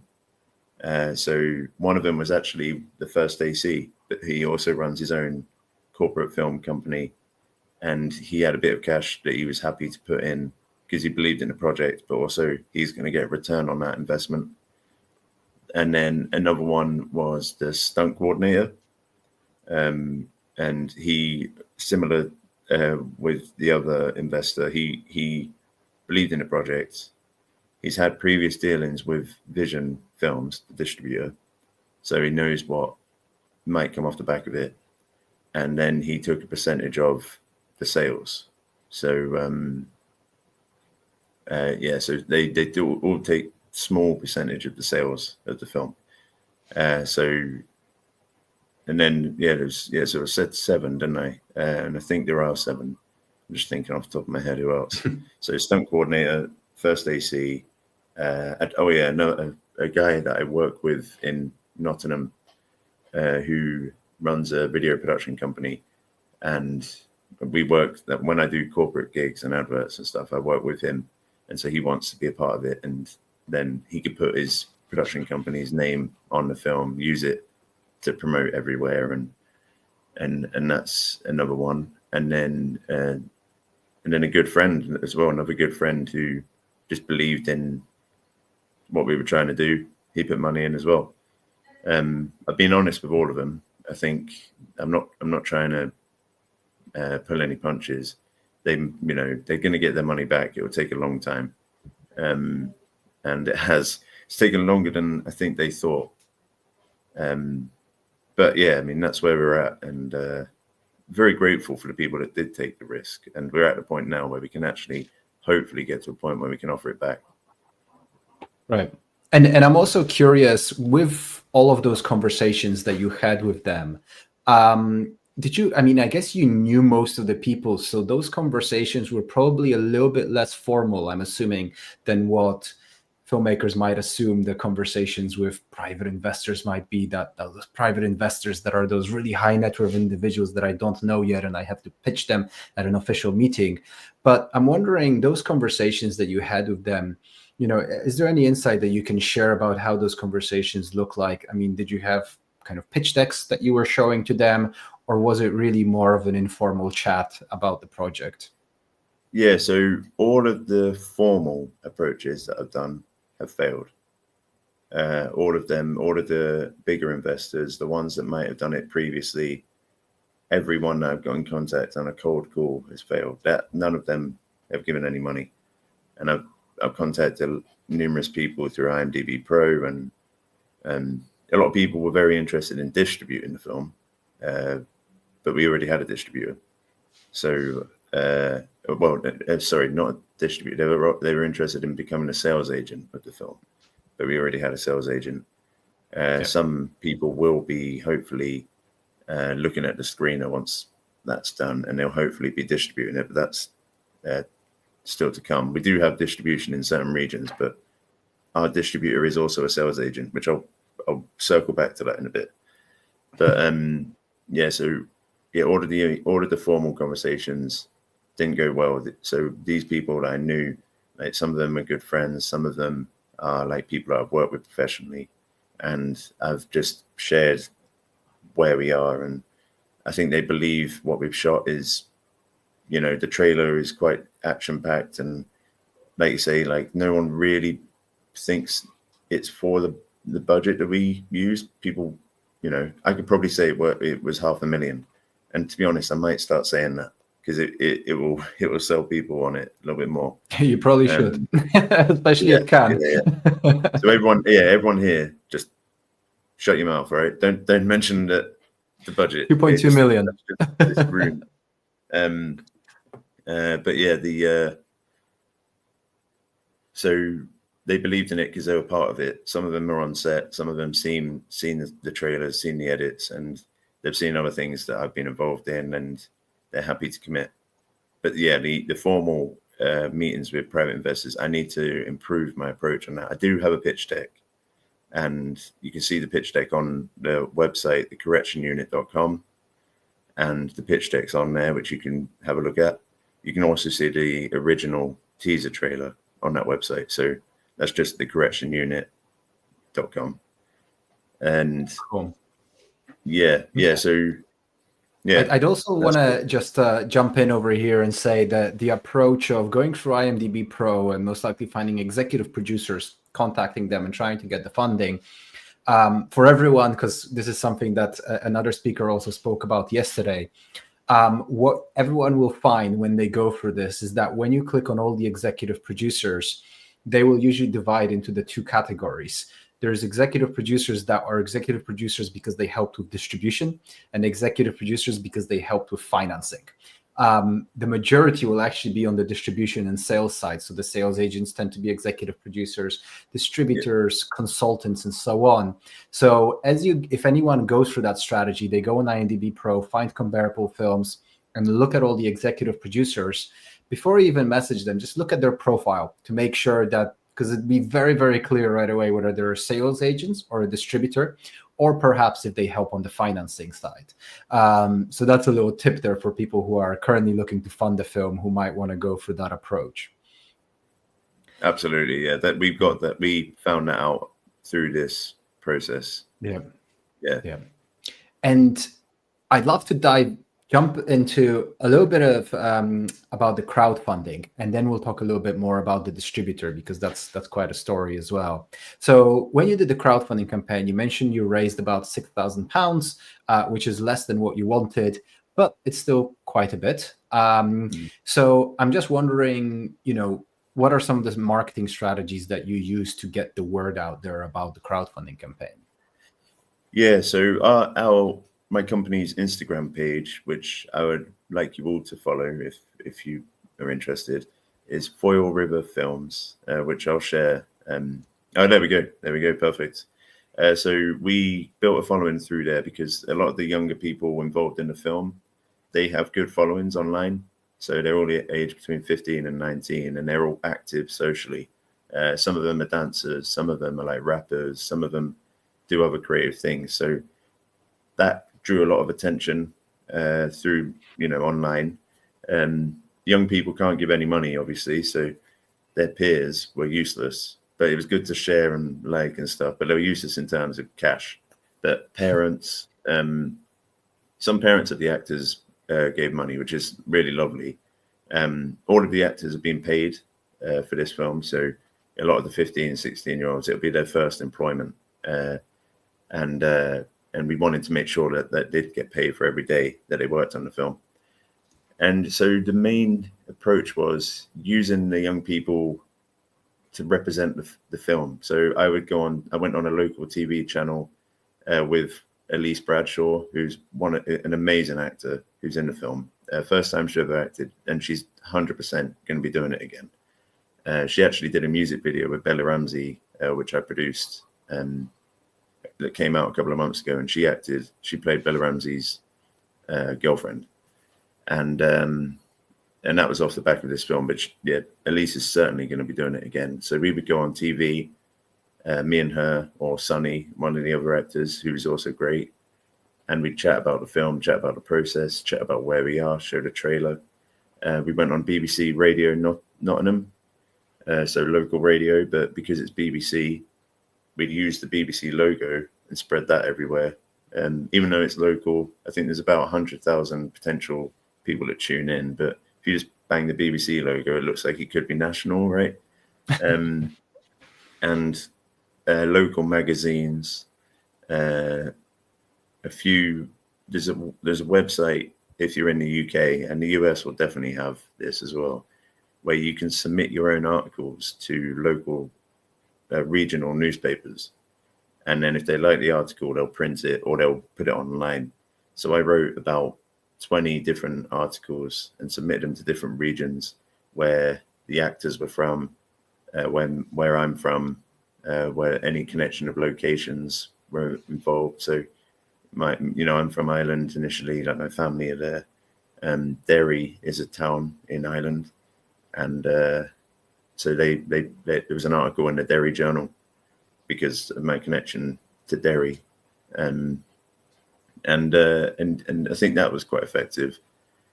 And then spreading the word of mouth, going to as many networking events, as many screenings, and trying to get the trailer screens before films at a local cinema, trying to chat to like local cinemas, local events, and trying to squeeze your trailer in there somehow, and then big up the crowdfunder. But there's a lot of things that if I had more time and if I had a bigger team, I would do differently with the crowdfunder. And I think the next one we do, which we probably will have to do something at some point, is going to be much more effective. Right. But That's yeah, great. I mean, it already sounds like you did a lot, by the way. We've got a question. You mentioned these platforms where you can submit articles. Do you know what that's called? Is that one platform for the UK? Or... Yeah, so let me just find out the name. I think it's called Your World. Let me just check there. Your World. No. Bear with me 1 second.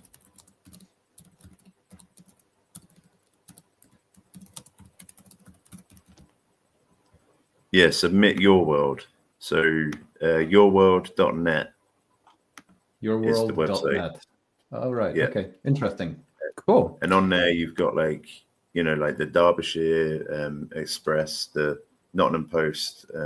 Right. Any region has something. And it's good because it looks like people are talking about your film. So what I would recommend doing though, because I wrote the articles and then submitted them in my name occasionally, and then realized that they've posted article by Derry Shillito about a film by Derry Shillito, right? So I recommend get someone who's just get a random name or someone on the crew or something to submit it. Right. So then when you share it, it doesn't look like you just wrote an article about yourself. Do you know what I mean? Yeah, I mean that's great advice there for that. And yeah, and awesome. I've never heard of this. Yeah, so this is really useful.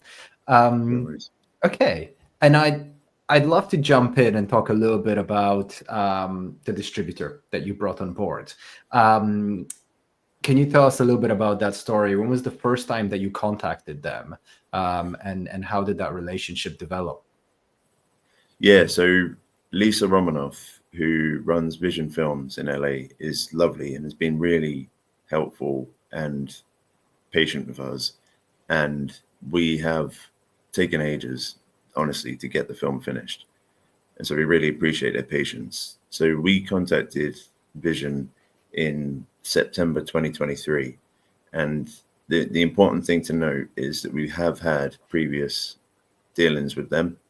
So there was a film that came out in 2018 called Outlawed, which was quite sort of a dumb action film, kind of sexist in places, but a bit dated, to be honest. And I was a second unit director on that film, so I didn't have anything to do with the production or the development of it, but I helped a friend on set, and that friend is involved in the production of the correction unit as well. Luke Bradford, who's been just amazing on this. He got his film distributed with Vision, and that went out in 2018, and it did quite well. I think Vision were happy to hear from Luke again, and hear from me being involved in the film as a second unit, and they liked the trailer. So I think because they had prior dealings, it made things a little bit easier for them to just swallow it. They know what they got with Outlawed, and so they know that the production value is going to be just as good with this new one. So going to distributors cold is harder. Obviously, like if you do watch the trailer on the trailer we submitted to the distributors on thecorrectionunit.com, I think it is impactful. So I think lower budget distributors that work within lower budget stuff would be interested in talking about it a bit more, finding out a bit more about it. And there were some other distributors who did show interest, but they needed to see the full film. So the only reason Vision were happy to go with it is because that prior dealing with Luke. Most distributors wouldn't do that, I would suspect. If you have a great trailer though, with a name, if you have a name and a great trailer, then probably they might. Yeah. Interesting. Okay. And so that relationship again, how did that turn as that minimum guarantee? Because that's quite an incredible thing to have done on an indie feature film before it's finished. I mean, this is essentially a pre-sale, which is sort of unheard of in the indie filmmaking world. How did you guys manage to build a relationship to the point where they were actually willing to put up that money up front? Yeah, so I think some distributors, like most big time distributors that have like a really solid track record, like Vision do, would put a minimum guarantee up for a film that they know they are going to make money off of. So I think, so say like, for instance, if something comes out of South by Southwest and like Mubi, like the channel Mubi, pick up a film, they would acquire it with an initial minimum guarantee. But Vision's a lot smaller than what Mubi might pay for a film. But initially, the first contract we had was a gross corridor, which I didn't know what the term was previously. I had to look into it, and it sounded like a bit weird anyway, to be honest. A gross corridor sounds like you're in the back of like an alleyway in London or something. But it essentially is, as soon as the film starts making a return, straight away you get 10% of those sales. So The film has made a couple of sales already, but we haven't seen any money from that yet because there is expenses to be paid for the distribution of the film. So you often don't see the money for like 6 to 12 months, maybe longer sometimes. But if you had a gross corridor agreement, you would see the money earlier, but you wouldn't get an immediate payment, a minimum guarantee. You wouldn't get that payment. You would just get the percentage of sales as soon as they come in. So we did initially sign that contract, and then we renegotiated and basically said that we do need money to finish this film. Would you be interested in actually, updating this contract to a minimum guarantee? And they said yes, and because they liked what they saw and they wanted to help us, and they knew that we were working with a very low budget. But I think when you do get these distribution deals, there are a few things that you should consider. You should definitely look into a gross corridor, investigate that, speak to anyone that's had any prior knowledge and experience, and actually chat to them and see if it's a bit of a rip-off or if it's a good thing to do with the film that you have. I think the main thing that was really helpful for me was there's a Nottingham company called Wellington Films who do indie films, but they their budgets are like 3 to 5 million. They had a film that came out recently called Sister Midnight, which went out in the UK. I think it's going out in the States soon, but it'll have a really limited release. And I chat to Al Clark, who works for them, and he sort of filled me in on what a distributor should offer. And also that you should cap the expenses, make sure the expenses are capped in the contracts. But yeah, just find out what the distributor actually needs to make sure that they can sell your film as best as they can. Like the sales agents, I keep getting confused because Vision Film is our distributor and sales agent. But just make sure you know what the sales agent is going to spend and just cap that. And it's worth pointing out that tends to sometimes be the case where a distributor will be a domestic distributor but a sales agent for foreign territories. So that can be quite a common thing, actually. So that's really interesting. Are there sort of so you mentioned you got some advice on what should and shouldn't be in the contract. Was there a negotiation with them as to, for example, putting a cap on the marketing expenses or other things, or the length of term? And how did those negotiations look like? Are they over email or were you on calls? If you can share any kind of insight on that, because a lot of filmmakers listening right now are going to be wondering, when I get that offer from a distributor, how do I handle it? And what do I actually do? And can I negotiate? And what does that look like? Yeah, I think it's really important to know. So you can negotiate. We did it over email. They were really nice, and they were just honest about stuff that they could do and stuff they couldn't do. We had a couple of calls with Lisa just to talk a few things through, but most of the negotiation was they'd send a contract over, we'd read it through, and say, yeah, this is good, but there's just a couple of bits that maybe we could clarify. I asked for in the contract, I asked for basically the right to show the film in cinemas in the UK at independent screenings.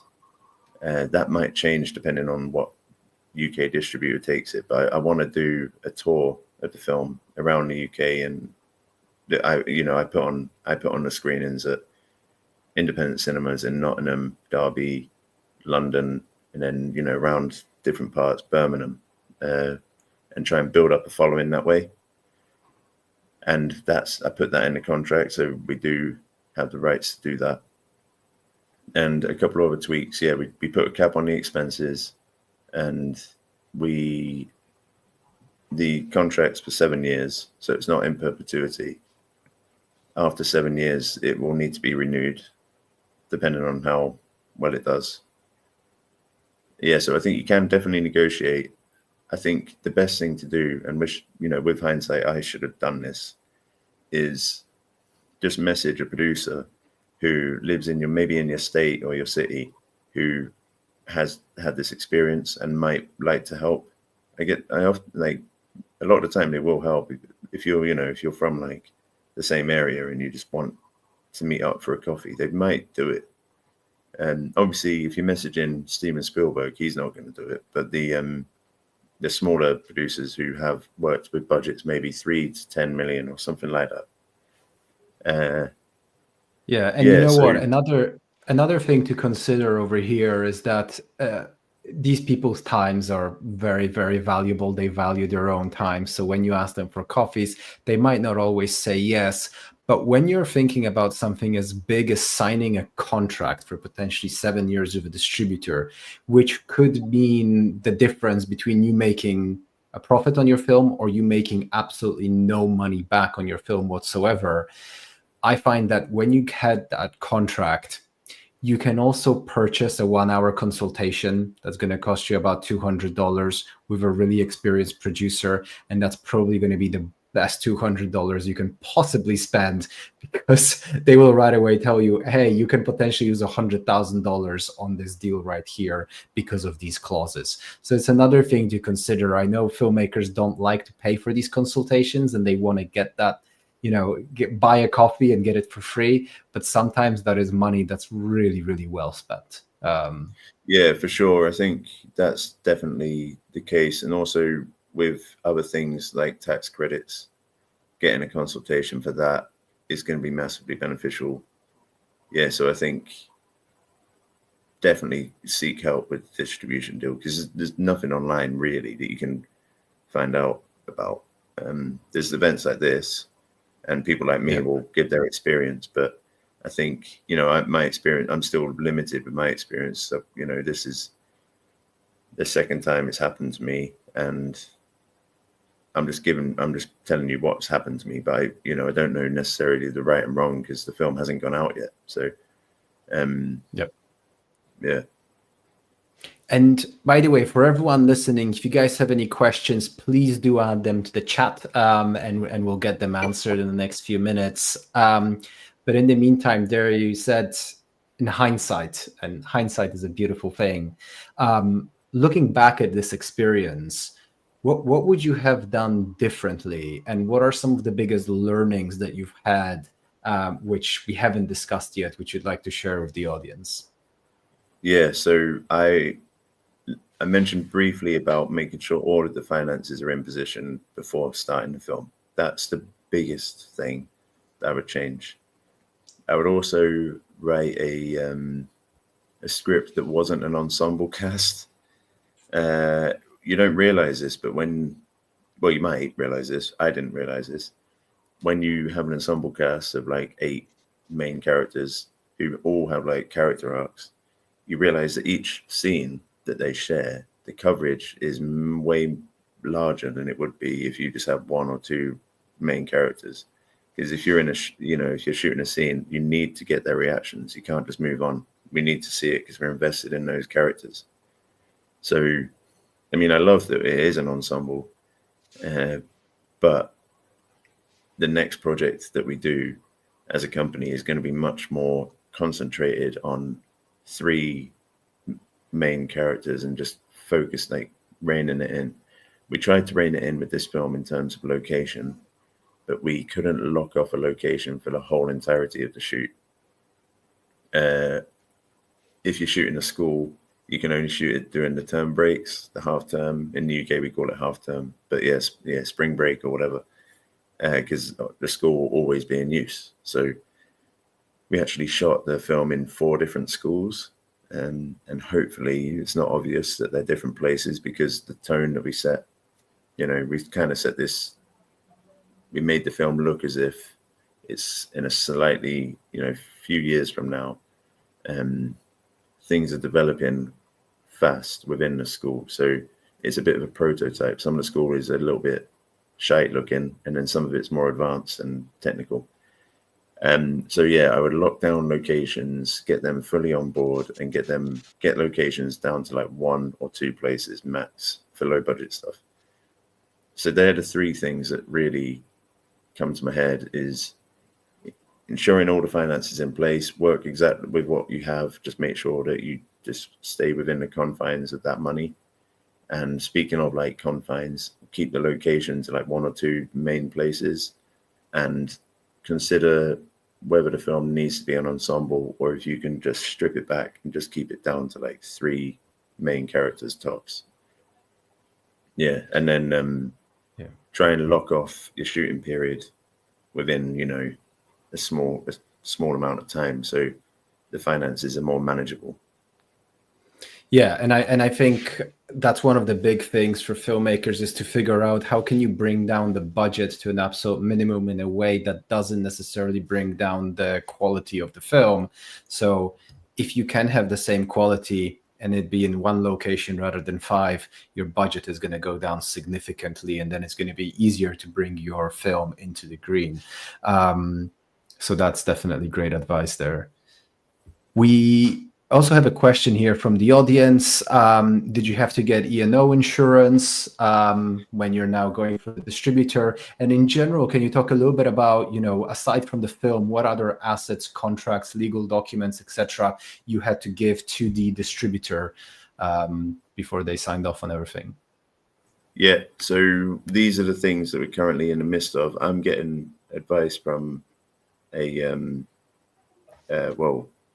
an entertainment lawyer on the insurance side of stuff.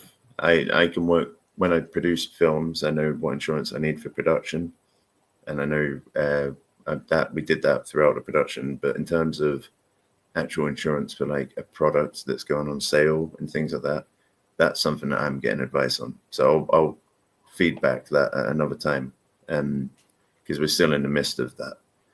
And what was the other question? Sorry. Yeah, so they were talking about E&O insurance and also just anything else. General documentation. Yeah. So there's other things. So at the moment we're sorting loads of documents that we need to clear. There's a bunch of stuff like a copyright document, and essentially checking the branding that's used in the film and any potential hiccups that could be triggered through branding. There's also what is the chain of title, which is something that's really important to clearly lay out. So where is the sale of the film going to? Who is invested in the film? Who's invested money into the film? What their production company name is? What rights they own of the film?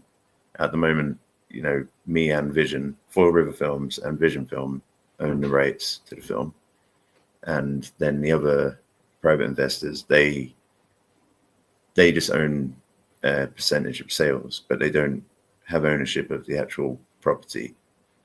And I'm starting to realize that you've got to use the term property as well, which is something new. But there's a lot of things that I do not know in terms of how the sale is going to happen, what documents that I need.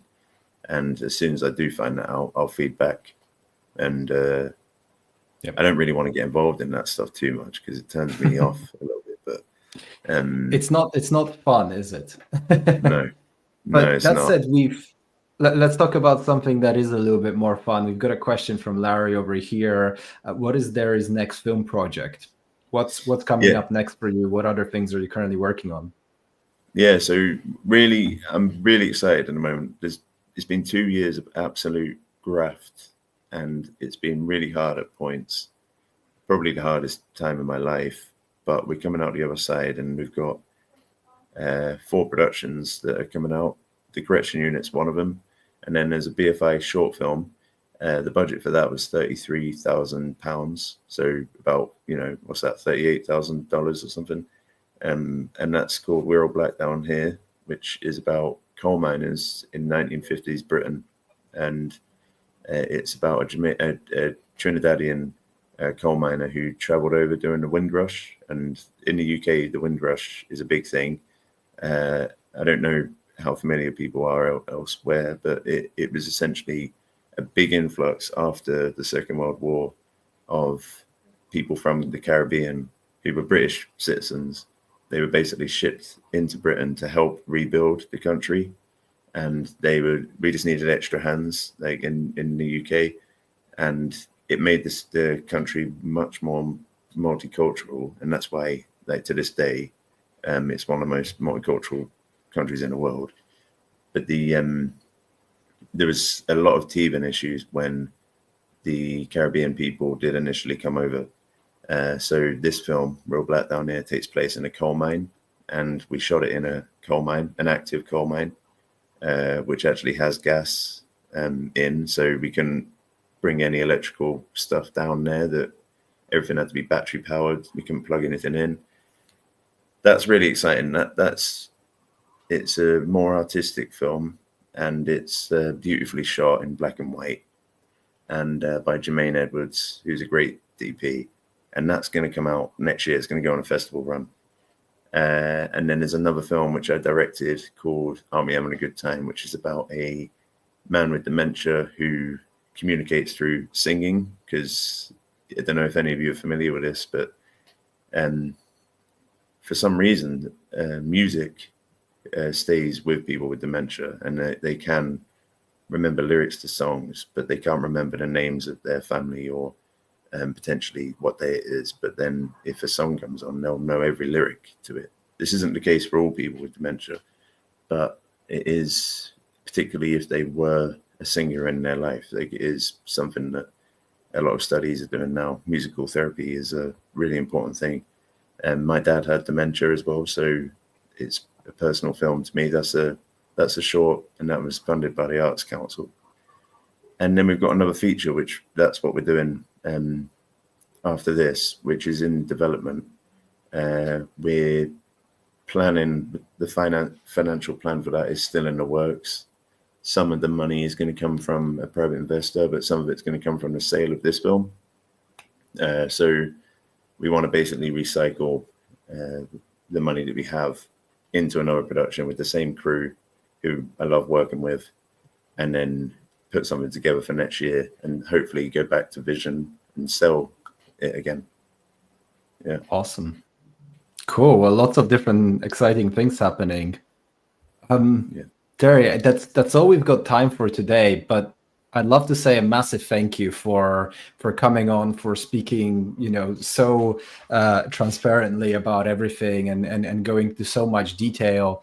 It's rare that we're able to speak to people who are able to tell you the entire story exactly how it was without the sort of mystery and sort of cloak and dagger of, I can't talk about this and so on. So this has been, really, really useful, and you've offered so much interesting information. So yeah, thank you so much for coming on and sharing your story with us.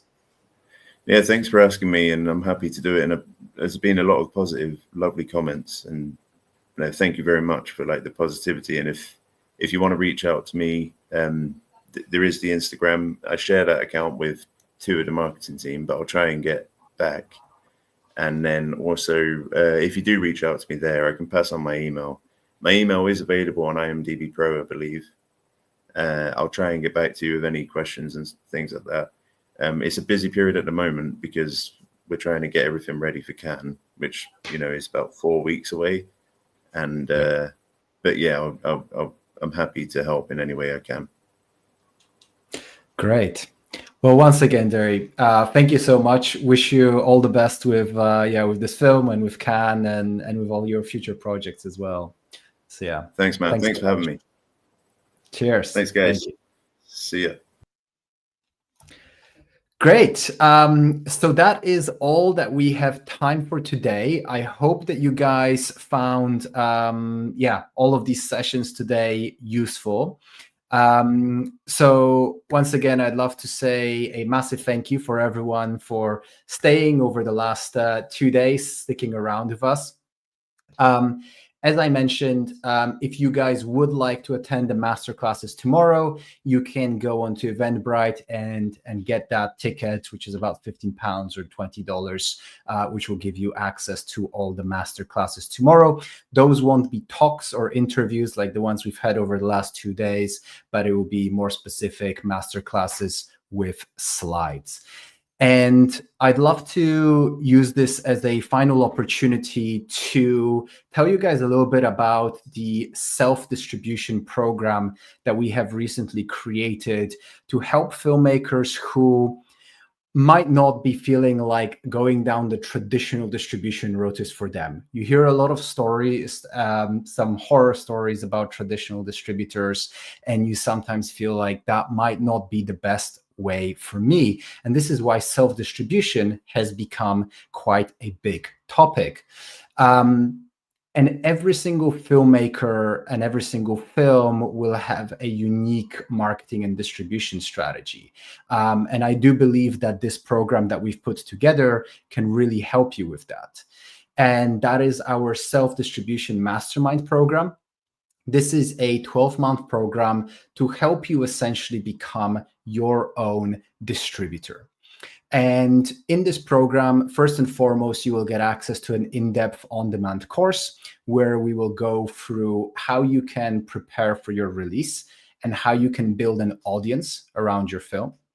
We're also going to be talking about how you can actually get the films onto Tubi, onto Amazon, onto all the various different streaming platforms yourself without giving that 50% fee to a distributor.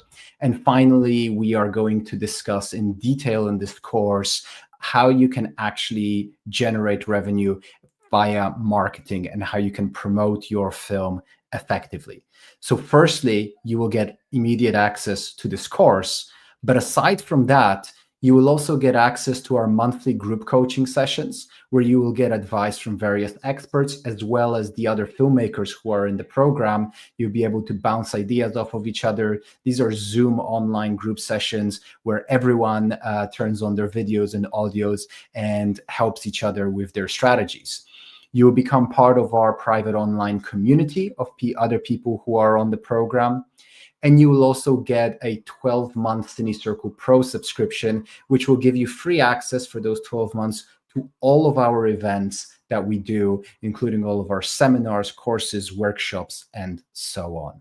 So if that sounds like something that you're interested in, we've really tried to make this as affordable as possible, and we are offering you guys a 78% discount, which you can claim by scanning the QR code or by clicking on the link below. I am also going to add the link in just a moment into the chat for anyone who can't scan the QR code. So I'll add that into the chat now.